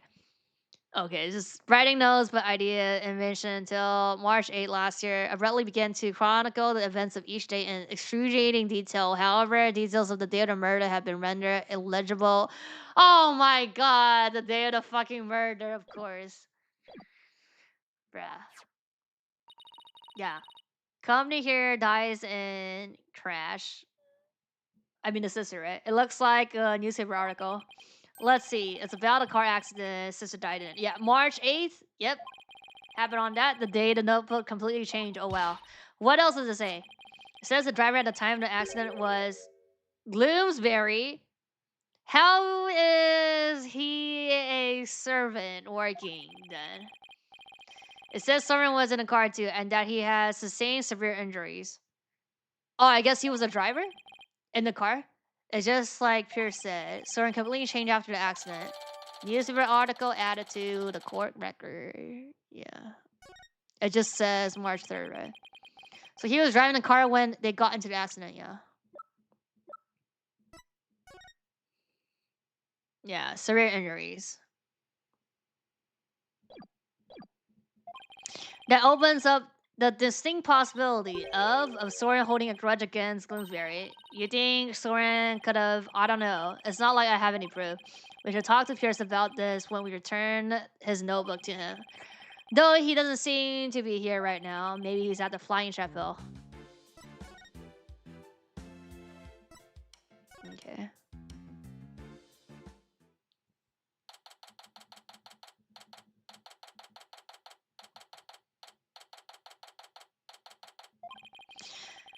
Sure hope Pierce is around here somewhere. Oh, Mr. Right and Miss Faye. Let's go. Hello, Pierce. We were just looking for you. I'm sorry for Master Soren's sudden departure earlier. You have my sincere apologies. It was totally understandable, really. But shouldn't you be at his side right now? It's fine. The other servants are with him, and I am in constant contact with them. Yeah. Do not forget to give him his pain medications and be sure to keep him hydrated. Also, see to it that he is not up and about. He needs complete bed rest.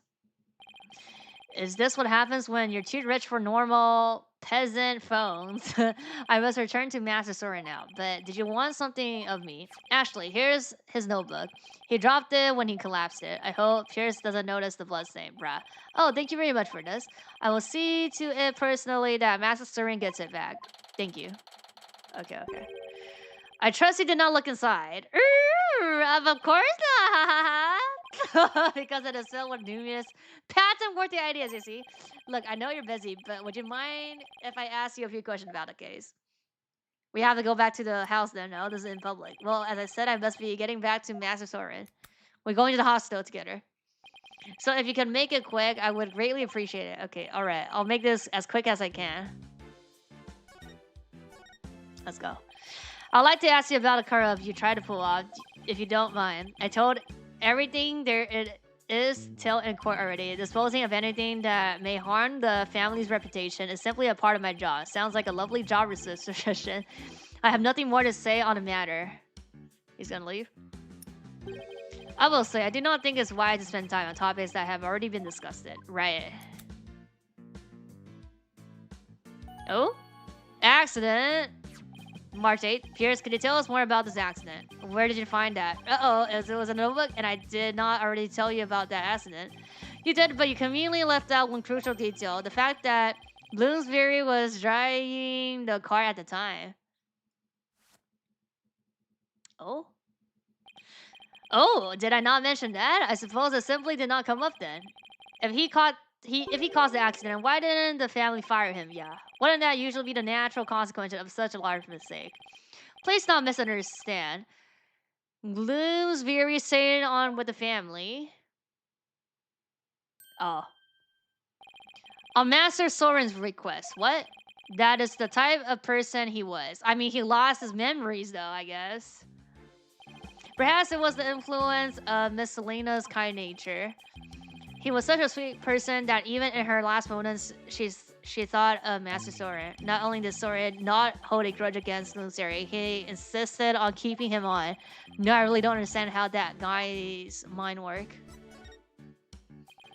So you were present for Selena's Spark Rocket's last moment. Yes, in my professional capacity, the accident happened on the way to a certain party. And what kind of party was it? It was Miss Selena's engagement party, brah. His injuries were minor, but Miss Selena and Master Soren was critical. They were both brought into the family regular hospital. Wow, to have such a terrible thing happen on what was a day of celebration. Thanks to the surgeon in charge, Master Soren pulled through, but Miss Selena, she... The last words Miss Selena said to me were... Please help Soren. Ever since then, I have attended Master Soren's and tried to help him in any way I can. I see. Selena's fiancé must have been devastated. Indeed. Who's her fiancé? The shock of losing Miss Selena was so great, he quit being a surgeon. He was a surgeon? Wait, so the surgeon who tried to save them both, was he... Yes, he was Miss Selena's fiancé. Oh my god, that's so fucked up. What a terrible tragedy. How awful. So where is her fiancé now? Yeah. Good question. I wonder that sometimes myself. Is it you? So Selena has a fiancé. Oh, we don't know who it is. Oh, that's the third person. It cannot be the third person. I'd like to find out more about him, but I doubt I'll find him anytime soon. I mean, yeah, he was here only a year. Sorry, that can't be possible though. He's not the surgeon. So are we done here? I'm afraid I must be going. Could you please just tell me a little more about Soren? There's nothing more to tell. I can't seem to get any real answer out of him by just asking questions, but there is that piece of evidence I still don't know much about. Maybe he'll be able to tell me something about it. We showed him the paper though, newspaper though.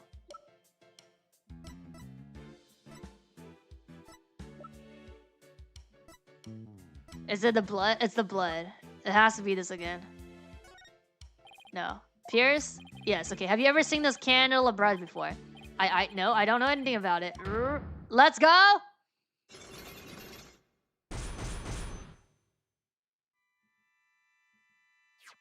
My Magatama reacted. Pierce must be trying to hide something from me. I have to break those cyclocks and find out what. I think we have all the evidence now.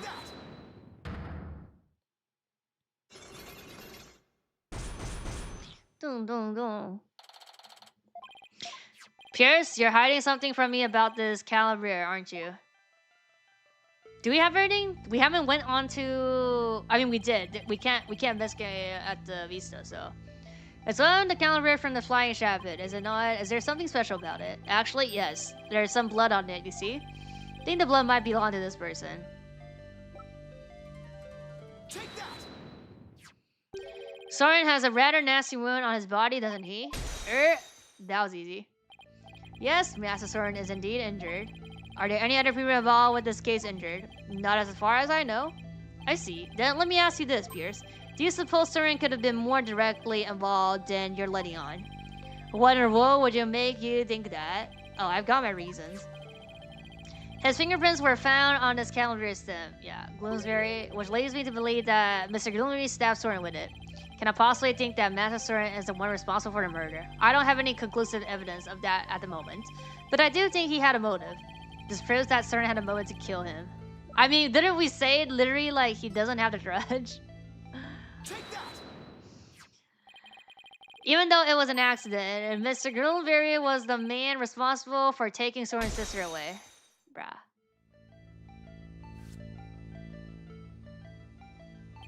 Let us suppose that he didn't stab Master Soren with the candelabra. Can you prove that it had anything to do with this case? He might have been stabbed at some other location for some other reason. Oh, okay, there's that. Sorry, back in the field was related to this case. Oh, really? Soren's stabbing and his death are definitely connected. Are they now? This is the piece of evidence that ties the injury. Yeah. Take that! A bloodstain was found on the side of the lift that goes between the hold and the Vista deck. Its blood matches the blood that is on the candelabra. I obtained the results straight from the police, so I can assure you this information is correct. This bloodstain on the lift indicates an important fact. It shows us that he was at the crime. Yeah. He was in there. Soren's blood on a lift, which can only mean one thing. He was there, wasn't he? Soren was at the scene of the crime. You're very astute, Mr. Wright. It appears I cannot hide this from you any longer. Very well, I will tell you everything. Let's go.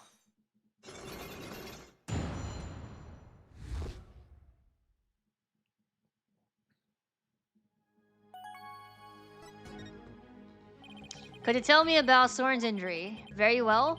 This is what I heard directly from Master Soren himself. As you some risk? Master Soren was stabbed by Gloomsbury on the day of the murder. It happened after the first wedding reception.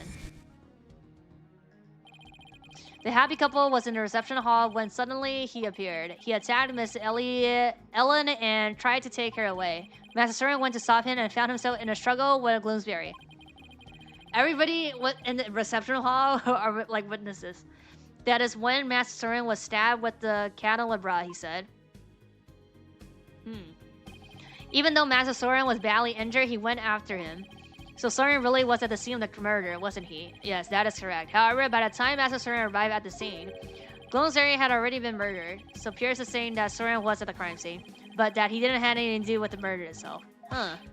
Even so, why did you try to keep such an important piece of information from me? I'm very sorry. Master Soren's injury and Gloomsbury's murder were not directly related. So I decided not to mention it. So as not to unnecessarily complicate the investigation, bruh. Yeah. Now then, I'm sorry, but I'm afraid I really must go now. Please excuse me. Thank you for your time. Pierce should have just told us everything in the first place and saved us a lot of time. Exactly. Yeah, but I guess it isn't that simple for him. He is the family butler after all. Is he? He sure didn't make our job any easier though, did he? But at least we learned something new. Soren was at the scene of the crime. Cross, let's go. That's true. One step forward is better than none. So what next, Nick? Let's see. Forensic team might be done investigating the reception hall by now. Let's go check it out. Moo. Sounds like a plan.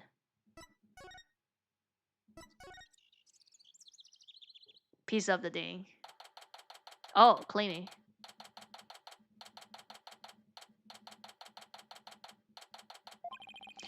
Looks like the police are done with their investigation in here. Wonder if it's okay for us to take a look around now. Oh, hi, Mr. Right? Yep. Hi, Emma. Would it be alright if we investigate in this room right now? Sure, the police are all done, so go for it. Oh, remember that broken lantern? I restored it to perfection. Yep. I have to say, it's still my best work. Sounds like the repair job was a resounding success. Thanks, Emma. We'll take a good look at it, too. Well, I have to be getting back to the station. Try not to mess up the crime scene if you can help it. We'll be careful. I'll be seeing you. Okay. Bye, Emma, and thank you. Well, shall we get started? Yeah, we can talk to her first. I don't know. I really wonder about that Pierce. Yeah, I know what you mean. He seems to have a lot of power over everybody and everything, doesn't he? Actually, what I was really wondering about is that shoulder mech of his. I mean, it's pretty amazing how many things that tiny little contraption can do. What if that mech is actually Pierce's true control center, like his brain? Maya? And what if somewhere in the manor he has another shiny golden body? And then during emergencies, he can switch bodies and become Super Pierce. This is some Kamen Rider stuff. This is what I get for trying to have a serious conversation with a super geek. I bet all Ella wants is to start her happy new life with Soren. Yeah, I bet you're right. But do you think the truth will really set her free? Nope. All you can do is do your job to the best of your abilities. And if you can bring Ellen joy that way, all the better, right? Maya. Either way, I think true happiness can only be found in the truth. What are you looking at me like that for? I was just thinking about how wise that sounded. Looks like our little Maya's growing up. Will you knock it off? I'm trying to be serious here. Sorry.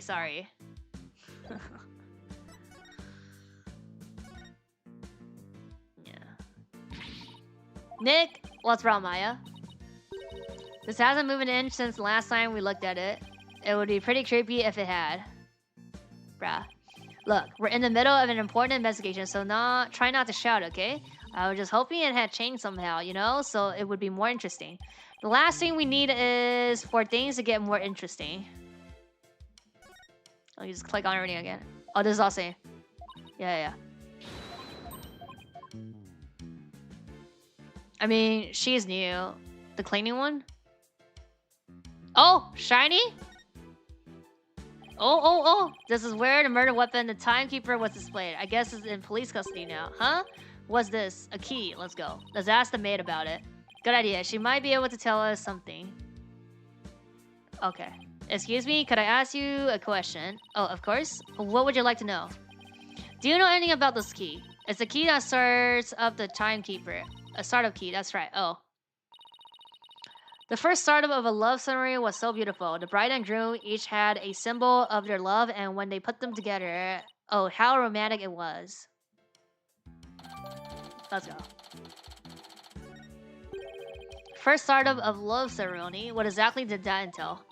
Oh, is a ceremony in which the couple activate the timekeeper together for the first time. I suppose it was kind of like a cake cutting ceremony. And what are the symbol of their love you mentioned? Well, that's kind of an industry secret, so I can't really say, bruh. I'm sorry. I'll better getting back to my work. Looks like there's an order from above not to talk about it. This is all the same. Nope, I think that tablecloth is new. They must have changed it yesterday. This? Oh, the flowers? Huh? How can you tell? Because the food stains that were there are now gone. What? I should have known as because it's food related. So there are new stuff. It's another beautiful day outside, isn't it? Yeah. If only it wasn't the scene of a murder, we could really enjoy it. True. Must be tough for the maids to have work on a beautiful day like today. Oh, we don't mind. Well, I didn't think you could hear me way over here. We don't think of it as simply cleaning. It's more like we're wiping away all the sadness stuck to this airship. Wow, talk about devoted. I guess we've checked out everything of interest in this area. Okay. I see. So we just talk like that's how we talk. This is all okay. These two stuff aren't the same. Oops. Oh. Hey, take a look at that door. I wonder where it goes. Shall we open it and see? Wait, please don't open that. It's an emergency escape hatch. It leads directly outside. You'll fall to your death. Phew, that was a close one, huh, Maya? I'll say...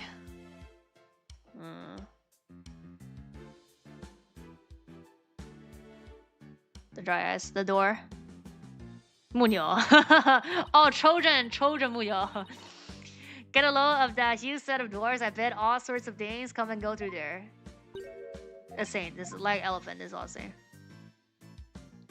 We can't even click on the dry ice this time. Okay. Do this. Yeah, to repair.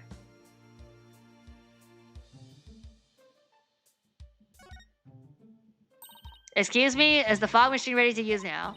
No, I'm afraid not. We only put dry ice in it when there's an actual reception. I see. That's too bad. She still wants to blast you with a cloud of smoke, doesn't she? Okay. There's the broken lantern all patched up, and I do mean patched. Let's go. The blood shouldn't be outside, it should be inside, no? I must say there was some, this was some of her best work, so I know she put a lot of effort into it. It was pretty smashed up. It must have been a lot of work to piece it back together. Well, she get an A for effort at any rate, brah. What do you mean? This looks fine. Huh? The wheel handle on the back has some blood on it. I mean, we knew about this. Looks like somebody gripped it with a bloody hand. Maybe the blood got there when the killer was putting old doom and gloom body inside. Do you see anything else worth noting? Well, there's another one of these lanterns over there, so it might be a good idea to really compare the two later. Oh! Oh! How are we gonna compare it, though? I go back now and then click on this? Oh, I see. Yeah, this is the unbroken Peekaboo lantern. Okay. This is the one that Emma restored. Wouldn't say they look exactly the same, more like they're made of the same parts. Wait a minute. What is it, Maya? I think there's something off about this Peekaboo. Just about everything about it looks off to me. Yeah, this is like in the back. I'm not quite sure what it was, but some detail isn't quite right. Show me the restored lantern again. No? Hey, I know. Is this right? What? Where? The thing about the restored lantern that's off is... Color of the wheel handle, yeah. Hang of the wing, shape of the horn. This should be in the back. It's the wheel handle. It's a different color all together. Yeah, it's supposed to be inside. And then got the inside and outside wheel handle switch out around. Yeah, wow, you're right. And there's blood here on this handle as if somebody gripped it with a bloody hand, right? Which means that the blood got on the handle from inside the lantern. Yep.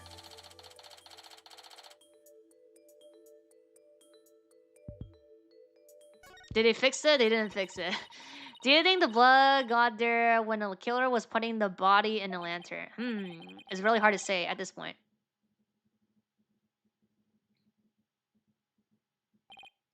Phew, well, I think we've checked out everything relevant to this case. What are you two doing here? Wait, what are you doing here, Larry? Oh, Soren. Notebook? Soren, shouldn't you be resting in bed? You're injured. How do you know about that? Never mind. Yeah, he doesn't remember. My notebook. Have you seen my notebook? Can't find it anywhere. My notebook. I need my notebook. What's the matter with him? My notebook. Master Soren. Yeah. Master Soren, I told you to stay in bed. My notebook. Here you go. Yeah, he's like... Yeah, what happened? Yeah. Yes, this is it, this is it. So Soren gets emotionally unstable without a notebook of his?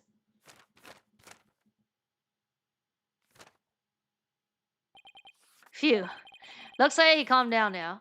Soren, do you mind if I talk to you for a minute? Cannot allow you to do that. What if his wounds were to open again? He needs rest. I guess you're right. Now, if you will excuse us. Master Soren, let us retire. Alright. There they go. Pierce is right. I guess he really isn't in any condition to be questioned. Well, let's go back to the agency and sort through what we learned.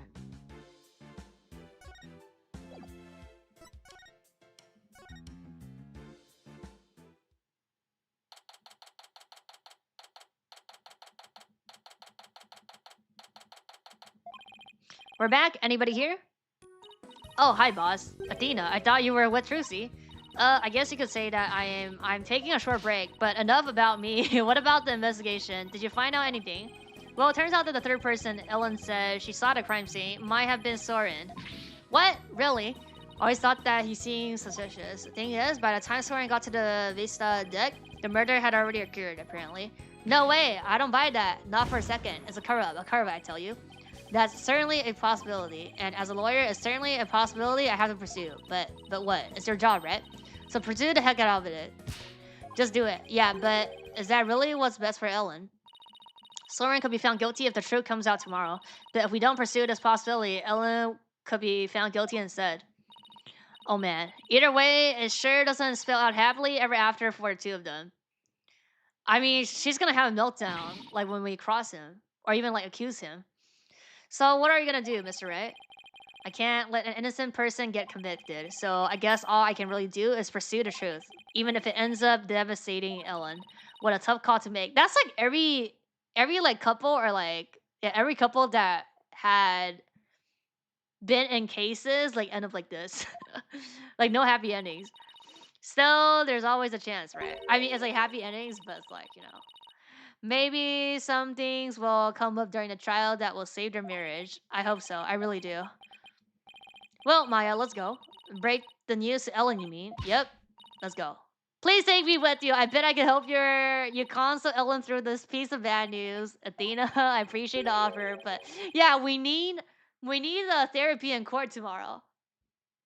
Don't you have somewhere else to be? I do, Trucy here. Athena, what are you doing here? I've been looking all over for you. Come on now, let's get back to practicing.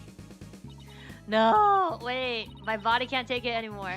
Boss, God help me. A lawyer always keeps their promises, Athena. But, boss... If you bail on me one more time, Athena, I'm going to use a real blade on you. Oh my god. Eek!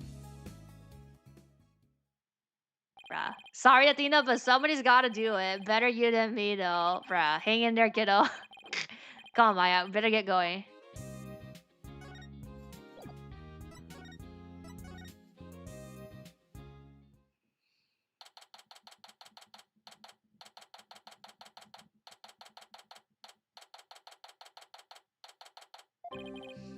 Hello, Ellen. How did your investigation go, Mr. Wright? Before I answer that, I need to ask you something.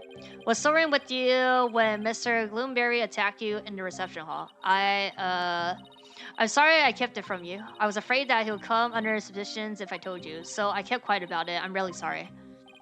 I see. I thought it was probably something like that. Listen, Ellen, I'm afraid I had to make a very difficult decision based on what I found.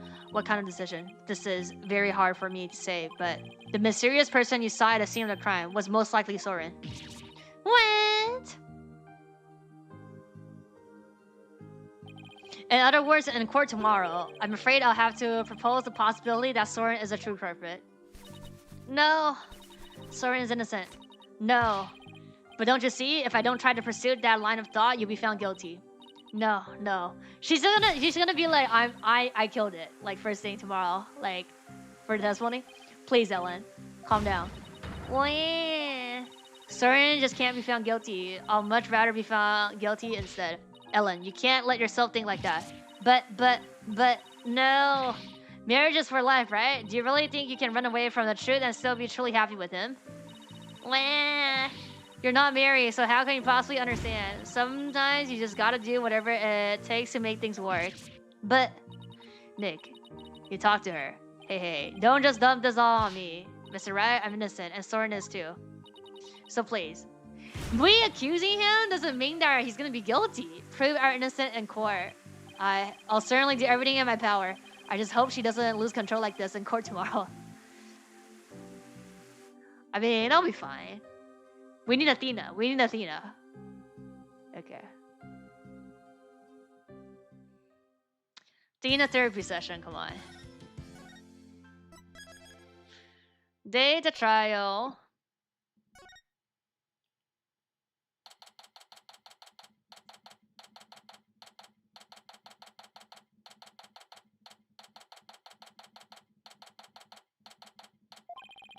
So the one thing we found yesterday is that Soren was there at the crime scene. I only hope I can get some testimony from him that'll get to the heart of the matter.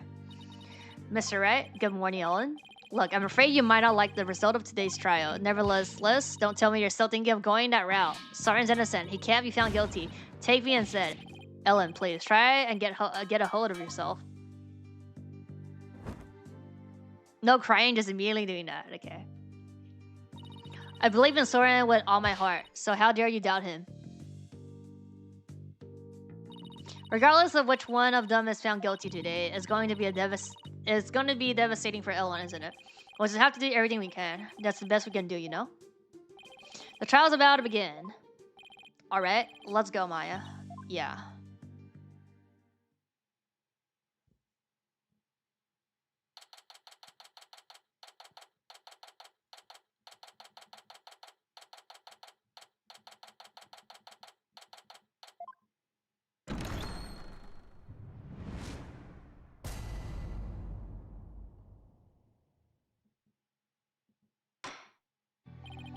Court is back in section for the trial of Ellen Watt.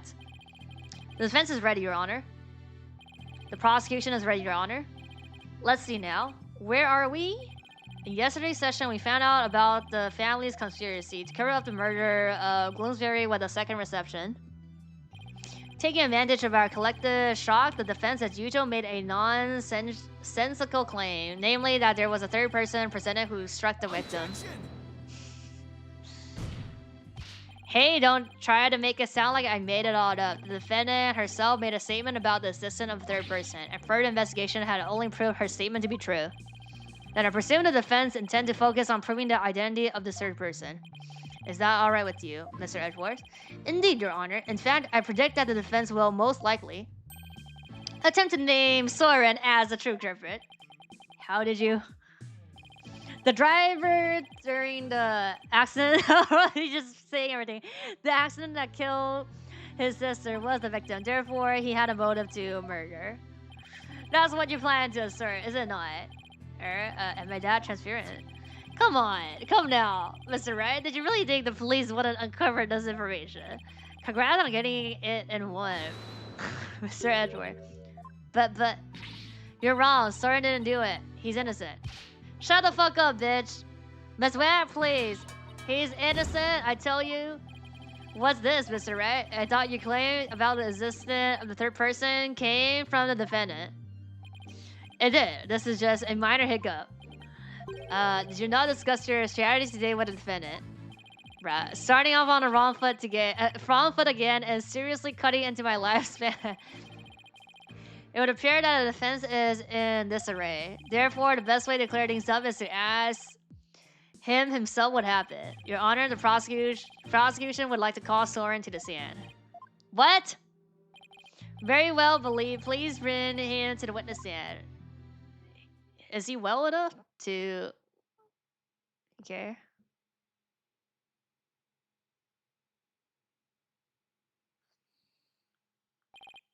Witness, please state your name and occupation.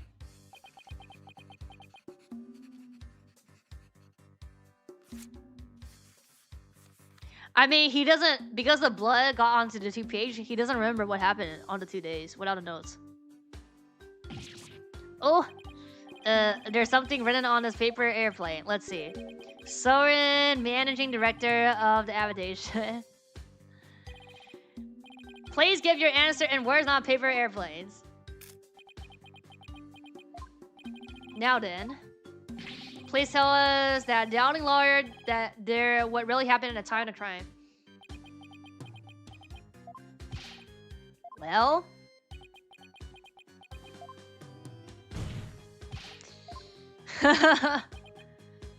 all right. Dirt. You want me to talk about what happened when the crime occurred? In other words, after the first wedding reception, when Ellen and I were in the reception hall, right? Not even the power of court can stop him from marching to the beat of his own drum.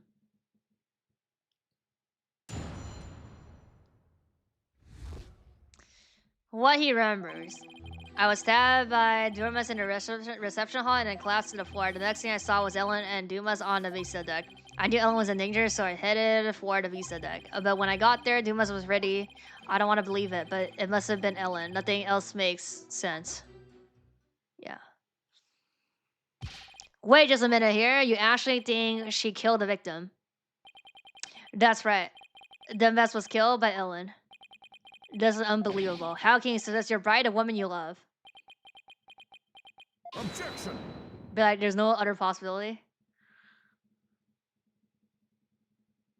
The truth can be cruel. Miss Wet, you must be very upset. Is there anything you wish to say? Oh my god. Oh. Oh no. No, wait, where's the highlight? Wait a sec.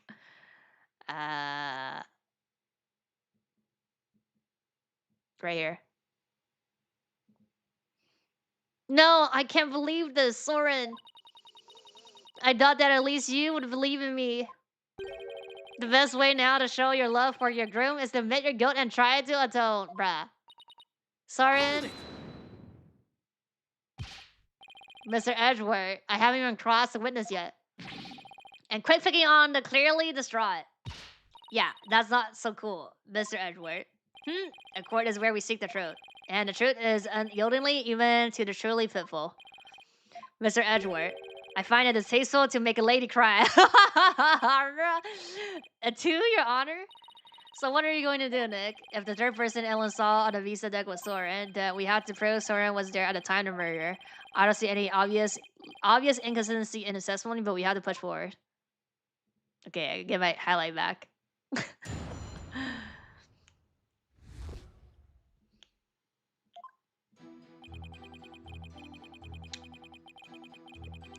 Hold it! Please tell me everything you can when you got stabbed. It's gonna be like the left hand stuff. After reception, Ellen and I were enjoying a moment alone in the reception hall. Then Dumas appeared and stabbed me. He grabbed Ellen and the timekeeper and left the reception hall. Did he say anything at the time? I don't remember. After I was stabbed, I was immobilized by the pain. I see.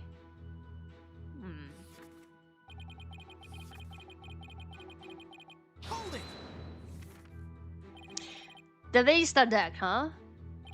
But it was nighttime then. Could you really see them in the darkness? The lantera? The moon was out so I could see them clearly. From the looks of it, Dumas was trying to push Ellen and the timekeeper off the side. So you saw the defendant, about to be thrown off the airship, you said? You say? That's right.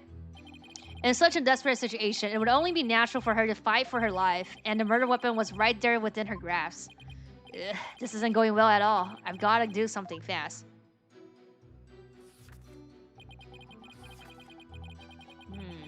Hold it! But he was stabbed, like, before the vista deck, though. I understand that your bride was in danger, but were you really able to move with a stab wound to the gut? I was desperately trying to push the pain out of my mind. I see. So, adrenaline kicked in and gave you strength, is that right? Don't see much of anything in the statement I can refute. That's right. I almost passed out several times as I made my way to the vista deck. It has to be like the last line. Hold it! Or, are you absolutely sure that by the time you got to the vista deck, the murder had already been committed? Yes. But the vista deck is just on the other side of the glass windows in the reception hall. Shouldn't you have been able to get there right away? Objection.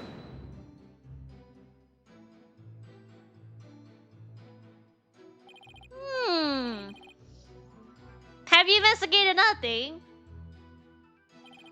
The only way to the V-Stuck is to go to the hold and take the lift.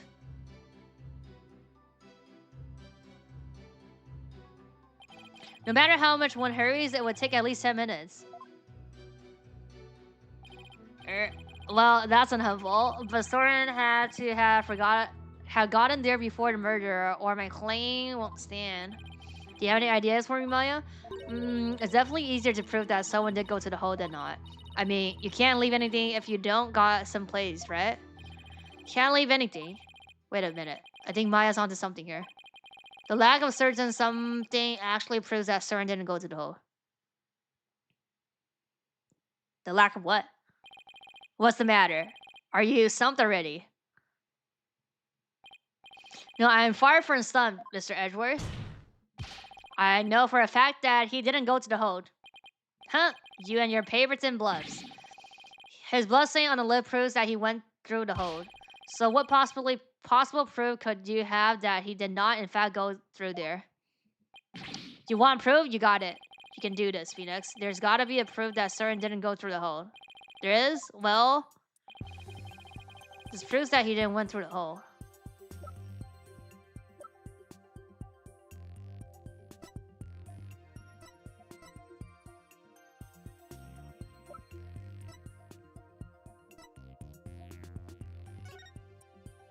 The key? Oh yeah, the key. The hole. Yeah. As anyone can see from the hold entry record, there's absolutely no mention of Soren entering the hold. I mean, he doesn't need to. He has access, I guess. The defense asserts that he used a different route to get to the Visa deck. You can assert all you want, but can you actually prove another route existed? I can prove the existence of another route to the Visa deck, you ask. We don't have it, no. We can't. Not yet, no. Well, now that I really think about it, I guess it's going to be hard to prove. But I can't back down. There is. The trial will be over if I do. One thing I can do at a time like this. Bluff, we just bluff. I can prove it. Even if it's just a bluff. I have to present something. Anything that could prove the existence of a faster route to the Visa deck. Very well then. Oh, the time traveler. The time traveler? Show us how he got to the Visa deck. Made for the Visa deck through here. Oh my god, the door to get out, like, oh my god, this. To save his bride from danger. He... oh my god.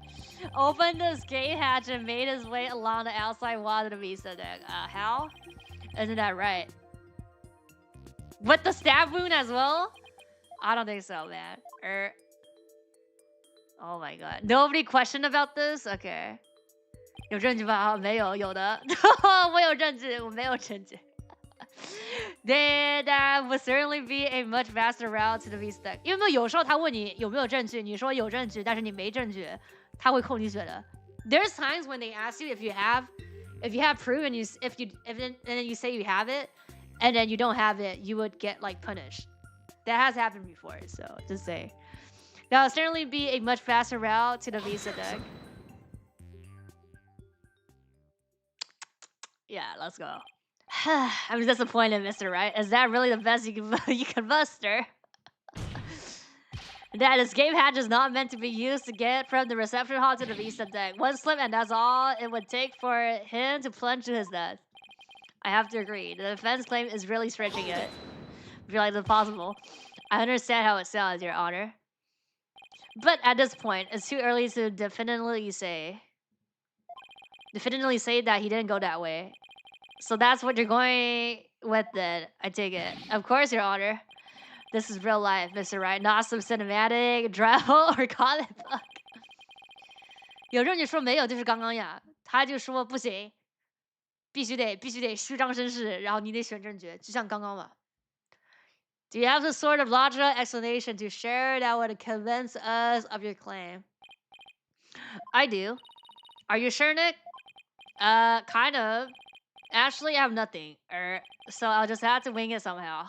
Okay, we just clicking buttons. On what do you base your theory that he made his way along the outside?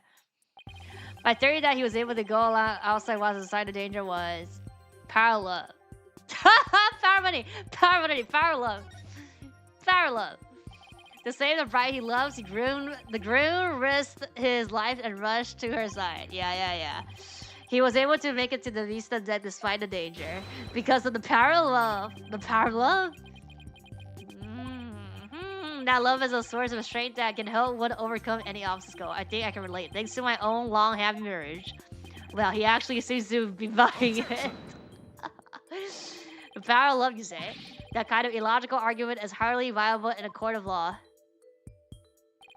Wouldn't you agree, Your Honor? He doesn't agree? I'm afraid not. Mr. Edward, you should never underestimate the power of love. Oh my god. You'll understand one day when you get married, which I will. Exactly.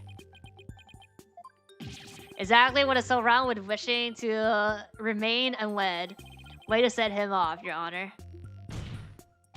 Never mind all this unscientific nonsense. Are you aware, Mr. Wright, that at the time of the crime... It was Wendy, right? Oh. There was a huge propeller turning at the full speed between the hatch and the beast. Love is strong, but M32 Roto grenade launcher is stronger. Even if a person were to go outside through the hatch. Oh my god. They'll be blown away in an instant. Huh? Where does your power of love get you now, huh? A huge spinning professor, you say? In that case, I have to admit, it does seem impossible. I should have known. Nick, you can't make that kind of face in front of a client. The worst of time are where when lawyers have to force their biggest smile. Right? Hit. Right? Feel like I just saw Mia looking out at me through Maya's eyes. No! What's wrong, Nick? Why are you gaping at me like a giant sunfish? Thank you, Maya. You just helped me remember something really important. What important? I don't remember. What? There it is. There's that fearless smile I was looking for. Give us a mind-blowing theory just like you always do. Have to turn my thinking around. Instead of wondering how he could have moved past that huge perpetuator, I have to think about what would have made it possible for him to do so. Your Honor, Mr. Wright only makes that ridiculous face when he is back to press against the wall. Therefore, please do hurry and give your ruling before... Mr. Edgewood, it's still far too early to discount my theory. Mia only mentioned by name after game 3, yeah. What are you talking about? The air shakes, large spinning propellers have already shredded into pieces. Shredded to pieces, but if we think a little more outside the box, I'm sure we can find a way he could have made it. Stop trying to stall, Mr. Right, and show us how it could have been even remotely possible, if at all. I must agree with you. Burial honor, there must have been a way. Some way that Soren could have moved along the wall in spite of the propeller. Now then, what specifically would have made it possible? How it would have been possible for him to get to the Visa deck. It wasn't flying. It was broken. He got to the deck some other way. No! Instead of going along the outside wall, so it was broken. No, it wasn't flying. The witness got the Visa deck some other way. That's why the propeller is irrelevant to this case. Really now, Mr. Wright, because as I recall, you were the one who were arguing that he made his way to the Visa deck by moving along the outside wall. Why then are you now suggesting that he got to the deck some other way? There's infinite possibilities, bruh. I agree, this new argument is a complete about face. Yes, well... What we want to know is, what would make it possible to move outside? It was not flying then. Because it was clearly not broken. So please refrain from changing horses mid-strain defense. Yes, Your Honor. Better think of this through a little better. Let me try again. It wasn't flying. It can't be broken! Yeah. What allowed him to go along the outside wall despite of the propellers is the location of flying chapel at the time of the crime. location of flying chapel, but it wasn't it flying high in the sky? Bruh, no, it doesn't fly. No, Your Honor, I'm afraid it wasn't. What? Then where was it? On the ground. At the time of the murder, the airship wasn't flying through the sky, but moored it to the ground. What? And if the airship wasn't flying, then that means... Yeah. The peninsular weren't turning. In which case...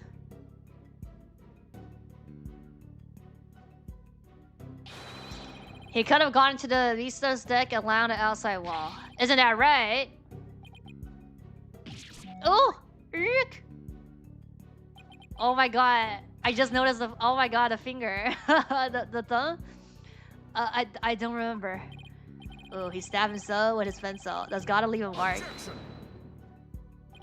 Even if the propeller weren't turning, it would have been far too risky to go that way.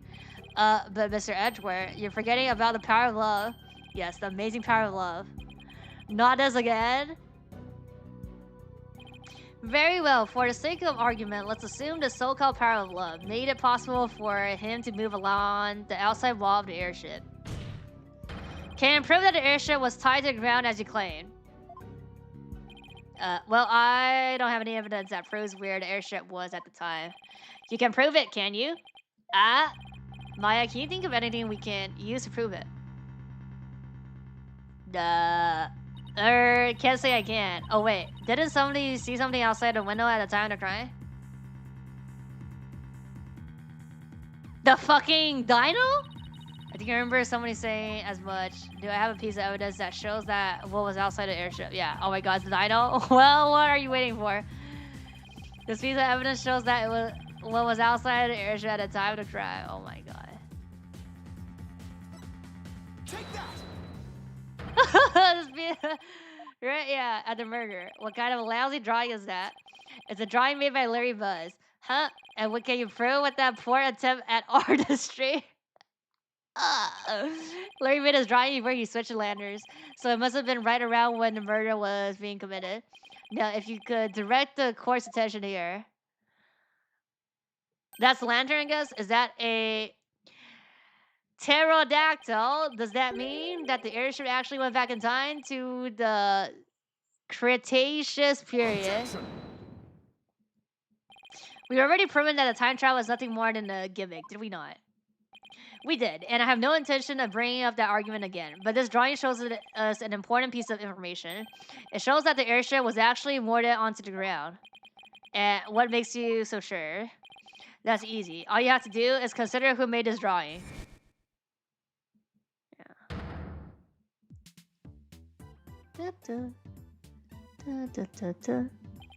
Larry. That's right, it was Mr. Buzz, and we both know what he's like. He must have seen something else and mistaken it for a pterodactyl. I can't argue with you there. Hey, just one doggone second there, here. What kind of moron do you guys take for me?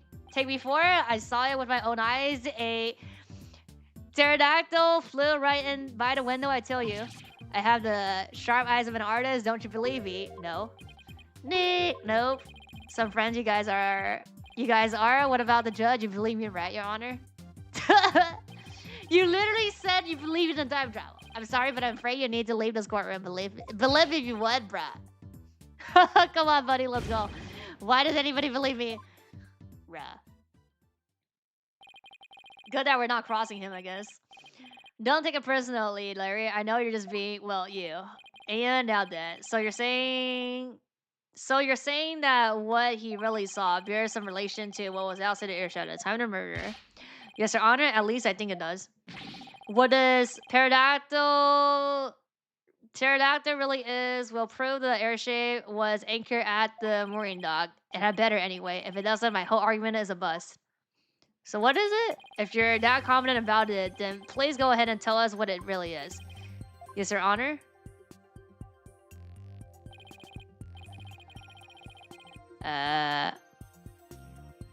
Is this board? Oh my god, is this? That's the light. Oh my god, it's this thing here. It's the board. With the light. Please take a look at the sign. At the sign, yeah. Oh, there's the blue part! The pool! Wait, but he couldn't see that in this direction though, no? If mirrors have been broken and then repaired. But what does the sign have to do with the pterodactyl? Please focus on this part of the sign. Yeah. The part broke off and got retached. What about it? How about if we turn it like this? Yeah. I see. Yeah, oh, because of the wind it got broken. So yeah, it was like in another direction or angle. That shape is the pterodactyl in the drawing. And the light is the thing on the side. That's what he actually saw. What he actually saw was his clunk as it was being blown through the air by wind. What? I mean, that doesn't prove that it's on the ground, though. Because, like, if it's blowing in the wind, then you could also be in a wind, though, I guess. On the day of the murder, there was some heavy winds in the area of the mooring dock. But it's hard to imagine that the sign would make it up high as the airship would fly, I guess. That means the flying Chapelle must have been anchored at the mooring dock that night. Isn't that right? Objection! Like, that doesn't prove shit. That's more than enough of this power of love nonsense, you pop culture junkie. Present all the proof you want, but your argument is based far too much in conjecture. Why don't we return to reality now? What do you mean too much conjecture? Even if the airship wasn't flying, that alone doesn't prove the witness went along the wall. True. Even now, there's no more than a possibility. Then how do you propose that he got to the visa deck? I noticed something as I went over the evidence. Please take a look at this hold entry record, bruh. What about it? I'm not gonna be a lawyer. I don't see him listed on here anywhere. Yeah. Don't you remember in yesterday's session we had a very similar kind of argument? Did we? Honestly, Mr. Wright, are you going snail already? We talked about Larry using the defendant key card to enter the hole. Okay, so you can't prove that he got her keys though? We did talk about that, didn't we? So, in other words, even if the person's name isn't on the entry record, it's still possible for that person to have entered by using someone else's card. Yeah, bruh.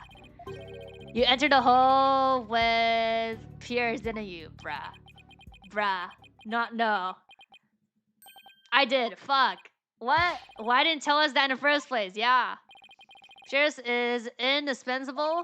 I didn't want to mention him unnecessarily and risk having him wrongly accused. Oh my god. I couldn't do it without him. I asked that you testify in greater detail about your movements that night. All that to be like, oh yeah, I didn't want to say that. The truth is I went to the visas deck with Pierce. That's why my name doesn't appear on the hold entry record. I was badly injured from being stabbed, but I was frantic. By the time we reached the scene, it was all over. Yeah, we did cross irony. Well, it doesn't help me one bit. You've concealed information from us time to time again. Exactly. Who do you think you are? Treating this court of law with such irrelevance? That being said, I do appreciate the testimony you gave just now. Thanks to you, we now know why your name doesn't appear on the entry record. Now there are no more inconsistencies in the witness testimony. That's Mr. Edgeworth for you. He never leaves a loose end dangling. You okay, Nick? I wouldn't exactly call the situation okay. Somehow I'll have to coax the extra information we need for an opening out of him. If I even can, that is.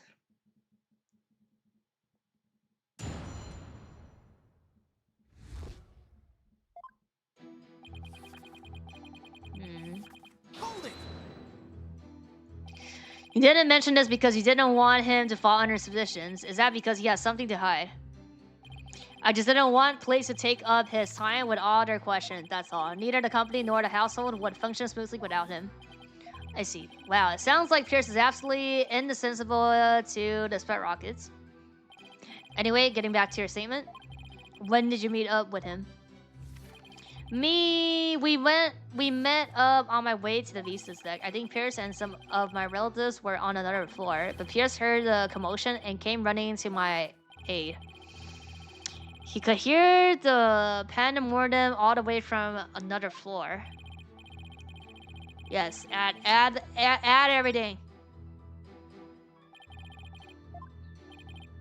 Very well.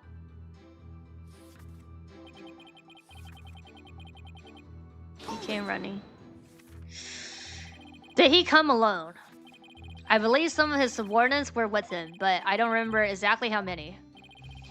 He may say there was others, but seeing how they pulled that second reception off, I can't completely trust anything he has to say either. I see. So you, him, and a few others headed to the Vista deck, is that right? That's right.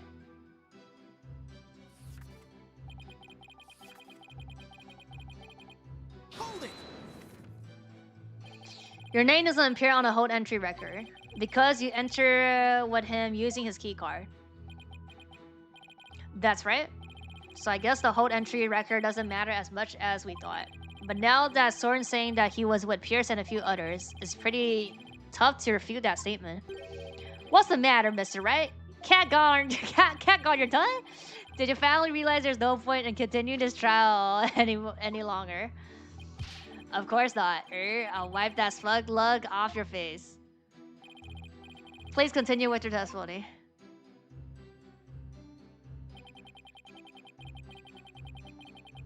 Hold it! Speaking of your injury, how are you doing now? The knife wound is deep and continues to throb with pain. Fortunately, my internal organs were spared. But one wrong move would have spelled the end for me there. Even so, I've seen you up and about all over the place since the incident. I'm only following my doctor's order to perform some daily light exercises. Mr. Wright, would you like... Oh, add? Add. Oh, yeah. We add the statement be like, you actually have memory loss. Not that it appears essentially relevant to me. It is. So it's this then. Like to have it added. Very well, I see.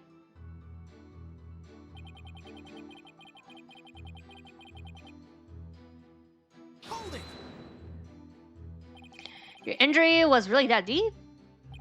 Luckily, it missed my internal organs. Otherwise, I would have been alive. I wouldn't be alive right now. According to his doctor, his injury will take about 3 weeks to heal. There's no way someone with that kind of injury could have got along the outside wall. But he might have been able to with the burst of adrenaline brought on by the pain. Adrenaline, is that your answer for everything? In a court of law, the only thing that matters is evidence, not a rampant speculation. At least admit it's scientific rampant speculation. Bruh. May I continue? Yes, of course. I think it has to be...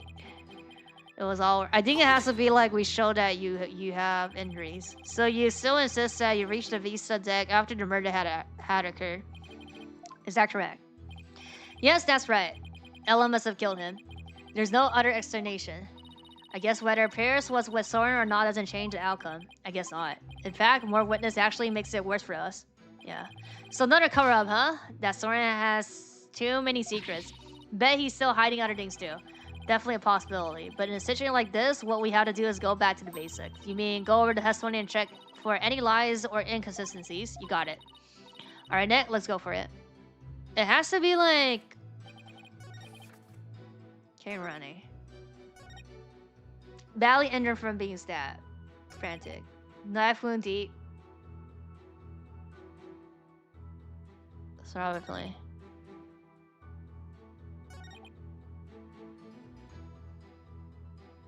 Is it like the pain is something else?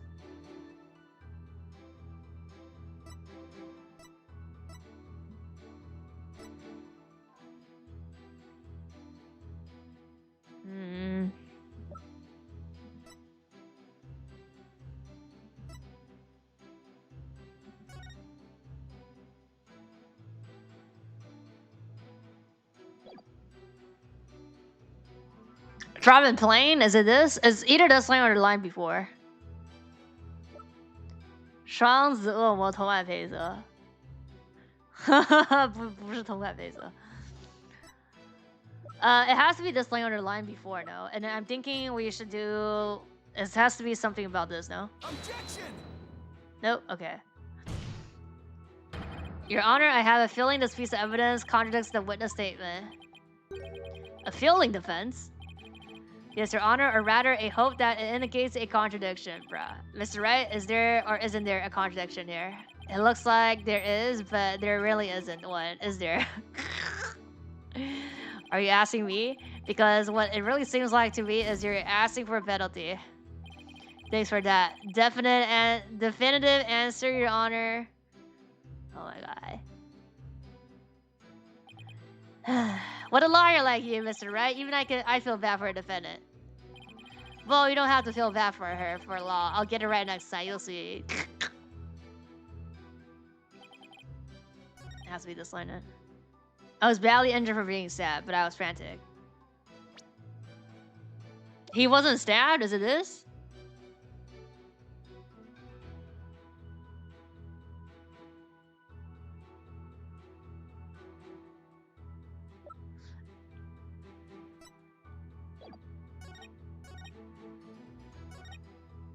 It has to be the throb with pain, no? Oh, the knife wound! It's not a knife. Knife wound. Here. Objection! Okay. You just said your injury is a knife wound, didn't you? But the weapon you were stabbed with was this candelabra. A fact I know you're quite aware of. Yeah. But like he missed the ding, and then it's because like he doesn't have memory. Very well. This is what I heard directly from Master Soren himself. As you surmise, he was stabbed with him on a day of the murder. It happened after the first wedding reception. Yeah. The happy couple was in the reception hall when suddenly he appeared. He attacked them, and he attacked Miss Ellen and tried to take her away. Master Soren went to stop him and found himself in a struggle with him. That is when Master Soren was stabbed with the candelabra, he said. Yeah. He's tried to, like, what? Yeah. It must have been a simple memory slip that made him misspeak. It happens to everyone. Nope, it has nothing to do with the case. Let's go. You must be pretty desperate to point out something so minimal. So minute. I have to agree. You hardly need to make such a big deal over such a small mistake, but I contend that it's an important inconsistency. Besides, I couldn't find anything else. This is the only thing I have to go after. And I say it's not important now. Let's not waste any more time on this matter. It is important. I agree, bruh. Everyone has a little memory. It lasts every now and then. Nope. But Your Honor, please let me explain. But can you? Can you really explain to this court what makes this slip so important? Yes, I can. Your Honor, after all, it was Soren himself who told Pierce that he had been stabbed by a candelabra. This is more than a simple memory slip. There has to be some kind of reason for it. The newspaper. Please explain why the witness slip of the ton is so important. The point is to focus on here why the witness would mistake the weapon used to stab him. Think carefully, Phoenix. This could be very well change the court of the trial. I see. So why did the witness make that mistake? Because his memory, Papa. He misspoke. He has no memory of it. Identified the wrong weapon against him. Doesn't remember the incident, let alone the weapon used against him. Not only that, but I believe he has some sort of memory disorder. Therefore, the defense contends that his testimony thus far is invalid. Just because you can't find a flaw in his testimony, you want to throw it all out? Your baseless claim is nothing but pure slander of the witness character. Mr. Edgeworth is correct. Can you explain your grounds for making this claim? Yep. Of course, Your Honor. Think of what he has said, how he's behaved, and where I'll find a clue. Very well, let's hear your argument then. Grounds for the claim that he has a memory disorder is... His notebook. His airplane bag. Notebook he always has with him. I saw daily events and information about the people around him record in it. Like a diary, perhaps. Nope. No, Your Honor. It's much too detailed to be an ordinary diary. It's more like the order of a database, actually. A database, you say? That's right. For some reason, he is apparently unable to retain memories. That's why he writes every little detail of his life down in his notebooks. How could you possibly know that for sure? He might just be an extremely compulsive person. I thought so to myself at first. To be honest, we accidentally got a stain on that notebook yesterday. You mean you got a stain on it? Hey, you're the one who tried to grab it out of my... Never mind whose fault it is, just get to the point already. Right, sorry. Yeah. Do we get a breakdown? Do we get his breakdown if we be like, yeah, you have no memory? The page she got a stain on yesterday, that's the page of the details of your stabbing on it, isn't it? No, I only write in his notebook because I'm very compulsive. Now drop the scripture already. Yeah. Sorry, but I'm not convinced. I noticed an odd fact about your notebook. Newspaper? On the early pages, you used to write down your invention ideas, but after a certain date, you started writing down a lot more and in much more detail. I believe your memory disorder stems from what happened on that date. Something so monumental it caused a memory disorder. You don't know what you're talking about. Sorry, but I do know what I'm talking about, and this is the proof. Let's go. Newspaper. Take that! You were involved in this car accident too, weren't you? And the shock of losing your beloved older sister is what caused you to develop your memory disorder. Is this true? Uh-oh. Well, is it? Let's go. It's true. The accident did something to my mind. What? Ever since that day, every time I go to sleep, I lose my memories. And when I wake up, the most recent thing I can remember is the day I lost my sister. It's as if I'm constantly going back in time. What? That's truly tragic. An inconsolable time traveler who goes back in time whenever he goes to sleep. Besides, time travelers do this, you know. But you wouldn't understand. So that's what he meant. He was talking about himself. The reactions of the people around me each time I awoke made me aware of my condition. That's why I decided to write everything down in my notebook so I could move forward. So the only memory you have since that day are the ones written in that notebook. That's right. And since the pages about your stabbing got stained, you couldn't read from it, could you? You could try to, like... There's some, like, scientific way to find the writing underneath it. There's just one more thing I would like you to clarify for me. Exactly what are your feelings toward the victim? His feelings towards Groomsbury. That's right, Your Honor. The witness said that every time he wakes up from sleep, his mind goes back to the day his sister died. That's right, you can't mean? Yeah. Your pent up feeling of anger and resentment towards Mr. Groomsbury for the accident were renewed each and every time you woke. Were they not? But you couldn't take it anymore, so you turned to murder, isn't that right? What? Mr. Wright, are you saying that the witness murdered Mr. Groomsbury for revenge? Well... She's gonna be like, no. Yep. Miss Watt? Your Honor, I did it. I killed it. Yeah, let's do it. Yeah. No. What? This is like the second or like the third time that this has happened. So it's like, yeah, whatever. What are you trying to do? Don't tell me you're still thinking of going that route. He's innocent. He can't be found guilty. Take me instead. Try and get a hold of yourself. Guess you really meant it. My son did nothing wrong. I'm the one who should be convicted. Are we to understand that you're confessing your guilt? No. Gotta cross this. Yeah, just cross and be like you're BSing, Ellen. Why would you cover for me? After I testified that I thought you must have killed him. I'll admit, I couldn't believe my ears at first, but all I wanted is for you to be happy. Your happiness is my happiness, Soren. But without my notebook, I'll even forget those feelings of yours by tomorrow, knowing that you still feel this way. Simp be like, You loved me all this time, the same way you did before the accident. Yeah, that's what I mean. Like, she was with him before the accident, that's why. That's how I know that you're the same person I've always loved.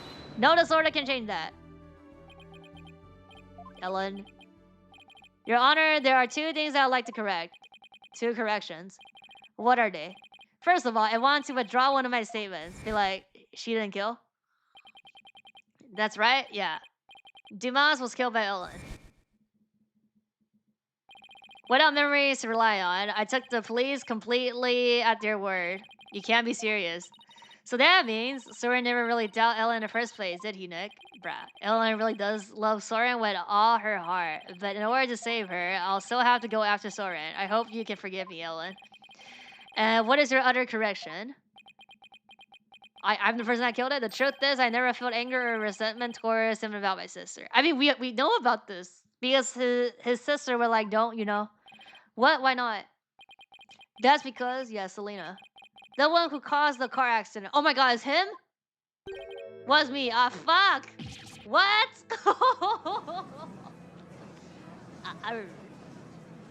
So like the public scapegoat is him. Ordered in the court, please continue, bruh. I'm the one who killed my sister. To protect my career and my future, my father made Dumas take the blame. Yeah. In exchange for money and the position of the lead servant. Oh my god. So you see, Dumas must have held a grudge against me and not the other way around. There has been cases where, like, the person forgives the, like in a car accident. And it's like, it was like, I don't think it's called manslaughter, but it's like they got into an accident and then one of the person got like heavily injured. But then like they didn't fire that person. Like they didn't fire the worker and then they forgive him. Like forgive the person. That actually, there are cases like that in real life. But right here, they just change it to be like, actually it was me. So this whole shit is like, it's not even like, oh, my sister told me that, don't blame him. So then I follow my sister, right? Now it's just completely like the other way around. And he must have attacked Ellen to get his revenge on me. Are you sure about all of this? Yeah, it's in the notebook. Very sure it's all written down in detail in my notebook. Okay, somebody could tamper it. I guess you can't because of the handwriting. The notebook is important evidence supplying background to this case. It must assist you to submit as evidence. Yeah, evidence. Okay. The lawyer said I had turned to murder, but that's just not true. Okay, then. Writing nothing but ideas until March 8th. Yeah. I rarely began to chronicle, however details of the day returned to illegible by bloodstain, yeah. However, it is true that my older sister and Dumbass are both dead because of me and my negligence. I just glanced through his notebook. I wasn't able to read the part about when he was stabbed due to the bloodstain, but what's written here about his sister occurred accident exactly as he stated, yeah. Your Honor, as long as it matches what's written in that notebook, can we still make the witness testimony as valid in spite of his memory disorder? Yeah, I think so, yeah. Yes, I believe we can. I understand now that the witness memory is in disarray. Yeah, but it doesn't change anything, you know? But if what he himself wrote in this notebook is true, he has no motive then that means by the time his party reaches the scene... So it's the butler. That's what I've been saying. It's the butler. He has the power. He has motive, I guess. Because I guess if they married, then she could be in charge. But, like, he is supposed to be in charge of, like, Soren and the family and the business. The victim had already been killed. Edge was right. I'm still in the same blind as before, but should I really simply accept the contents of the notebook as a substitute for his memories? Well, what do you think? We can't accept that. As an official representation of his memories. Nope. Why accept the notebook as official representation of memory? No. We can't. Wait a minute, Your Honor. The defense requests a chance to examine the notebook to see if it's trustworthy. How? Very well, but be quick about it. Thank you, Your Honor. How would you examine it? Oh my god, fingerprint! Well, we should look at it from all different angles to see if there's any new suspicious. Oh my god. The fingerprint that Emma gave us. Or no. Oh, we just look at it. Oh, okay. Never mind. I thought we were gonna like... There's no point if I don't look at what's inside. How to open it. With your permission, Soren? Here I go. Okay. Yikes. Oh, it's just the page Maya got all saying it. That I guess is not going to be very helpful at this moment. Keep going. Oh! Oh, that's no. It's the last page where there's writing. Huh. Something's about this page doesn't sit right with me. The butler, like, teared it off? Bruh, like, teared it off, like, randomly like this. I'll better take a look. Better look. Huh? A page has been torn out. And it looks like there was something written on it. Bruh. It looks like a page has been torn out here. Do you know what was written on it? Nope. Oh, that? I often tear out pages when I write somebody a note.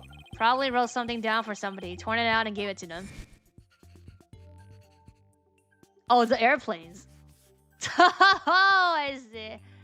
Okay, there should be more torns then. He did this at least 5 times. Okay.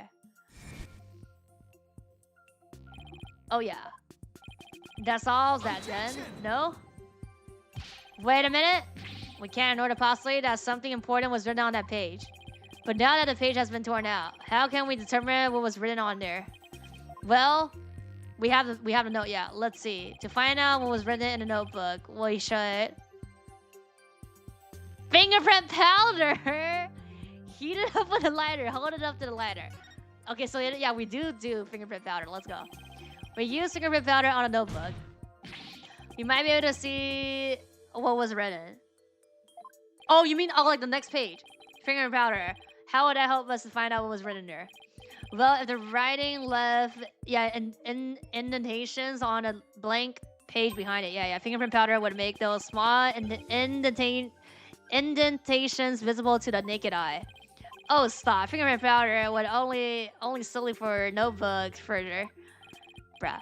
If you use a powder and still don't find anything, we will find something. Then you must accept the notebook as the representation of the witness memories. Alright, Your Honor. I understand. If I don't find anything, it's all over anyway. Yeah, powder, don't fail me now. I'll now use fingerprint powder on a blank page to find out if we can see what was written on a torn out page. Okay. Apply some fingerprint powder to see. Okay. Thus, on enough powder, use blow. To blow the excess powder away. Something should appear. Switch to analyze.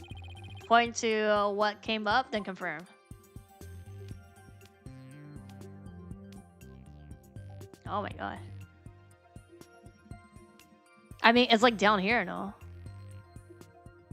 Reset camera.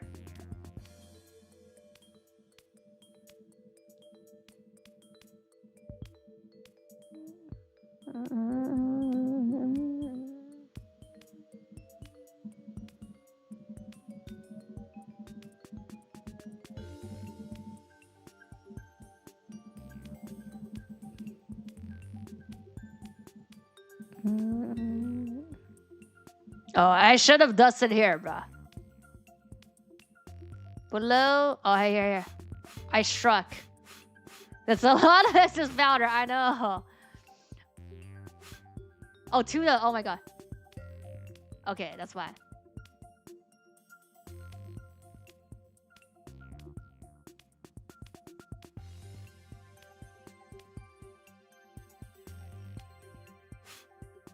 Has suck Ellen. To the vista deck. Yeah, that's the note of the victim, no? Yeah. Oh, here, no. Dumas took Ellen to the vista deck. I struck. Oh my god. But why did he roll a note of this? I struck on his head? Bruh.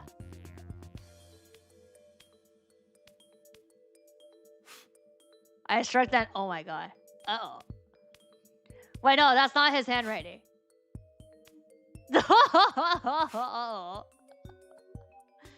We have some confession here. Looks like I didn't get quite enough fingerprint powder on the page. Guess I better dust a little more. Bruh, you could clearly see this shit. What are you talking about? What the fuck are you talking about? There's more?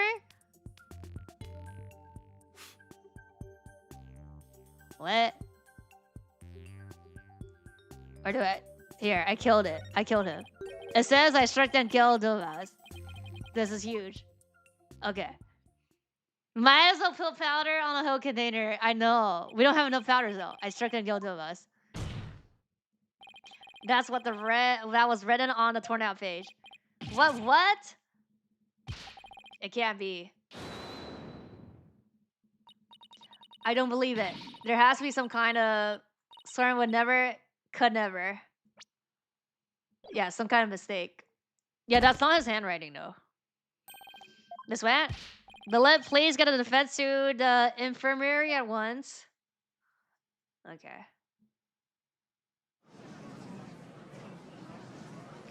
Butler?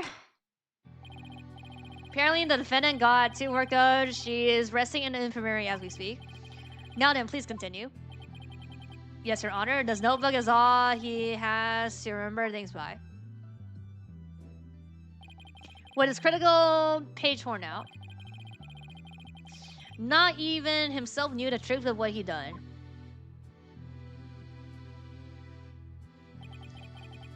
I'm the one who killed him? So it wasn't Ellen. Oh, thank goodness. Doesn't mean you were at the crime scene during the murder after all. I guess I must have been.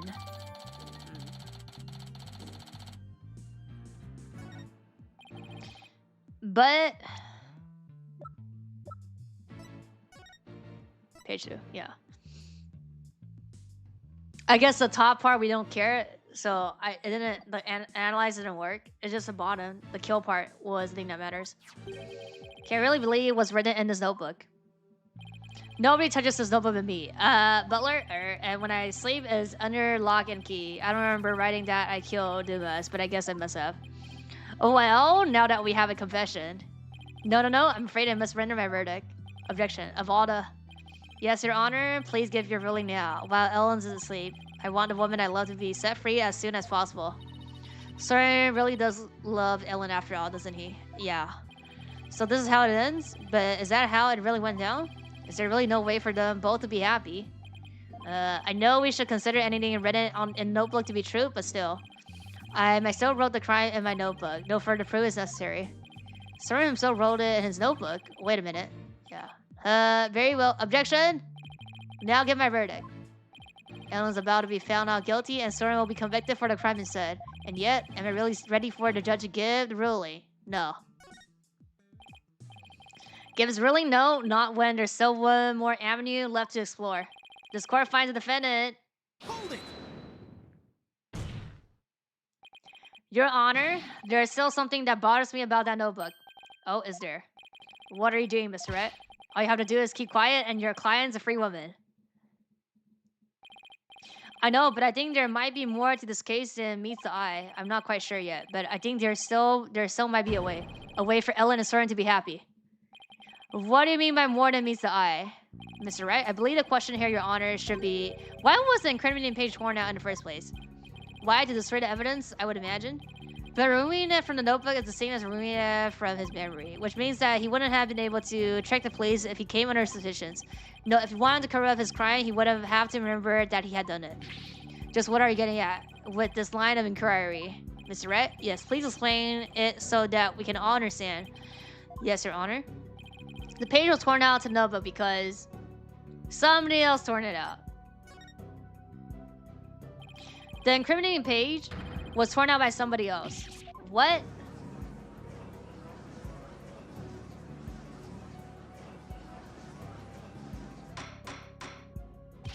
Order.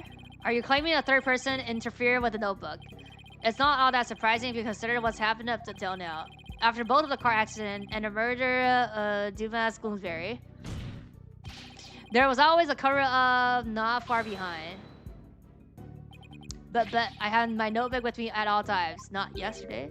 Did you? Because I remember you were in a panic yesterday because you couldn't find it. That's true. So who orchestrated this particular cover-up, Mr. Wright? If we think back the course of the trial, it's pretty easy to guess. Yeah.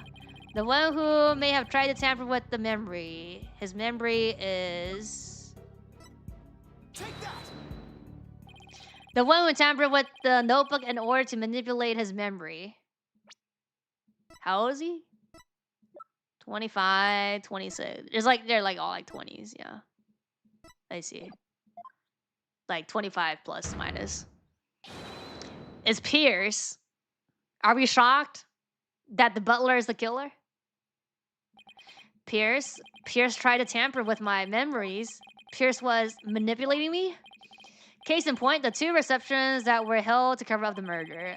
It was him who directed the guests and orchestrated the entire scheme. No, it can't be. Which of my memories are mine and which have been rewritten? When did he start rewriting my memories? Who wrote this? And this? And this? And this? And this? And this? And this? Break down? Oh my god, oh my god.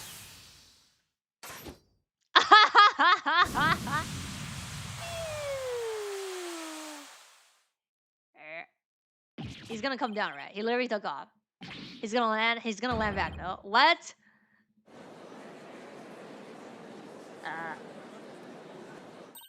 Look, Nick, he's coming back down. Yeah. Stage 2.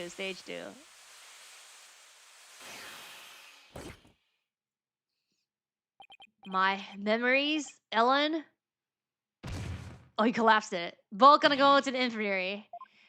And then we get Butler on the stand. Butler, please get him to the infirmary on a double. Yeah. Okay.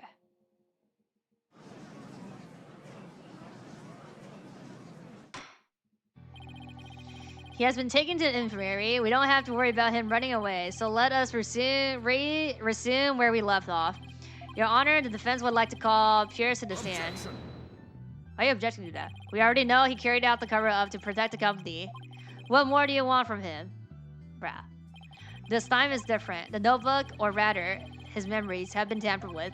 That means the only person who knows the whole truth is him. Is now him. Don't tell me. Are you actually trying to drum up a 3rd suspect in order to exonerate the Fed and her groom? Yep. I'm not drumming up anything, nor do I have the grounds to accuse him of anything yet. All I know is that he is the only one who knows the truth. And I think he's still hiding something we don't know about yet. Huh? No grounds yet, is it? Well, Mr. Edgeworth, does the prosecution consent to calling the witness to the stand? What? It does, Your Honor. However, I would like a little time to talk with the witness before we do, bruh. Recess. Very well, we'll break for 20 minutes.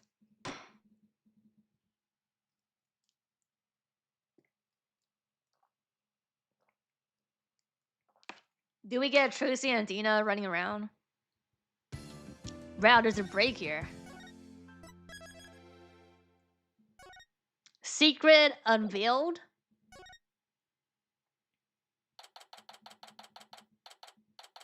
Wait, I guess yeah. They always have a break when we recess here. No. Now we'll have to face Pierce on the stand. I'm not sure if I should be surprised or not. One thing's for sure, he won't be an easy adversary. So do you think Pierce did it? It's too early to say anything at this point. I mean, he's the only other person. But I do think he's still hiding something. Nick, why didn't you pin everything on Soren Loser back there? Looks like Larry still hasn't given up on Ellen. If this Pierce guy is the real bad guy, then Soren and my Ellie will live happily ever after together. You didn't have a fucking chance, bro. Larry, that's not the kind of thing a decent human being says. Shame on you, Larry. Oh, boo-hoo. You think I don't know? I know I have to give up my Ellie. But Nick, promise you'll make her happy. She deserves a happily ever after. I'm sure Soren will make her happy. Once all of this is said and done, the trial's about to resume. Okay, we don't get to see. It's just Larry. All right, you ready, Maya? Yep, let's go. Are you rooting for you, Nick? Why are you sweating?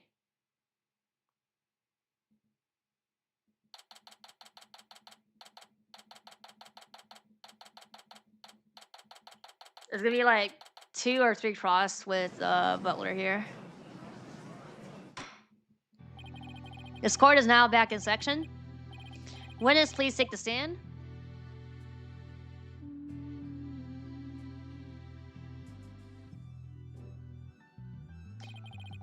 Can we? Yeah, I mean, does it make sense that he's the surgeon, and then for some reason the sister didn't know, and then like a year ago, like he came in, And then he has the motive to pin it on Soren because he's the actual person that killed his like fiance.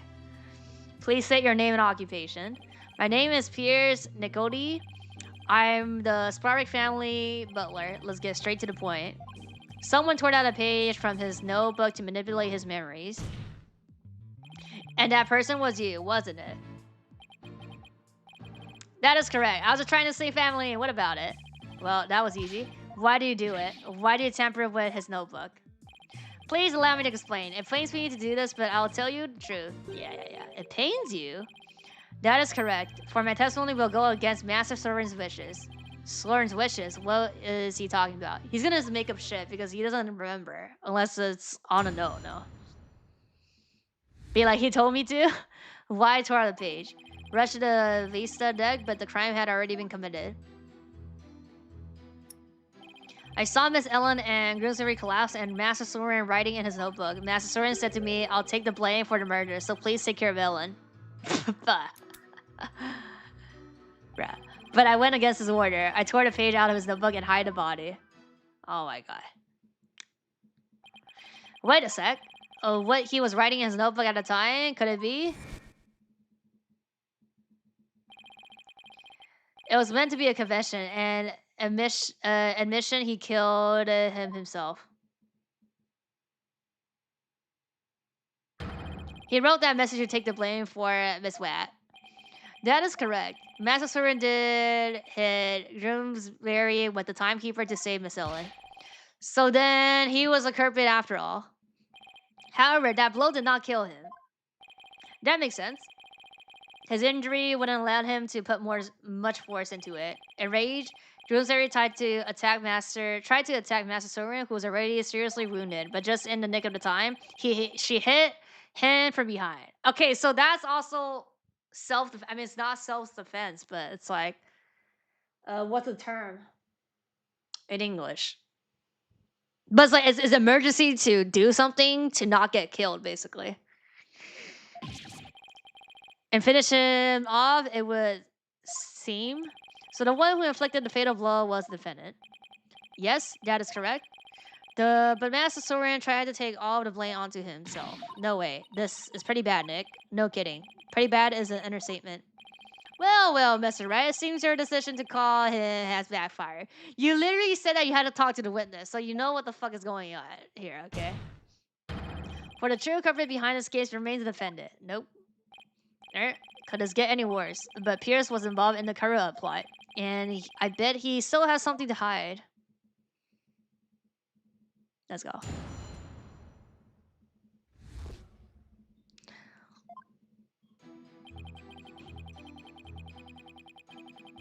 Hold it! Wait a minute. I thought you went to the Vista deck with Mr. Sparrick? Yeah, sorry, no. Actually, that is not true. What? What do you mean? I found this out afterwards, but Master Soren went into the Vista deck alone. He went out the escape hatch in the reception hall and went along the outside wall, bruh. What? You can't be serious. You mean Mr. Wright's pill-planted guess was actually correct? Was what the Adaplat. I suppose truth really is strained from than fiction. So when you got to the scene, you saw everybody, yeah, all three. Is that right? That is exactly right.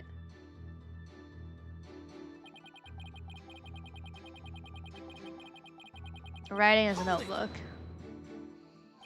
So when you and your group arrived at the Vista deck, the murder had already been committed. That is correct. Glossary had already been struck. Miss Ellie had lost consciousness probably from the shock of the incident. And how did he appear? He was bleeding from the stab wound he'd received from Bloomsbury. Barely conscious, he was writing something in his notebook. So the mystery third person Ellen saw was Soren then?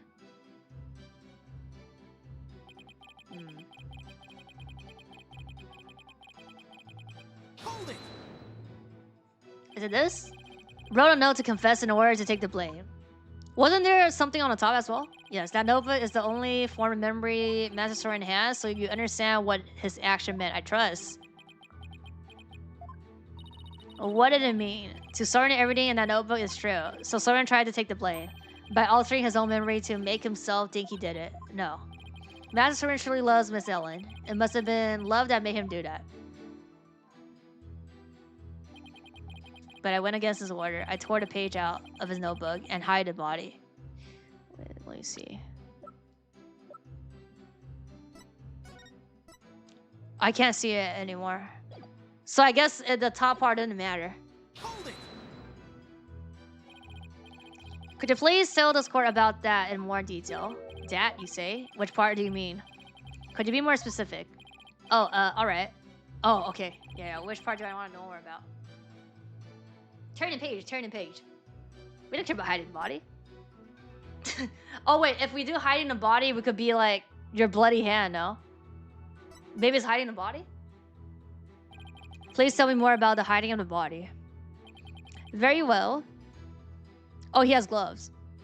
Yeah, I guess it's hiding the body then. After saying he would take the blame, Master Soren passed out. That's when I hide the body. I quickly took the lift down to the hole, where I hide his still warm body in the spear Pegaboo lantern. So it was you who fired the body, not the defendant. To think Mr. Buzz would move the lantern containing the body to the reception hall. Well, I did not see that coming. I don't blame you. Not even Larry can predict what Larry will do next. May I should take another look at the lantern in evidence. Yeah, add that. Yeah, it's this. It's the blood. On the handle? Outside? Or inside? Yes, please, very well. Please add the statement to your testimony. Yeah, it's this. In the hole, I hide a still warm body in the spear Pegaboo lantern. It has to be this. Why did you hide a body in a lantern? As I told you yesterday, it was to make it as though the murder never happened. But thanks to Mr. Buzz, things did not turn out as planned. So holding the second wedding reception wasn't his idea, but yours, wasn't it? It was all for Master Soren's sake and for the adaptation. If I am accused of a crime for trying to cover up the incident, I shall accept it willingly. He really doesn't seem to even care about himself. So he's talking about the cover-up after the incident, huh? Right. That's information only somebody who was actually involved could know. So it might be a really important piece of testimony. I think so too. I really have to thread carefully here. It has to be this.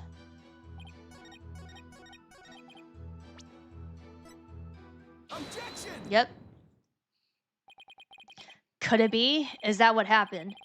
If what I'm thinking is true, then maybe I can prove neither Ellen nor Soren did the deed. You said the body was still warm when you hid it, correct? So then, what if Groomsbury was still alive when you went to put his body inside a lantern? Huh? What? Oh, and he tried to come out? Is that the blood? That's preposterous. Yeah. Actually, this shows that the victim might have been still alive while inside a lantern, bruh. I'm afraid I have to point out which part you're talking about. I see. So nobody killed him, he just died. Take that! Like, blood loss. As you can see, the back end of the lantern is a door, and there's blood here on a wheel handle. Objection! That bloodstain must have gotten there when the witness put the body inside the lantern. It in no way shows that the victim drew his last breath while he was within the lantern.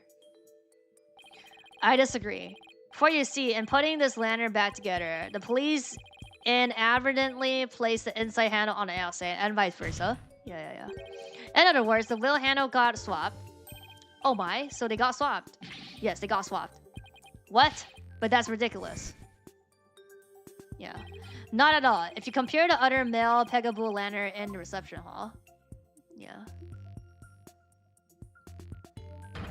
It's quite obvious the wheel handle were attached backwards.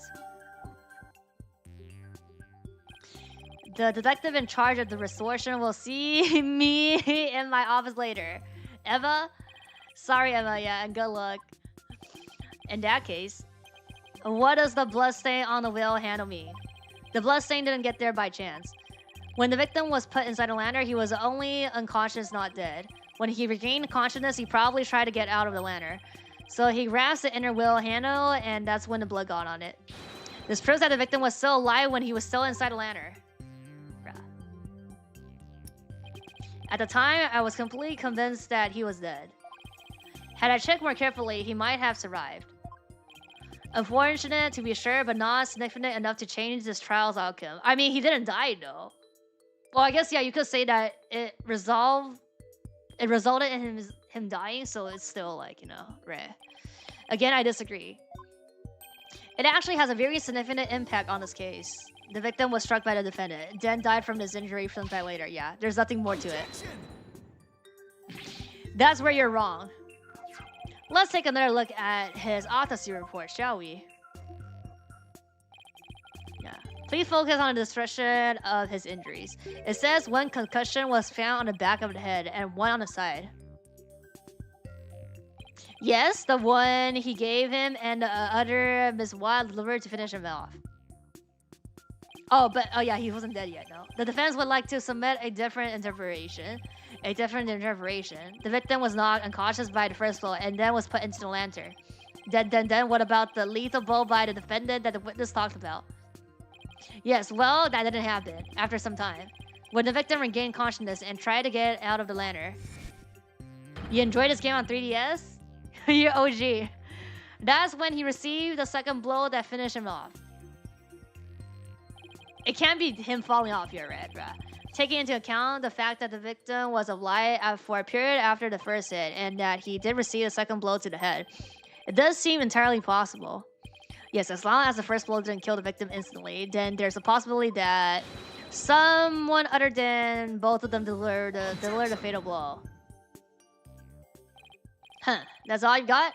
Even if there was a time lag between the two blows, the prosecution's position doesn't change. What? What do you mean? It's elementary.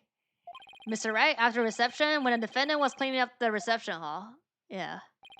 The victim was supposed to be dead, suddenly came out of the lantern. The defendant grabbed the murder weapon, which was right there, and finished him off.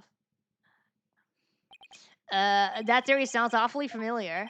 Of course it does, Your Honor, because it's exactly what I proposed at the very start. The second blow was inflicted by the defendant after all. I see. It seems a tangle of mysteries has unraveled into a single thread. But as long as there's a possibility that the fatal blow was delivered by a third person, then we must continue the deliberations. Give it up, Mr. Wright, unless you have something to prove the presence of your precious third person. Yes, right there. Okay, Nick, just relax. You can do this. Come on now. Take some deep breaths. Good idea. Deep breaths. Deep breaths. There. Don't you feel better already? Miles, right? I should calm down, get my focus back, and go over everything again. And then hopefully I'll be able to find something to prove there was a third person. Let's see. First, why did he attack Ellen? Because he was tired of taking the blame for the accident? But something about that line of reasoning just doesn't feel quite right to me. No? How come? Well, if it's just a personal vendetta, he had already stabbed Soren. So why then? Was he so determined to go after Ellen? You're right, this whole thing feels too premeditated for a crime of passion. Well, he's left-handed, so that's poo-poo. Didn't seem to have a personal grudge against Ellen. If he didn't have a personal reason to attack Ellen, then... You've taken long enough, Mr. Wright. Now it's time for some action. What proof do you have that a third person was involved? Alright, I'll show you. Not completely sure of what I'm doing yet, but it looks like I'm out of time. Do we just show the note then? This piece of evidence proves the involvement of third person. Yeah. It's like he's left-handed. I get it now. Now I see why this note bothered me so much when I first saw it. Yeah. Looks like a note outlining the murder plot. That note was apparently written by the victim. But why would he feel the need to write instructions to himself like this? Be like, Soren writing a note? Your Honor, please take a look at this note. This is the victim's murder plan, right? It's definitely a murder plan, but what if he didn't write this note himself? What? This is how you intend to conjure up your mysterious third party, Mr. Wright? Can you even prove that note wasn't written by the victim? Yeah? Yes, I can. Very well then. Please present your evidence. Candle? Take that! This is the weapon he used to stab Soren. I was wondering that what you pulled out this time. Dare I ask what that could possibly have to do with the note? His print was found on this candelabra, and the prints were found from his left hand. So that makes the victim left-handed, correct? Exactly, Your Honor. The police looked into it too and confirmed as much. Now, take a look at the smug writing in this note. Notice how the smugging only starts from the middle of each preceding line. Had this be written by a lefty, the writing would be smug from the far left end. This means that whoever wrote this note was definitely right-handed. In other words, somebody other than the victim wrote this note. What? But if somebody other than he wrote it, then what does this note mean? He followed this note to the letter when he attacked Miss Watt. So clearly, this note isn't a murder plan written by him, but rather, these are instructions to kill Miss Watt, issued by somebody else. Objection.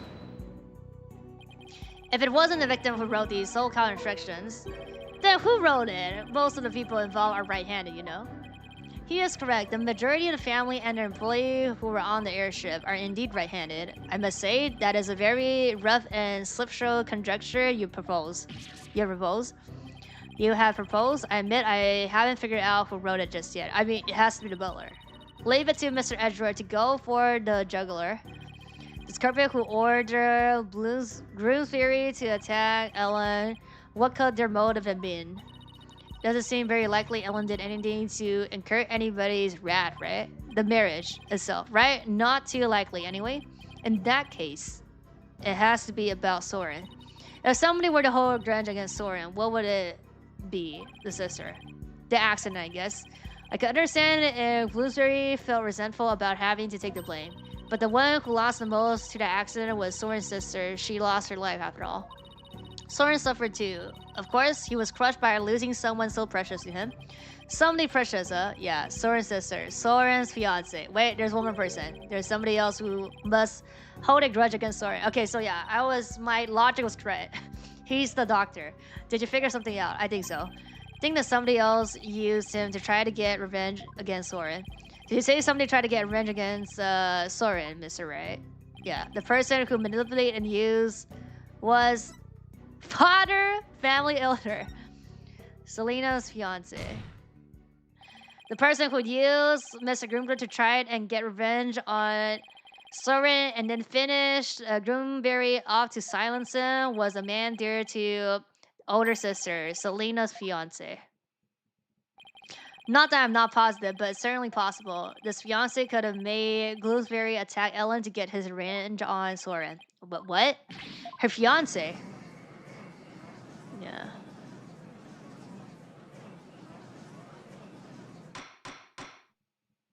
Order in the court. Order, I say. Yes, it does seem quite believable that Miss Selena's fiance would bear a grudge against Soren for his role in the accident. Exactly, Your Honor. Maybe her fiance was trying to murder Miss Watt in order to make his experience the same pain he felt. Yeah, Phil. His fiance was a surgeon. Her fiance was a surgeon, if memory serves, but the only person who attended the reception were family and staff members. That may be, but then that just means that the fiance must have been among those who attended. What, really? Of course. Otherwise, how could he have killed Groomberry? Oh, I see what you're doing. This is just another giant bluff, isn't it? Alright, I'll bet. Who is it? Yeah, who exactly did claim this fiance to be? Easy. Yes, I would like to know as well. Are you sure you're going to be okay, Nick? Maybe?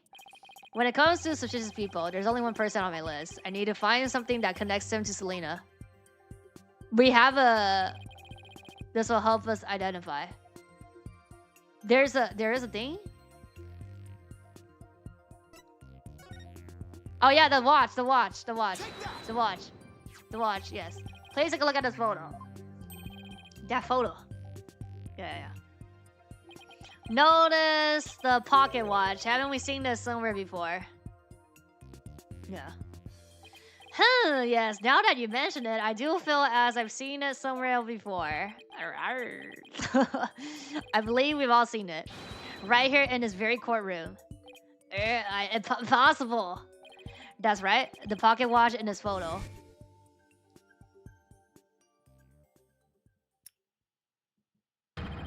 It's the same pocket watch Mr. Nicoli has on him right now.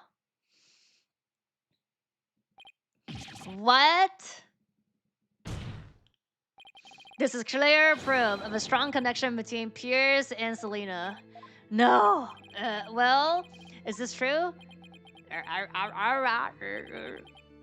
You were once engaged with Selena. That pocket watch. You keep it as a memento of her, don't you?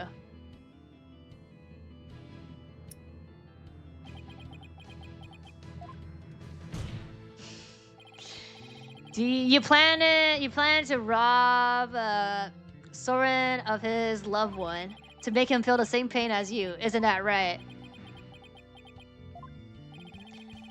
But he managed to fight back and knocked Gloomberry unconscious. You thought Gloomberry was dead and hide his body in a lantern.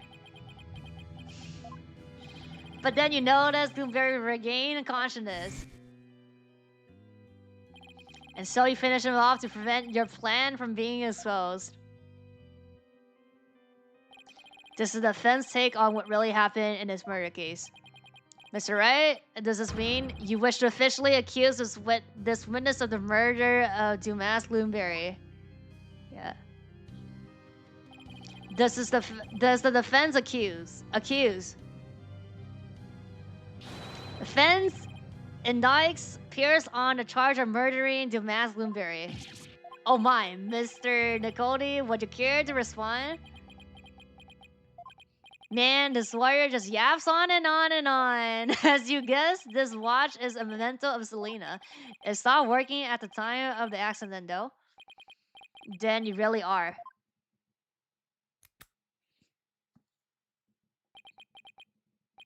Yes, I was Selena's fiance, and not just her fiance, but the surgeon besides her deathbed. Objection! Why didn't you tell me any of this before? Shut it, you useless prosecutor! I thought you could be of use, but apparently this case was too much for you. What did you say? If your office hadn't stuck its nose all up in this, I would have swept it under the rug. Not only did you interfere with the case, but you even let me fall under suspicion. That's because you keep trying to cover things up honestly. But covering things up wasn't your only involvement. The only person who had a motive to use the victim to try to kill was what? Was you. Oh my god! Stage 2? Oh. Oh my god. Okay.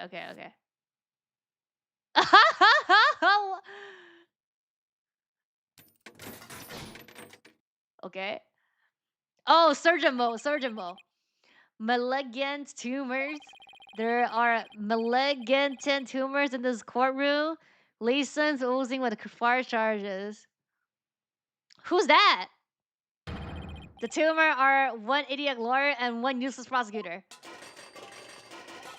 After the truth is revealed, I'll have the both of you insist from the legal roles.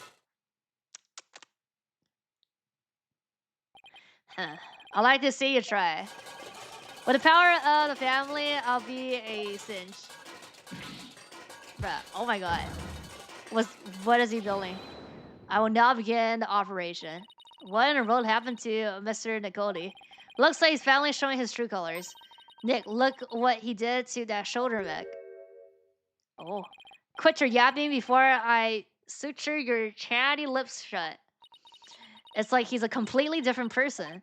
Sure looks like it, huh? We can't let our guards down now. Mr. Nicoli, it's finally time for you to testify to the truth. Seems we're entering the final act at last. Witness your testimony, please. What? Final act? This is just the last cross? So yeah, only 2 crosses then, no? Right to remain silent. Oh, you're gonna just not talk then, no? Okay, that's why. That's easy. Just like, da. Okay. That's why there's only 1 cross. This is the last cross. I pledge a fifth. Why didn't you say anything? Oh, that's a camera. Eck? He just took a picture of me or something. X-ray?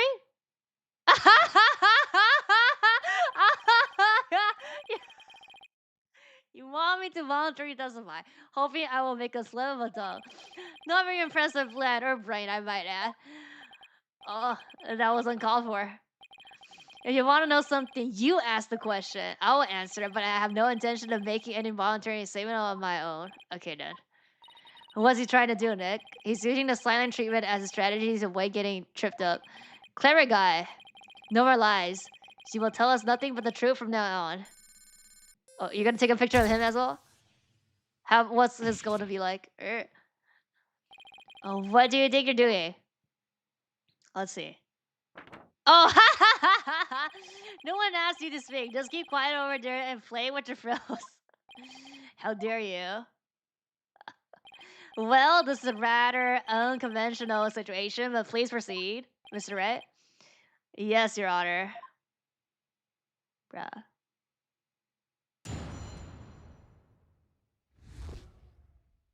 Right to remain silent. I just press on every shit. Okay, there's only 3 lines though. If you won't speak voluntarily, then I guess I'll have to ask him something. What question would I ask? Okay. We just pick everything. I think we have to pick everything. Reason to kill. For killing. Isn't it true that when he regained consciousness inside the lantern, you murdered him in order to silence him? He was an excellent employee and very loyal to me. Bloomsbury was my right-hand man. I'll suffer the most from losing him. You really think I'll kill a guy like that? That would make sense only if you were innocent, but since your goal was revenge, you don't really have to care about something like that. But I am innocent, I tell you. Don't try to force your conjectures onto me. I guess without decisive evidence, I can't pursue this line of questioning any further. So we have to present stuff, no? Would you like that statement added? Yes, we have to add everything. Every little bit I can drag out of him helps, right? Yeah. Here. Yeah, it's like 3 dot for 3 questions and an add. What did he think of Soren? After all, he was forced to take the blame for the accident. He must have been resentful. He got his position at a lead servant in exchange for taking the blame. It wasn't exactly a bad deal for him. But he must have felt some sort of indignation? Who knows? Now that he's dead, we never know for sure. It's pointless to talk about it any further. Alright, dead men tell no tales after all. Okay. Hold it! Yeah. Grudge? You've been nursing a grudge against Soren over the loss of your fiancé, isn't that right? I'll be lying if I said I feel no resentment whatsoever, but Master Soren didn't cause that accident on purpose. Master Soren himself has suffered greatly. But you quit being a surgeon and found a way to get even closer to Soren. Wasn't that so you could carry out your own revenge on him? Don't insult me. Supporting Master Soren and adaptation with my life work is my penance for not being able to save Selena. This is how I honor her. I feel your devotion as both a fiancé and a surgeon. Your statement breaks my heart. I've never thought of exacting revenge on Master Soren. Never thought of it, huh? Guess I should probably take that with a pound of salt. Do we have proof that he has something? Never thought. Had to find an opening somehow. Okay. We'll see. Never thought of it. So you have no thoughts of vengeance over Soren whatsoever? Of course not. Selena wouldn't have wanted that. I'll throw my life away and live solely for the sake of the family. That's how I show my love for her. Alright then. Well, one thing's for sure. Pierce gets really emotional when it comes to Selena. No kidding. Not sure how he feels about Soren, but his love for Selena is pretty obvious. Okay. Hold it! Actions of the day. Maybe it's this then. On the day of the incident, you were constantly surrounded by your subordinates. Is that right? Absolutely. I was in someone's line of sight at all times. After all, I was busy taking care of every detail of the event. Mr. Edgeworth, I believe your investigation backs up my claim. Huh? I got statements that said groups of his subordinates worked with him in rotations. I mean, he could just buy everybody, so he was always with someone. As the prosecutor just said, I couldn't even get close to the lantern containing his body by myself, let alone kill him. Or not body, he was still alive. Pearson didn't have a chance to get close to the victim alone, huh? Would you like to add that statement? Yes. I mean, he could be with Soren, and Soren doesn't have any memories, though. Yes, Your Honor, I'd like to add that.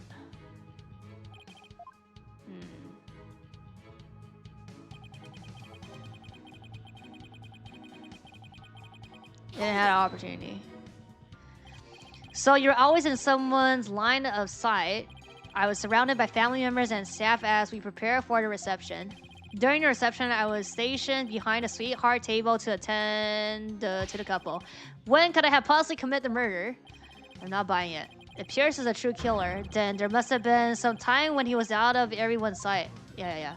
What do you think, Nick? Is there a chance for us here? Well, as long as we have some kind of testimony for him, there has to be. So I have to compare his testimony against evidence and find an inconsistency, right? 鸡飞踩烧死 This is it. I have to do this right. 对，他为女友报仇啊。Okay, I think it's the last line then. I was accompanied with others. Right? And then...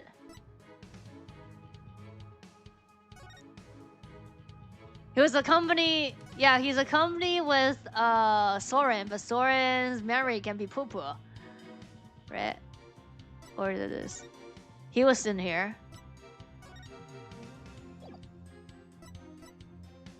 Autopsy. Okay. This is like the last. Like the timekeeper has to be like the last thing. It has to be... It has to be he was with Soren then, no?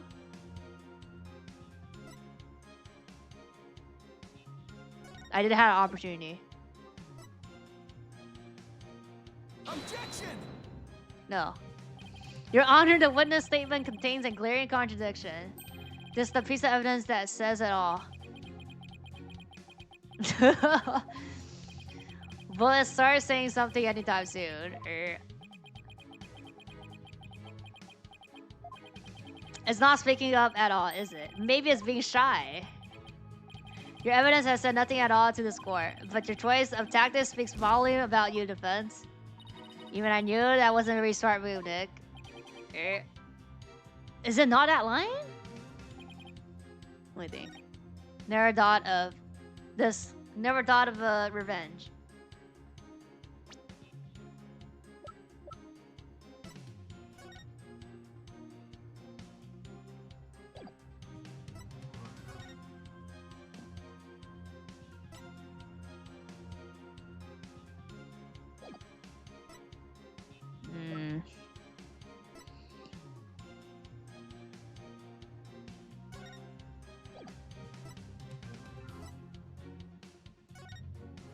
He's in there.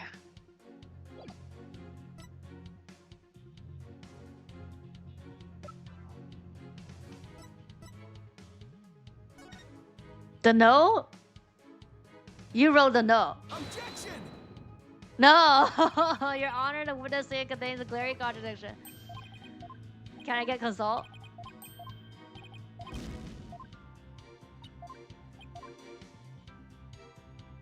Yes. Okay. Tell me which line it is. It is.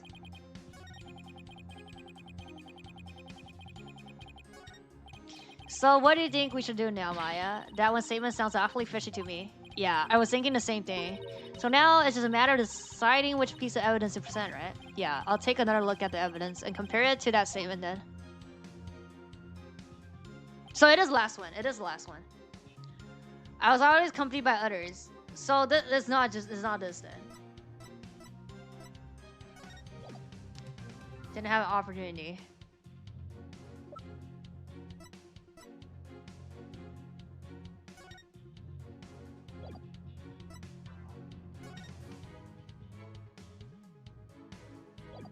It can't be this now.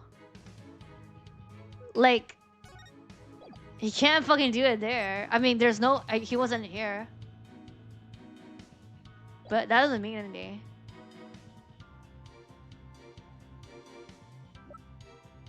Okay, it has to be one of the photos then. Objection! Okay, it's that. I mean, but he was in the photo though.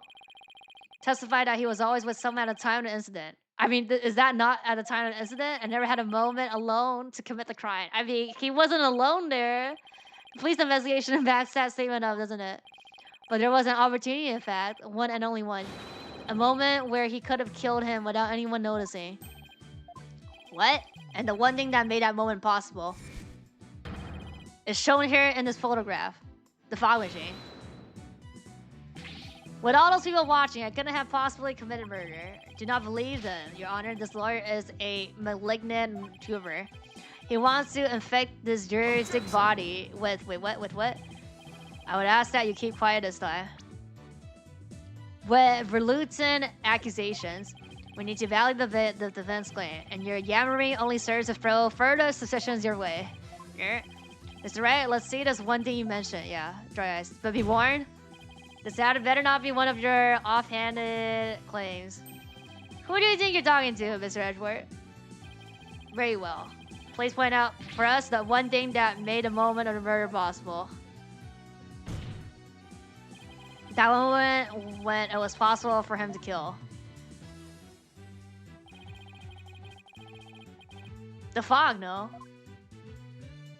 The fog machine. Take that!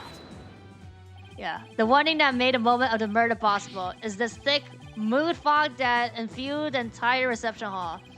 It is under the cover of this fog. Yeah. Yeah. That he murdered a victim. What? He was standing right next to the lantern that he was in. This was the only moment the murder could have been committed without even seeing. Objection. I can accept that there was a moment when the witness was obscured from others by fog. But that doesn't prove he killed the victim at that very moment. If you can't prove the crime was committed during the reception, the trial ends here. I was so caught up in finding a foothold that I forgot to think that far ahead. Well done, Mr. Edgeworth. It's time to call this trial time of death. Well, Mr. Wright, can you prove the murder happened during the reception? No? It has to be yes, though. Don't even bother. His claim is dead on arrival. Victory is within your grasp, prosecutor. Shut the fuck up. Quiet, witness. I have no interest in victory. All I care about is the truth. One that we can only arrive at through further deliberation. Edgeworth. Enough of this, Your Honor. This trial's over. No, that is for me to decide. Can you prove it? Can you prove that the murder was committed during the wedding reception? Why is there no verdict yet? The picture, no? It happened in the first one. The prosecutor, the judge, they're all infected. Their malignant stupidity is so advanced, not even the best surgeons can save them. In fact, not even a brain transplant could cure them. This court is infected with idiocy. It's a pandemic. That's enough already. Finally ready to give up, are you? No, just the opposite, actually. I'll prove the murder was committed during the reception. By you. You'll prove it. Can you really? Yes, I can. Your Honor, to be honest, I don't know exactly how I'll do it just yet, but if I want to get to the truth Edgeworth was talking about, I'll just have to find it that way. Very well. Let's have your proof. Enough of this foolishness, he's just bluffing. Stop him from speaking, Your Honor. I'll do nothing of the sort. You're just a district court judge with the power of the family out. Enough of your foolishness. This judicial body will not succumb to the influence of money or power. Now then, let's hear it. Let's hear the truth. Think, Phoenix. Remember everything you've learned so far. Are we getting the big forehead? You can do this. You can find the definitive evidence that will lead us to the truth. Let's go. Let's go. Okay. Think, Phoenix. How can I prove the murder took place during the wedding reception? If he committed a murder during the reception, they had to use his shoulder bag. He had to use the photo, no? For his alibi? No? Photo reception. Okay. It does show the scene of the murder, but it doesn't show any conclusive. I have to think harder.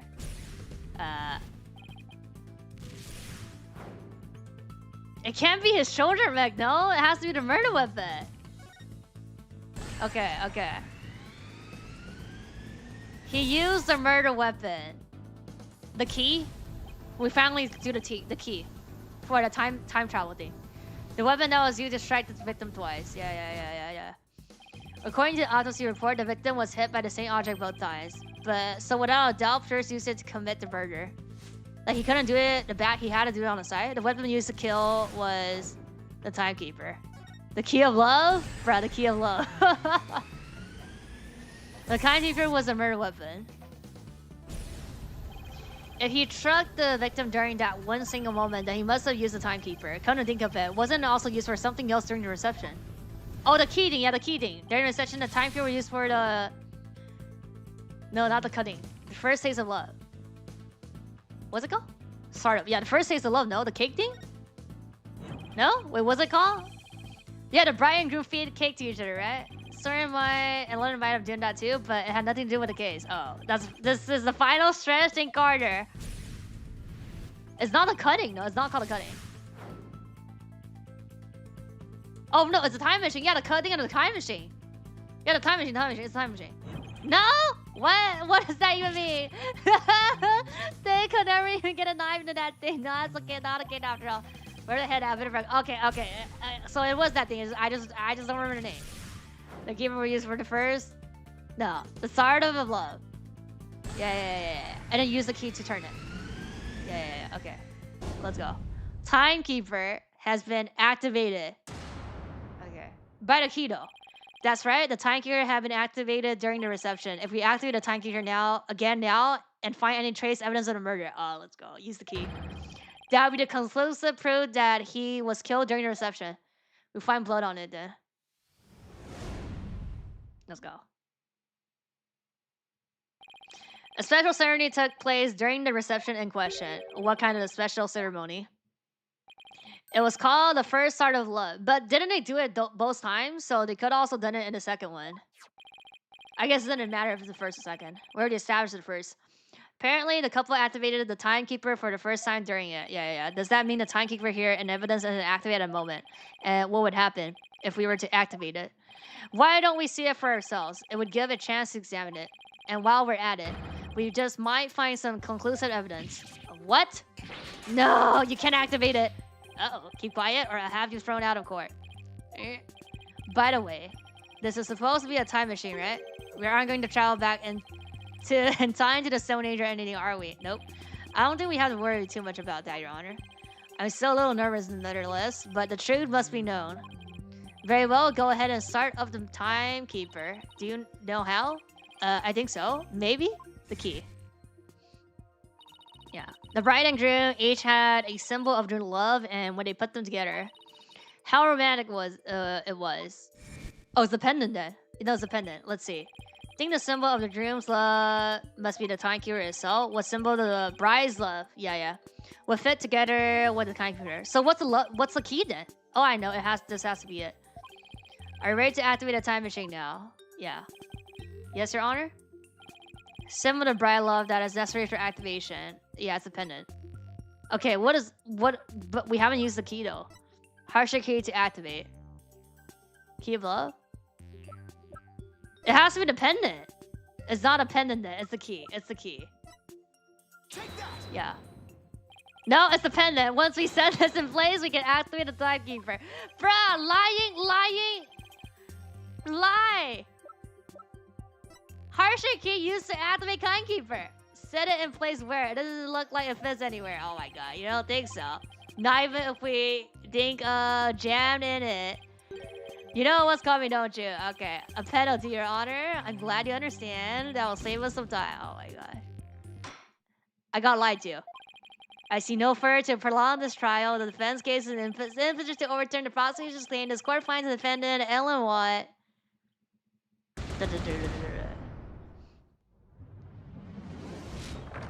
Bruh.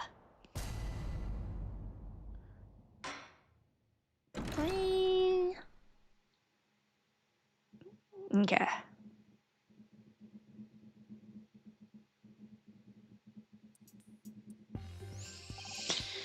This Her pendant is a symbol of the bride's love that's necessary for activating the timekeeper. What? Then does that mean that you started up with her pendant? I believe so, Your Honor. Very well. Please try it now. Okay, here I go. But first, I have to figure out where the pendant goes. Let's see. Right here. Let's say. Don't think this is the spot. Better try to look somewhere else, bruh. So it's here? Bruh. What? What? The outer casing is made of metal. I sure wouldn't want to get hit with something like this.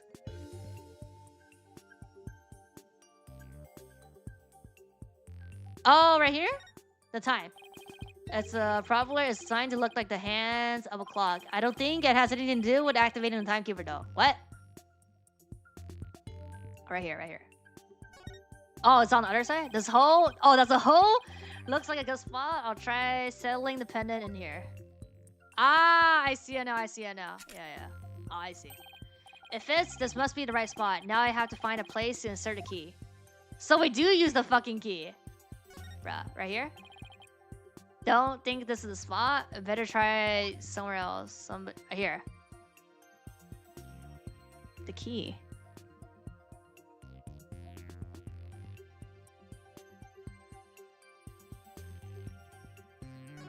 I can't click on it again? No.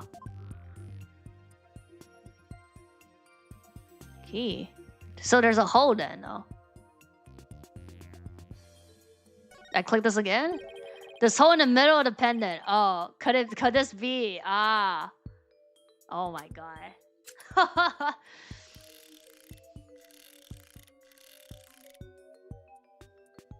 Let's go. Brain. Oh. Oh.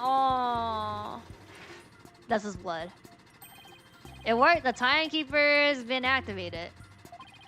Now all I have to do is find proof that the crime was committed during the reception. This has to be his blood. Oh, can I can click on this again? Don't think this is a usual spot. Okay, no, wait, look at this.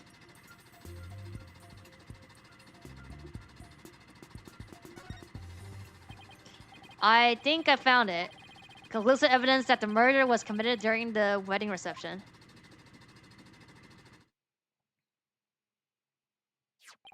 Just as I suspected, there's evidence of the murder inside of the timekeeper. The timekeeper was only activated and opened during the wedding reception, right? No! Stop! Breakdown, breakdown, breakdown. So that means this is conclusive proof that the crime was committed during the reception. Eek! After you killed the victim under the cover of fog, you closed the timekeeper to hide the bloodstain, didn't you? Can't you just wipe it off? Don't you have that cloth? No, you're wrong. Ellen killed Groomsbury. Updated to what? Obvious that it was in a state when it was used on the victim. The activated one, yeah. It wasn't me, I tell you. Give it up. How could the defendant, who was in the middle of pledging her love, have possibly committed the murder with everyone watching her? It was the family? Yes, all the family members conspired together to kill him. There's no way you can talk your way out of this. During the reception, during that one dreamlike moment, only one person could have used a timekeeper to beat the victim to death. And that one person was you. Piers Nicoli. Breakdown, let's go.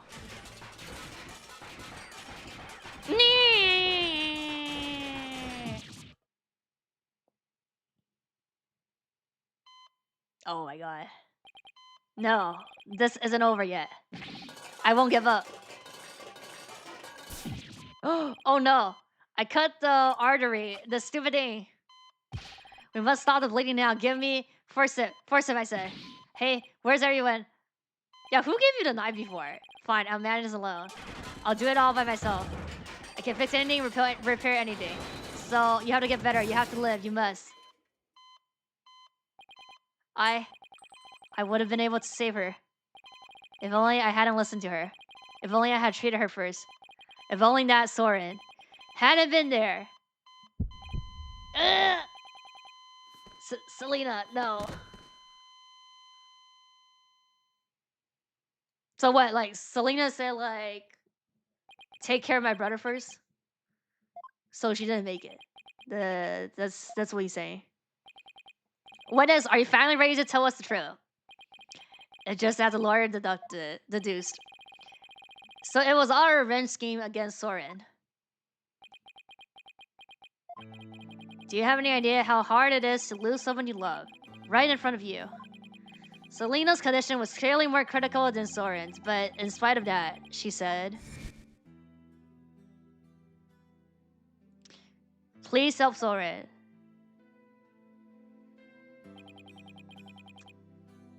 Her last words. So that's what she really meant by those words. Yeah. I was able to grant her wish, but at the price of her life. So you got a job with the Avitation and waited for your chance to get revenge. You got close to Mr. Gloomberry and hatched this plot, is that right? Gloomberry already bore a grudge against Soren. So when I tempted him with an even better position, he immediately took the bait. He was your accomplice, someone who shared the same goal as you. Why was it necessary for you to kill him? I didn't expect Soren to strike Gloomberry out on the Vista deck, and I certainly never imagined he'll make his way there along the outside wall. Soren's love is the real deal after all.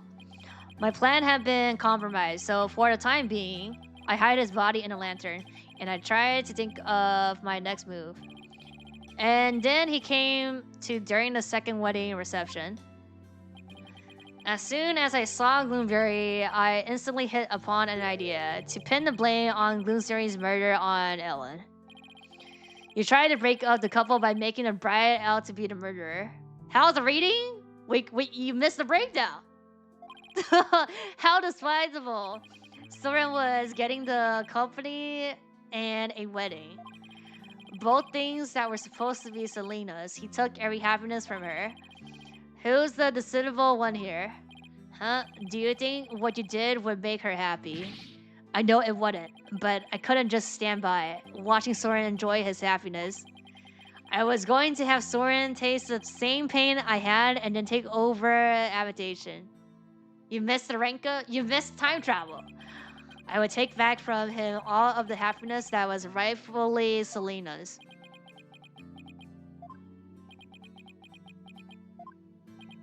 Time stopped for me the day I lost her, just like this pocket watch of hers.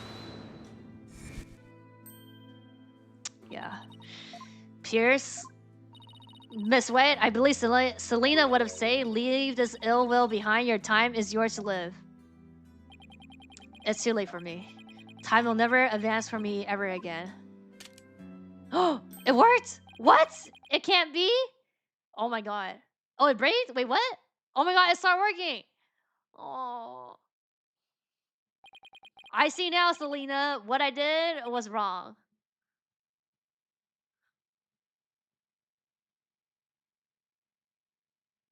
Shaking my head. I see no further need to continue this trial. Valet, please take it away. Here's another inconsolable time traveler. Why not time travel to before the murder and save her? Because there's no time travel. Unfortunately. Who lived in time that stood still. It's just a metaphor.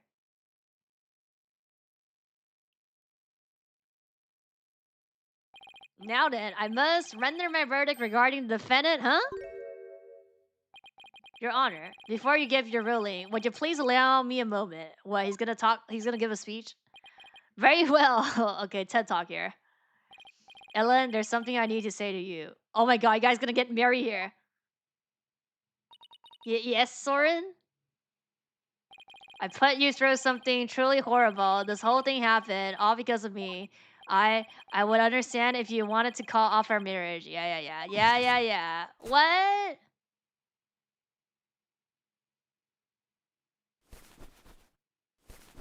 What's she getting? Oh, the pan? Of course not. I've never once thought that. If you stay with me, you only face even more trying times in the future. What do you mean? The truth of this incident and a car accident before it.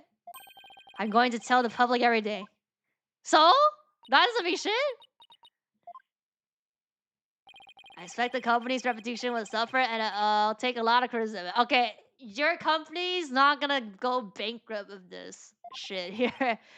But I feel I can only really start over once I get everything out and open. And probably like he'll get his like his memory disorder will get healed because of this.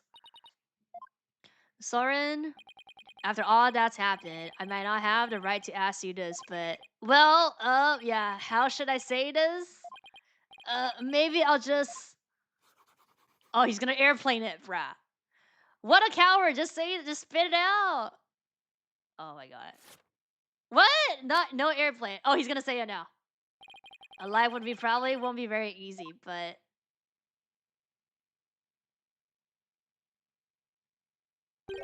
will you marry me? Wait, so why did he turn off the page? Oh, so he was trying to like send an airplane, but he was like, okay, I'm gonna just say it.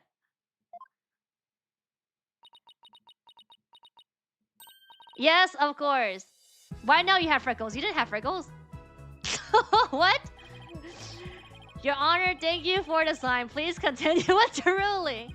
Very well, but first I have one question. Do the two of you pledge your eternal love for each other to the goodness of justice? Divas? Goddess of justice. I do, Your Honor. I do. Does the prosecutor or defense have any objections? No. Well done, Your Honor. No objections here. The defense has no objection either, Your Honor. This court finds the defendant, Ellen Wall. Oh, that's not right. Oh, change last name? The court finds the defendant, Ellen Swaragit.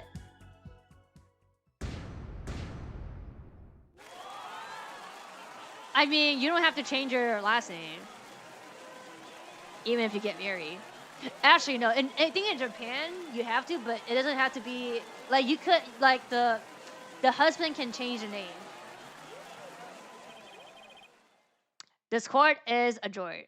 Like, it doesn't have to be the husband's name, but I think if you get married in JP, you have to have the same last names, which is like stupid.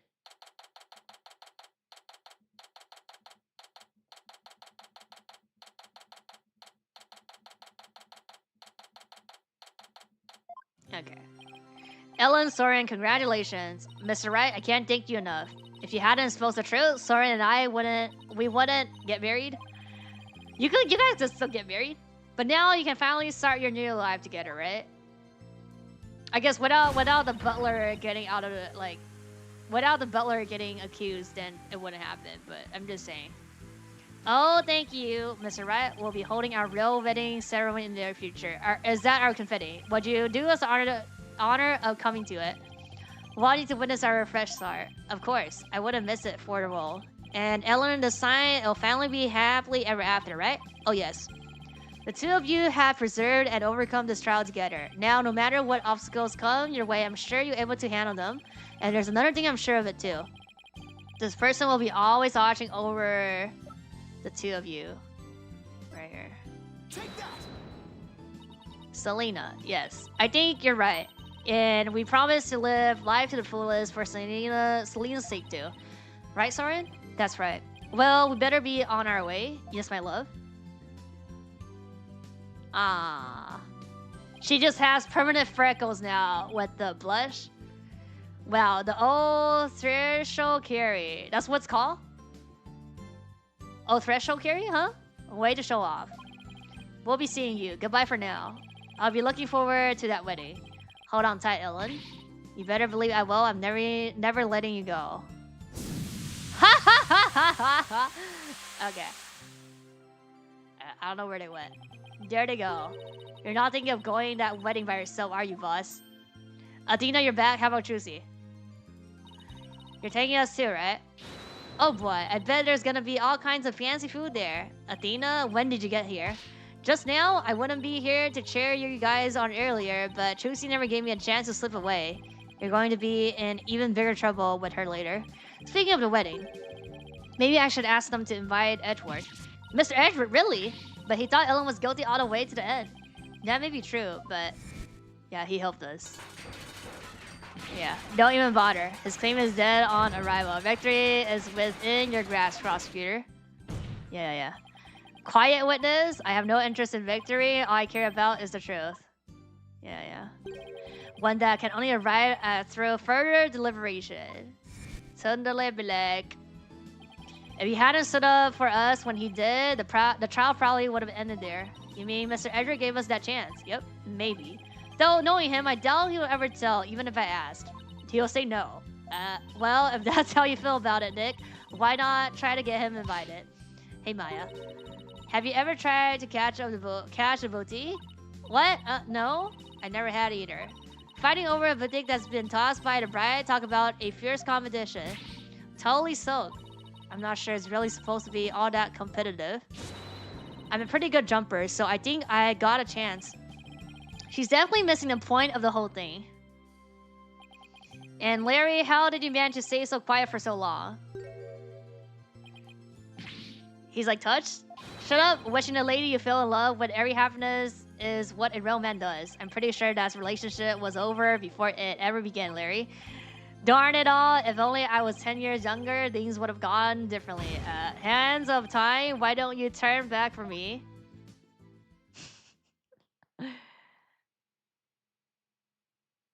Let's go.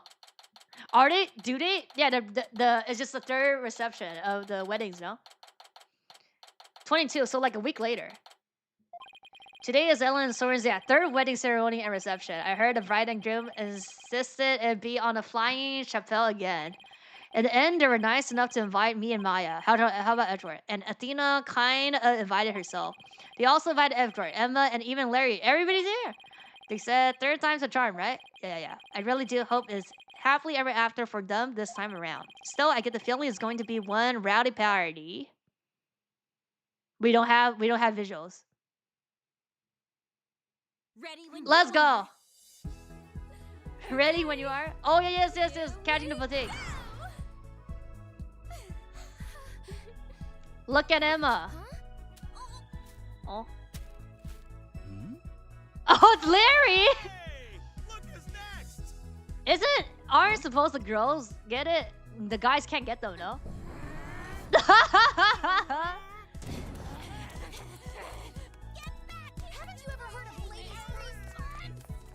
Haven't you heard of what? Ladies what? Ladies I'm first? truly blessed to have you. Emma's wearing a red muffler like Lana. Ah.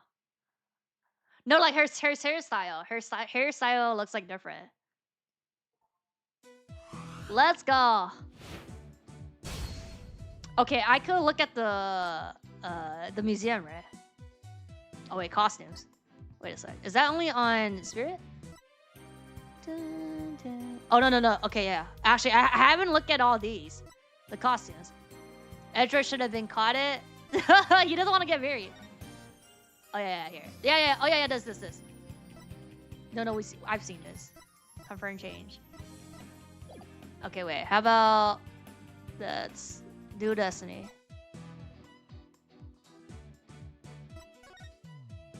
Oh, School Days, the tiger. Oh yeah. Tresvin? Bruh. Confirm change.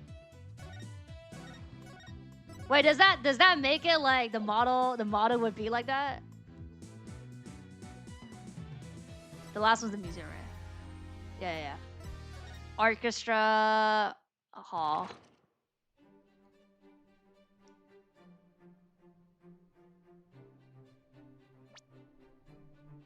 Playlist. Trilogy exclusive? What's this? Oh, the loading. Trebien? What's Trebien? French? Oh, that. Oh, you mean the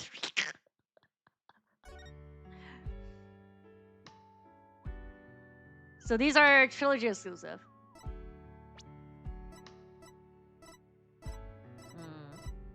Is this the?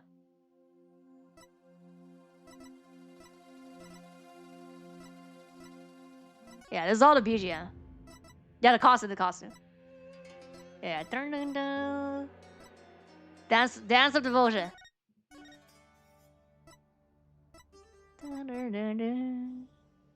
Oh yeah, the tiger one is like oh my god, what's the name? The game that's like the Yakuza game.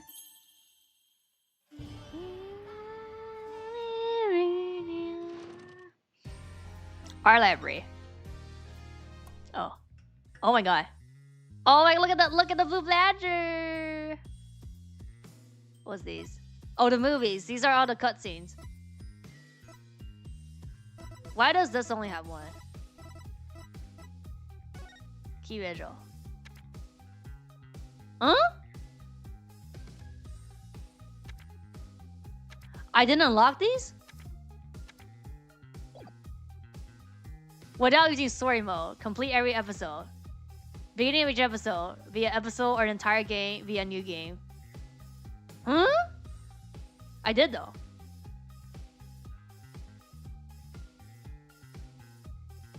Beginning of each episode via episode.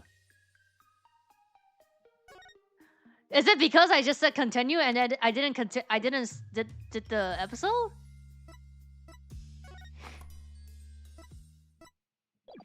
不是长篇，画集吧算是。What does it mean without story mode? Story mode is like automatic, no? Like you could have like an auto mode where like you don't click, and it just like goes through. I think. Oh yeah. These are the covers of each episode. Character design. Yeah.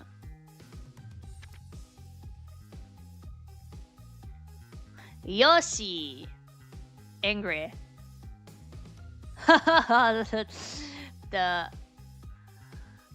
It's like rabbit. 通常得意. Okay. Yeah, this is like the other ones. Like like OG sketches. Do we see Mr. Hat here?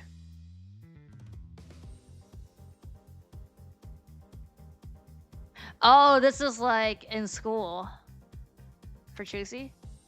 女子高校，就是女子校身风。I know where. Oh my god, his hairstyle. What do you mean?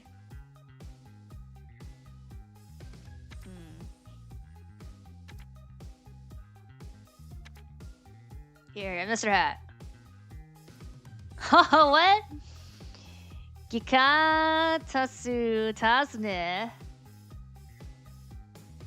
犯罪. Oh my god, this is the curve bit. This looks like Skull and Pumpkinhead. 阿童木感觉确实。The balloon Pansy, Mr. Balsall. Yeah. My hero on mine has similar hairstyle. Oh yeah, you're right. Oh my god, look at this. Oh my god, I could click in this. Oh my god, I could click in this. Zoom in. Oh my god, bruh. Look at this. 胸落宽面长. Okay, so the brother has has longer face.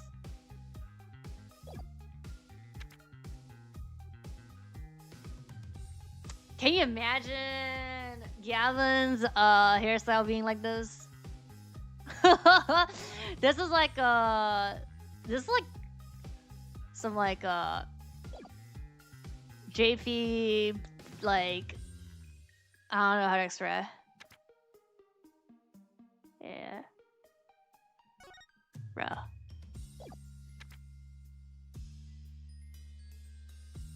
Seven years ago, yeah.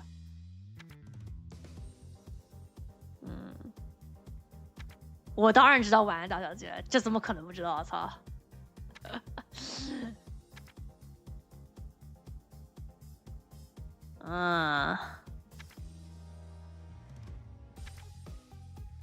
！Yeah. The Russian. Oh my god. Elder noodles.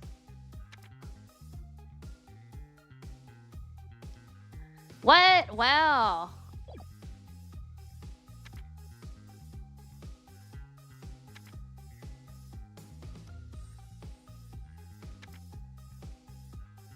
Okay. Bruh.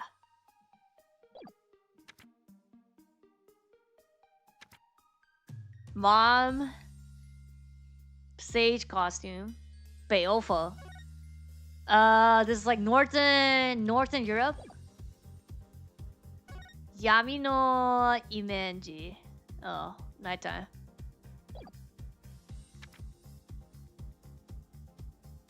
Yeah, the kid. Yeah.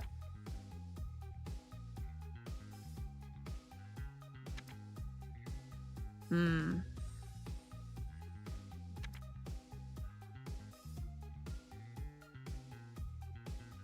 Okay.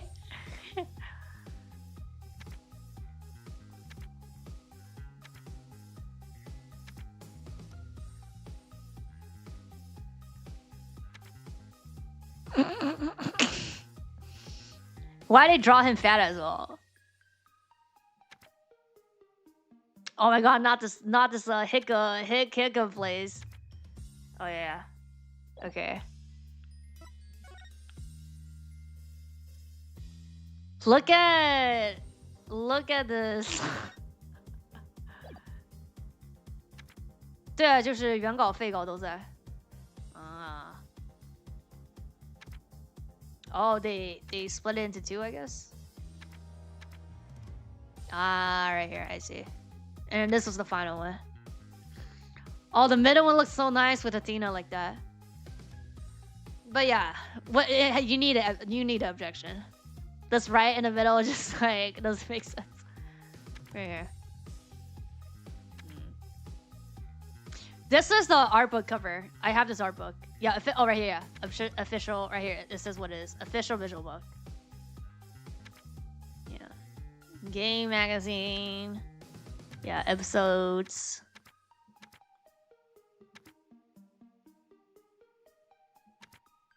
Coaster. Okay, yeah. Character design.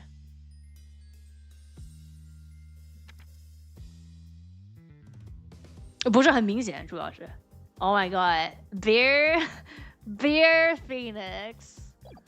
Okay.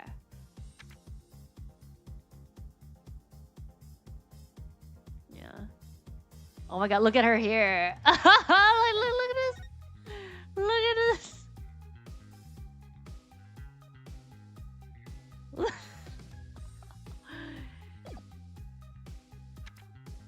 Yeah. I've seen these before, but we can just look at it again. Yeah, this was like, I don't know what they were thinking about this Mickey Mouse here.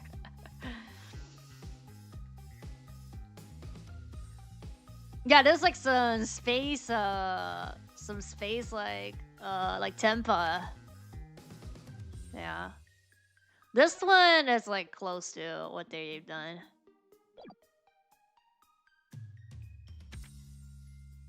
Wow, look at this. Oh, look at that. I like this. Oh my god, there's ice cream? That looks like ice cream. Maki. Kuru Maki. Yeah. Oh, the shell. This is a shell. Hello. I see. Yeah.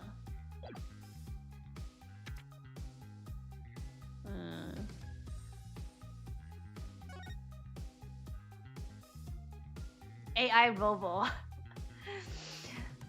idol style. This is like, yeah, this is like psychology, psychoanalytic analogous, this one. Beddo Seto. Sartavolo.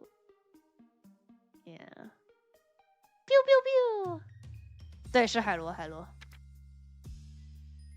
Yeah, pirate. Emo Apollo.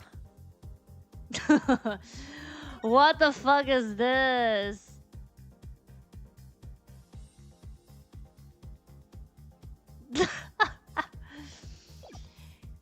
No, this is not Apollo. This is saying like the prosecutor.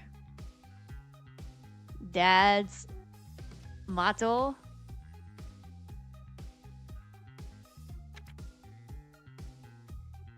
This is like his own. This is like his own like daily wear. 热血。几点选你的? Oh, his transportation is bicycle. Look at his hair, bro. That's way too many buttons, bro. Josie. Oh my god, so many hairstyles. I see. Yeah, I think this is the best. Out of options.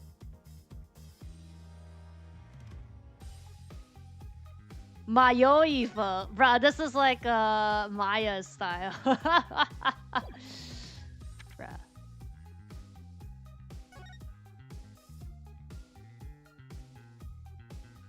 Bro, without the dark circles, he looks so different. I'm looking at Ataka here. Look at this.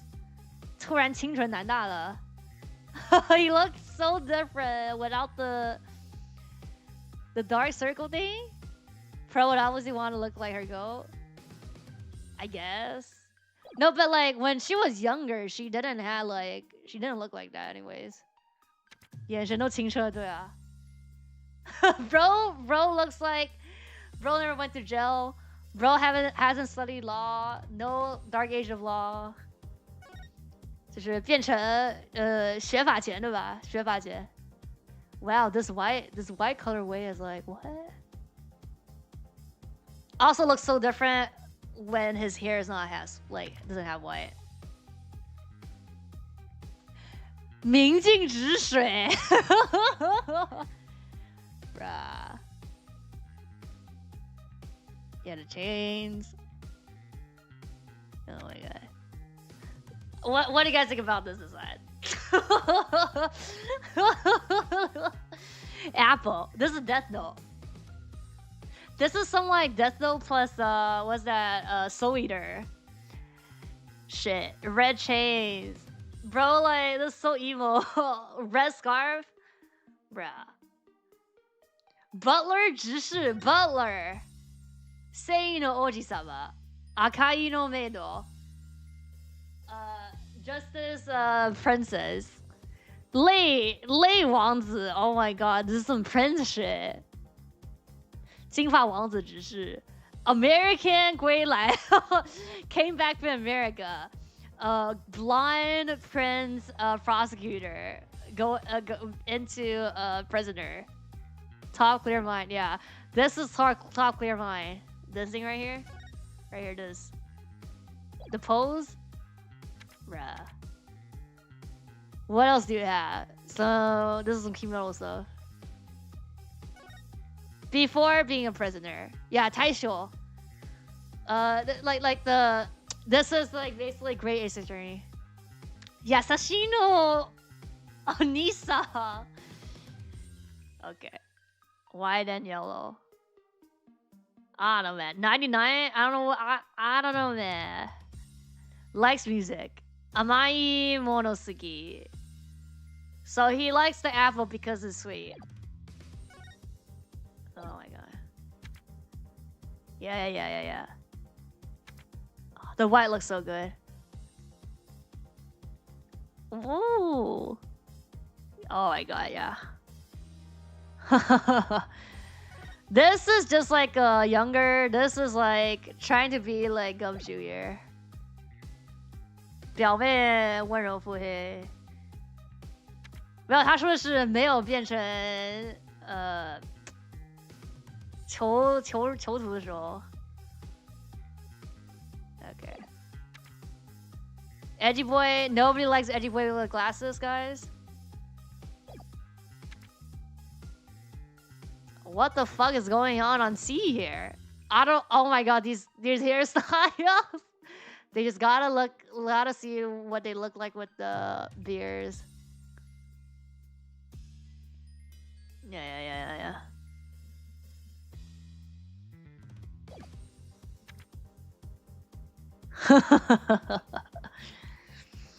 What the fuck? More Zufo. Oh my god. Like magic? Like elves? Oh my god. Paching Poma? Well, I have to see him a full beard right here. There's not a full beard though. It's like some whiskers here. 官方也有出过的，官方有出过的。Yeah, this Tedinator.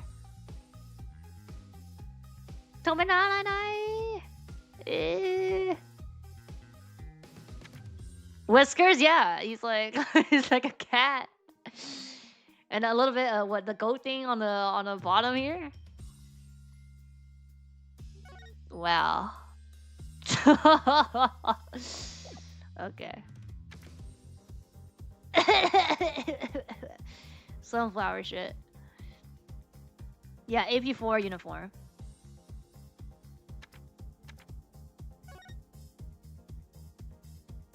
Right here. Muscle, delusional face, delusional yin. Okay. 童话风 fairy tale style. Oh my god. Forest style. Yeah. I could see her being like the forest type. Like the like the style of the clothing. 可爱你深女系. Like you can still kind of tell.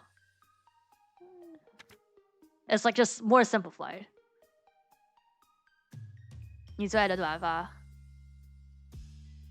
哪里？哦，这个。Yeah, the short hair doesn't look bad. Yeah. Oh, this looks nice.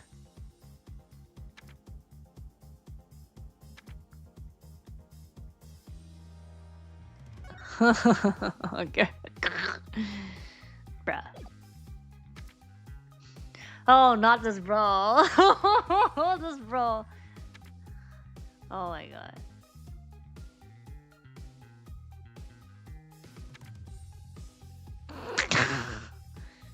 What's this?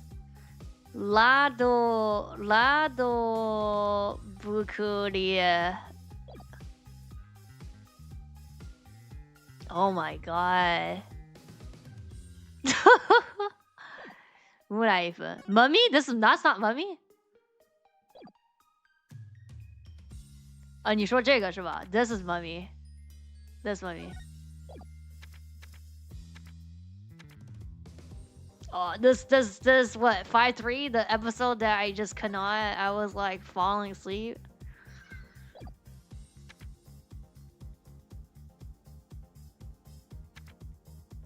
Oh my god, she's such a fucking troll.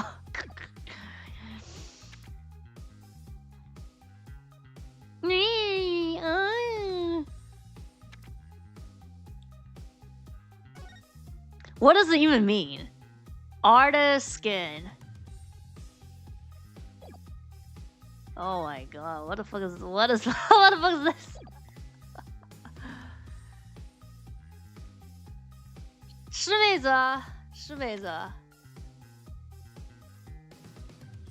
Yeah. 就是反转，就是以为是汉子，其实是妹子。Oh my god.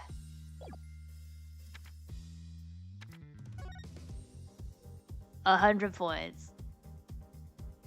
Oh my god, that's so detailed.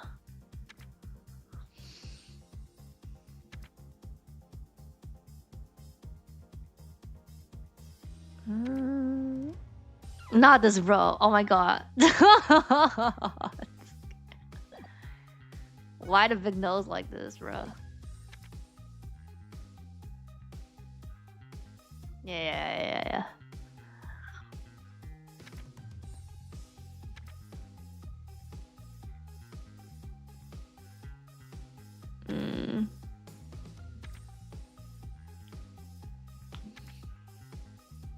Sis? Wow.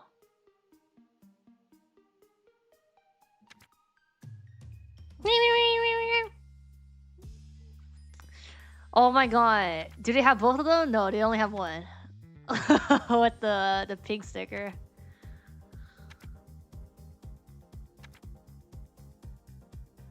Oh my god, the rap person. Right here. 对，陈太郎最爱。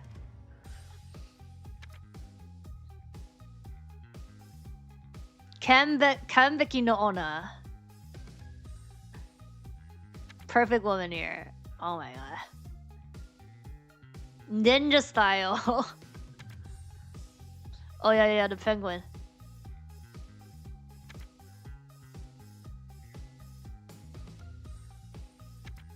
Ah, the chicken.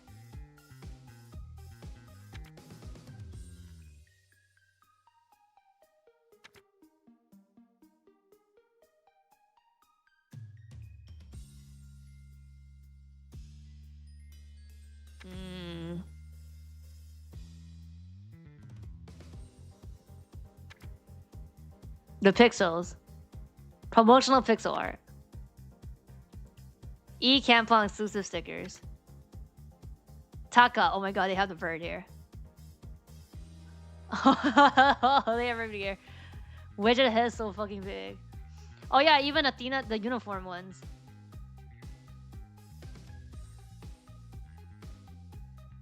Penguin. Why is this like sideways? Oh, it's because they're dead? No? Oh, they are dead, no? That's the badge, no?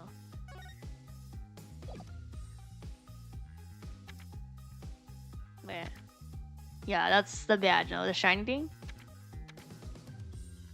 Yeah.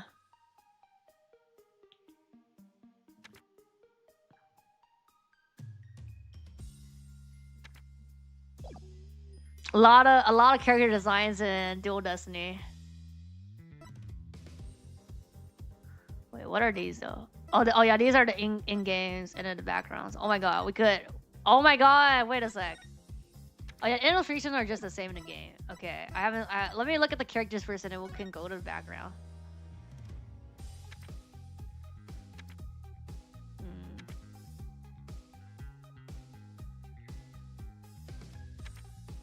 Oh my god.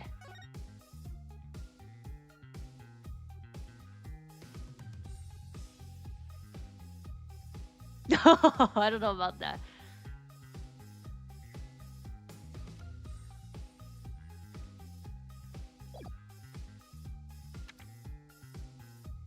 Armpit.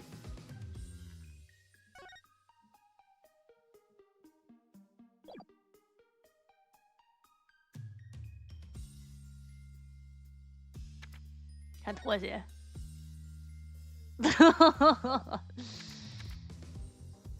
I see. Wow.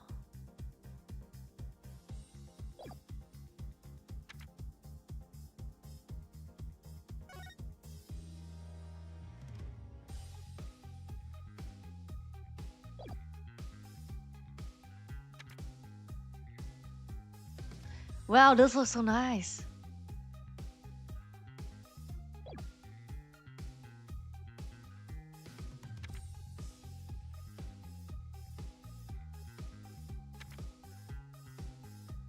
I don't know about this.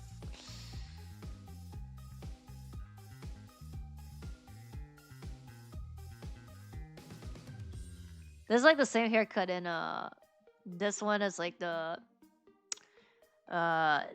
from Go 妹妹头。对，他说民族衣服嘛。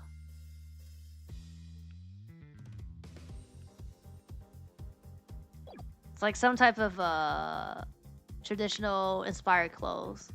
This looks nice as well.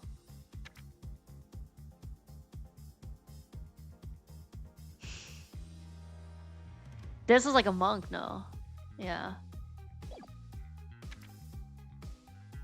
On horse? The pro. Oh my god, the Naruto. Yeah, the Naruto.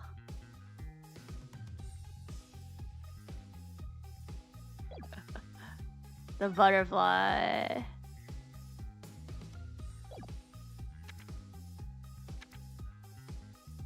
Ayo.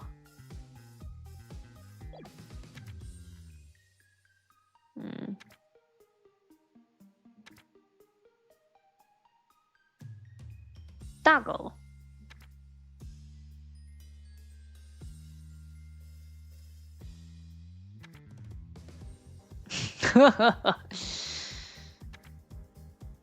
Oh, not the same person, bruh.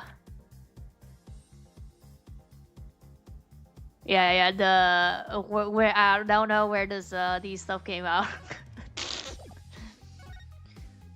Go back to nature. Peace sign. Yeah. The twins, Bonnie and Betty. Yeah. Bruh. There's some cat maid stuff here.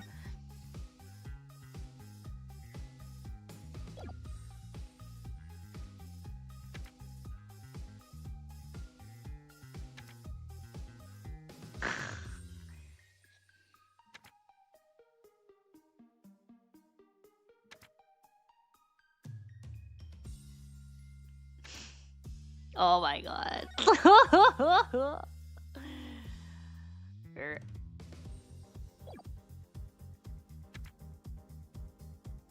What the fuck is this?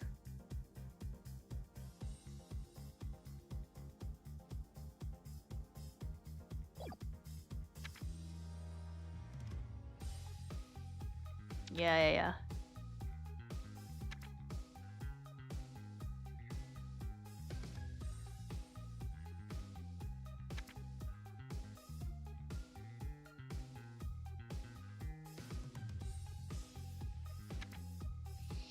Classy.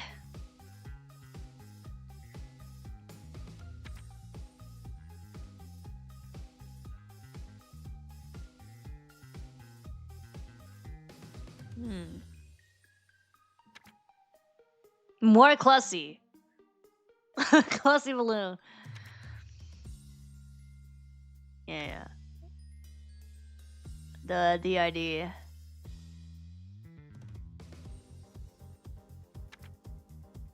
Lowly feet.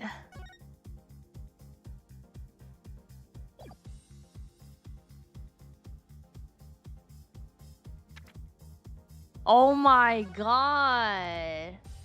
Oh my god. Oh. Wow.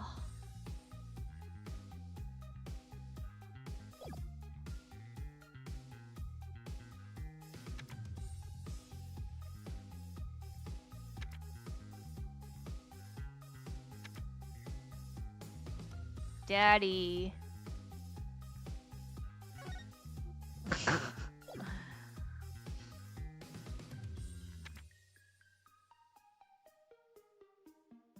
I didn't know his beer was supposed to be like this.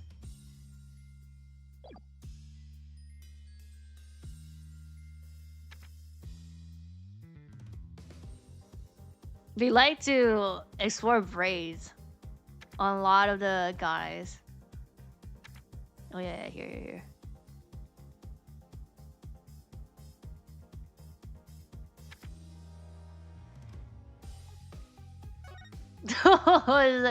Like Scar just like crop this here. Is it even on here? Oh, you can't see it, I guess. Yeah, it's like behind this.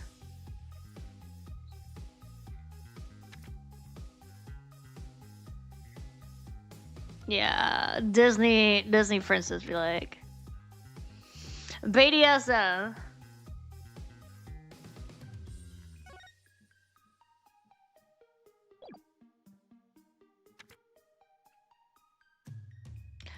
Oh my god, there is the pig.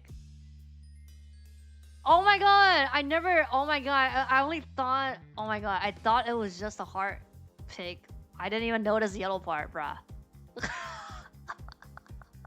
Okay, it makes sense now, I guess.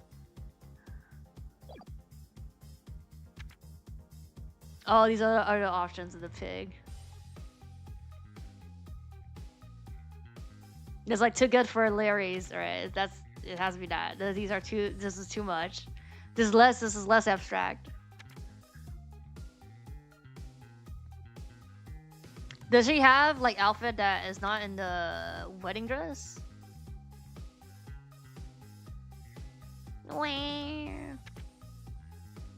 I guess not. Oh my god. Yeah, this is like inventor.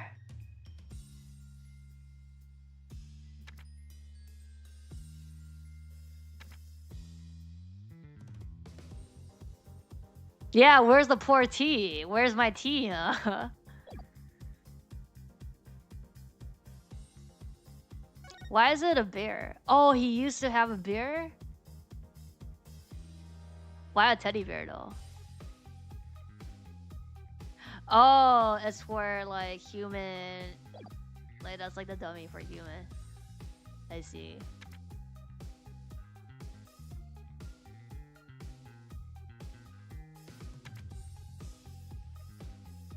This looks so different, bro. Yeah, look, with the braids. Yeah, this is more like Chinese inspire.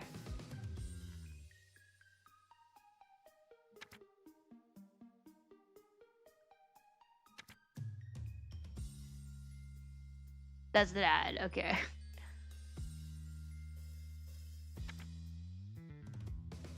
Sis. Yeah, Lady Kira.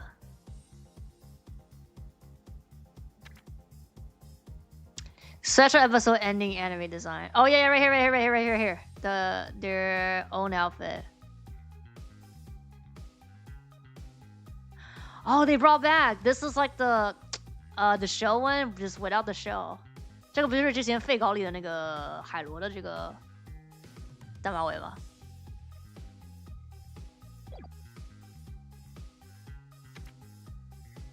Yeah, DLC costume.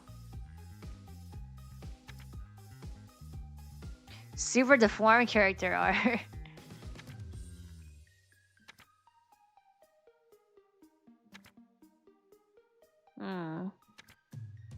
More pixel.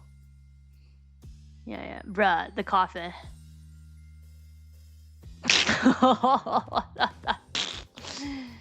Okay. The dog. Bruh, even this cattle thing?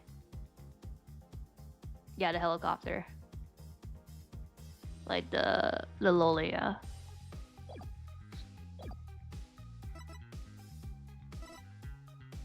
Okay, let me go to background. Wait, it doesn't show? The other one showed. Because these didn't show.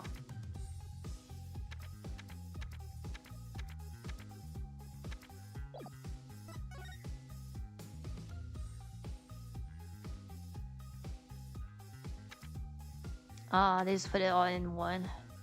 Oh, right here. There is some concept here, yeah. Episode 2, episode 3, yeah. These are like concepts. Like not fully rendered, yeah. Yeah, this statue, bruh. 对的，饺子。Yeah, Robo. Like other props in backgrounds, yeah. Special episode. Yeah. Yeah, oh right, to get the whale.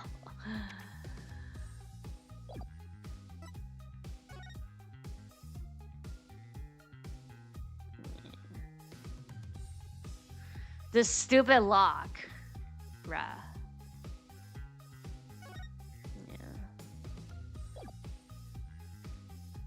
This is the waterfall where Maya, like, yeah, does her training. Yeah. The warbad?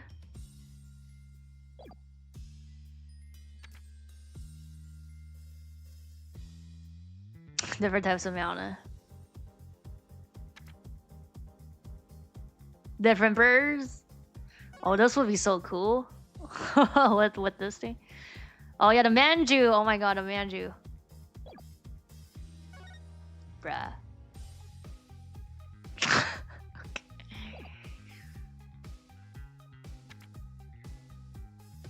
Yeah. Oh. Bruh, I didn't even pay attention to all these tiny stuff here. Oh my god, that's a bird. Blackjack? 777. Oh, this is Babushka. This is Babushka. Yeah. I don't know what this is. There's also cards. These are just pickle card.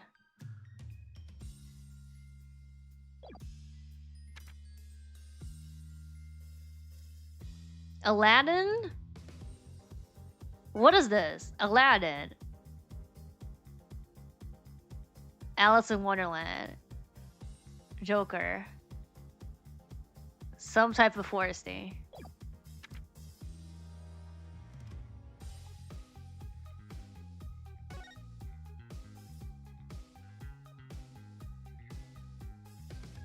I guess this was like the set design for that episode. The animatic show.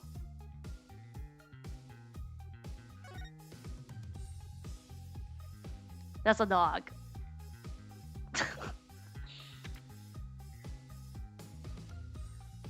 Oh. I see. Okay.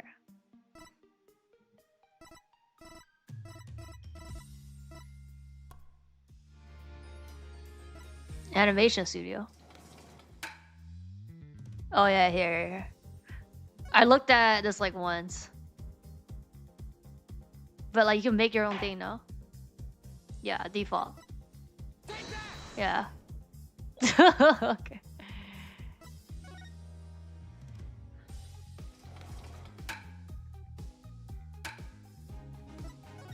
Allocates, yeah. Oh, there's like some stuff that I haven't got. No story mode. I think maybe it's like I accidentally clicked. It went into story mode. That's why I didn't unlock everything. Yeah, right. See, complete episode from its opening capture. No story. Yeah, I think it's like just these that I misclicked. Progress went out too. Right.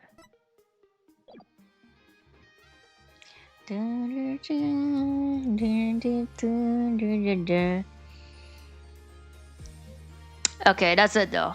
That's it for the trilogies. I'll find the special case, the Apollo and Phoenix Wright special case, and then we'll do those. We'll do those. After that, yeah.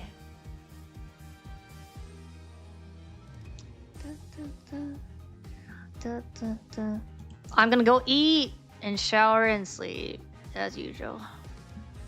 全有点难，不是，我是他应该是算我不小心点到故事模式了，然后他就没有算我，等于说是不算我全部自己打通，应该是这个原因。没有，他有些 Steam 上的有一些是，他要收集，比如说是你这个地方得全部都，或者就我有些地方是你得，就是你得摁，然后你摁了或者展示什么东西他算，但他会告诉你。就是你如果你没有的话，他会跟你讲说你要做这个事情能拿到，对。It's all good though. But yeah, I'll figure out the 2 other episodes, and then we'll do Great Ace Attorney after that. 但还有一个亡灵洗和陈不能的一个，就是在日本发售的，没有放进这个2个3部曲里的。我去找一下模拟器，就2个都挺短的，加起来全部加起来2个玩应该不会超过5个小时。那个东西得玩完以后，然后再去玩大逆。So yeah, that's the plan. 有翻译吗？肯定有的，肯定有吧？不可能没有吧？我操，没有民间翻译吧 ？There has to be some type of translation stuff, even though the official is only in JP. 肯定有英翻的，不可能没有英翻的。There 1000% there has to be like English translation, like fan translation or something. 对呀。I'll see you guys next time on the it's basically special episodes, but not packed into 2 trilogies. We'll do that next time for Ace Attorney. Bye bye.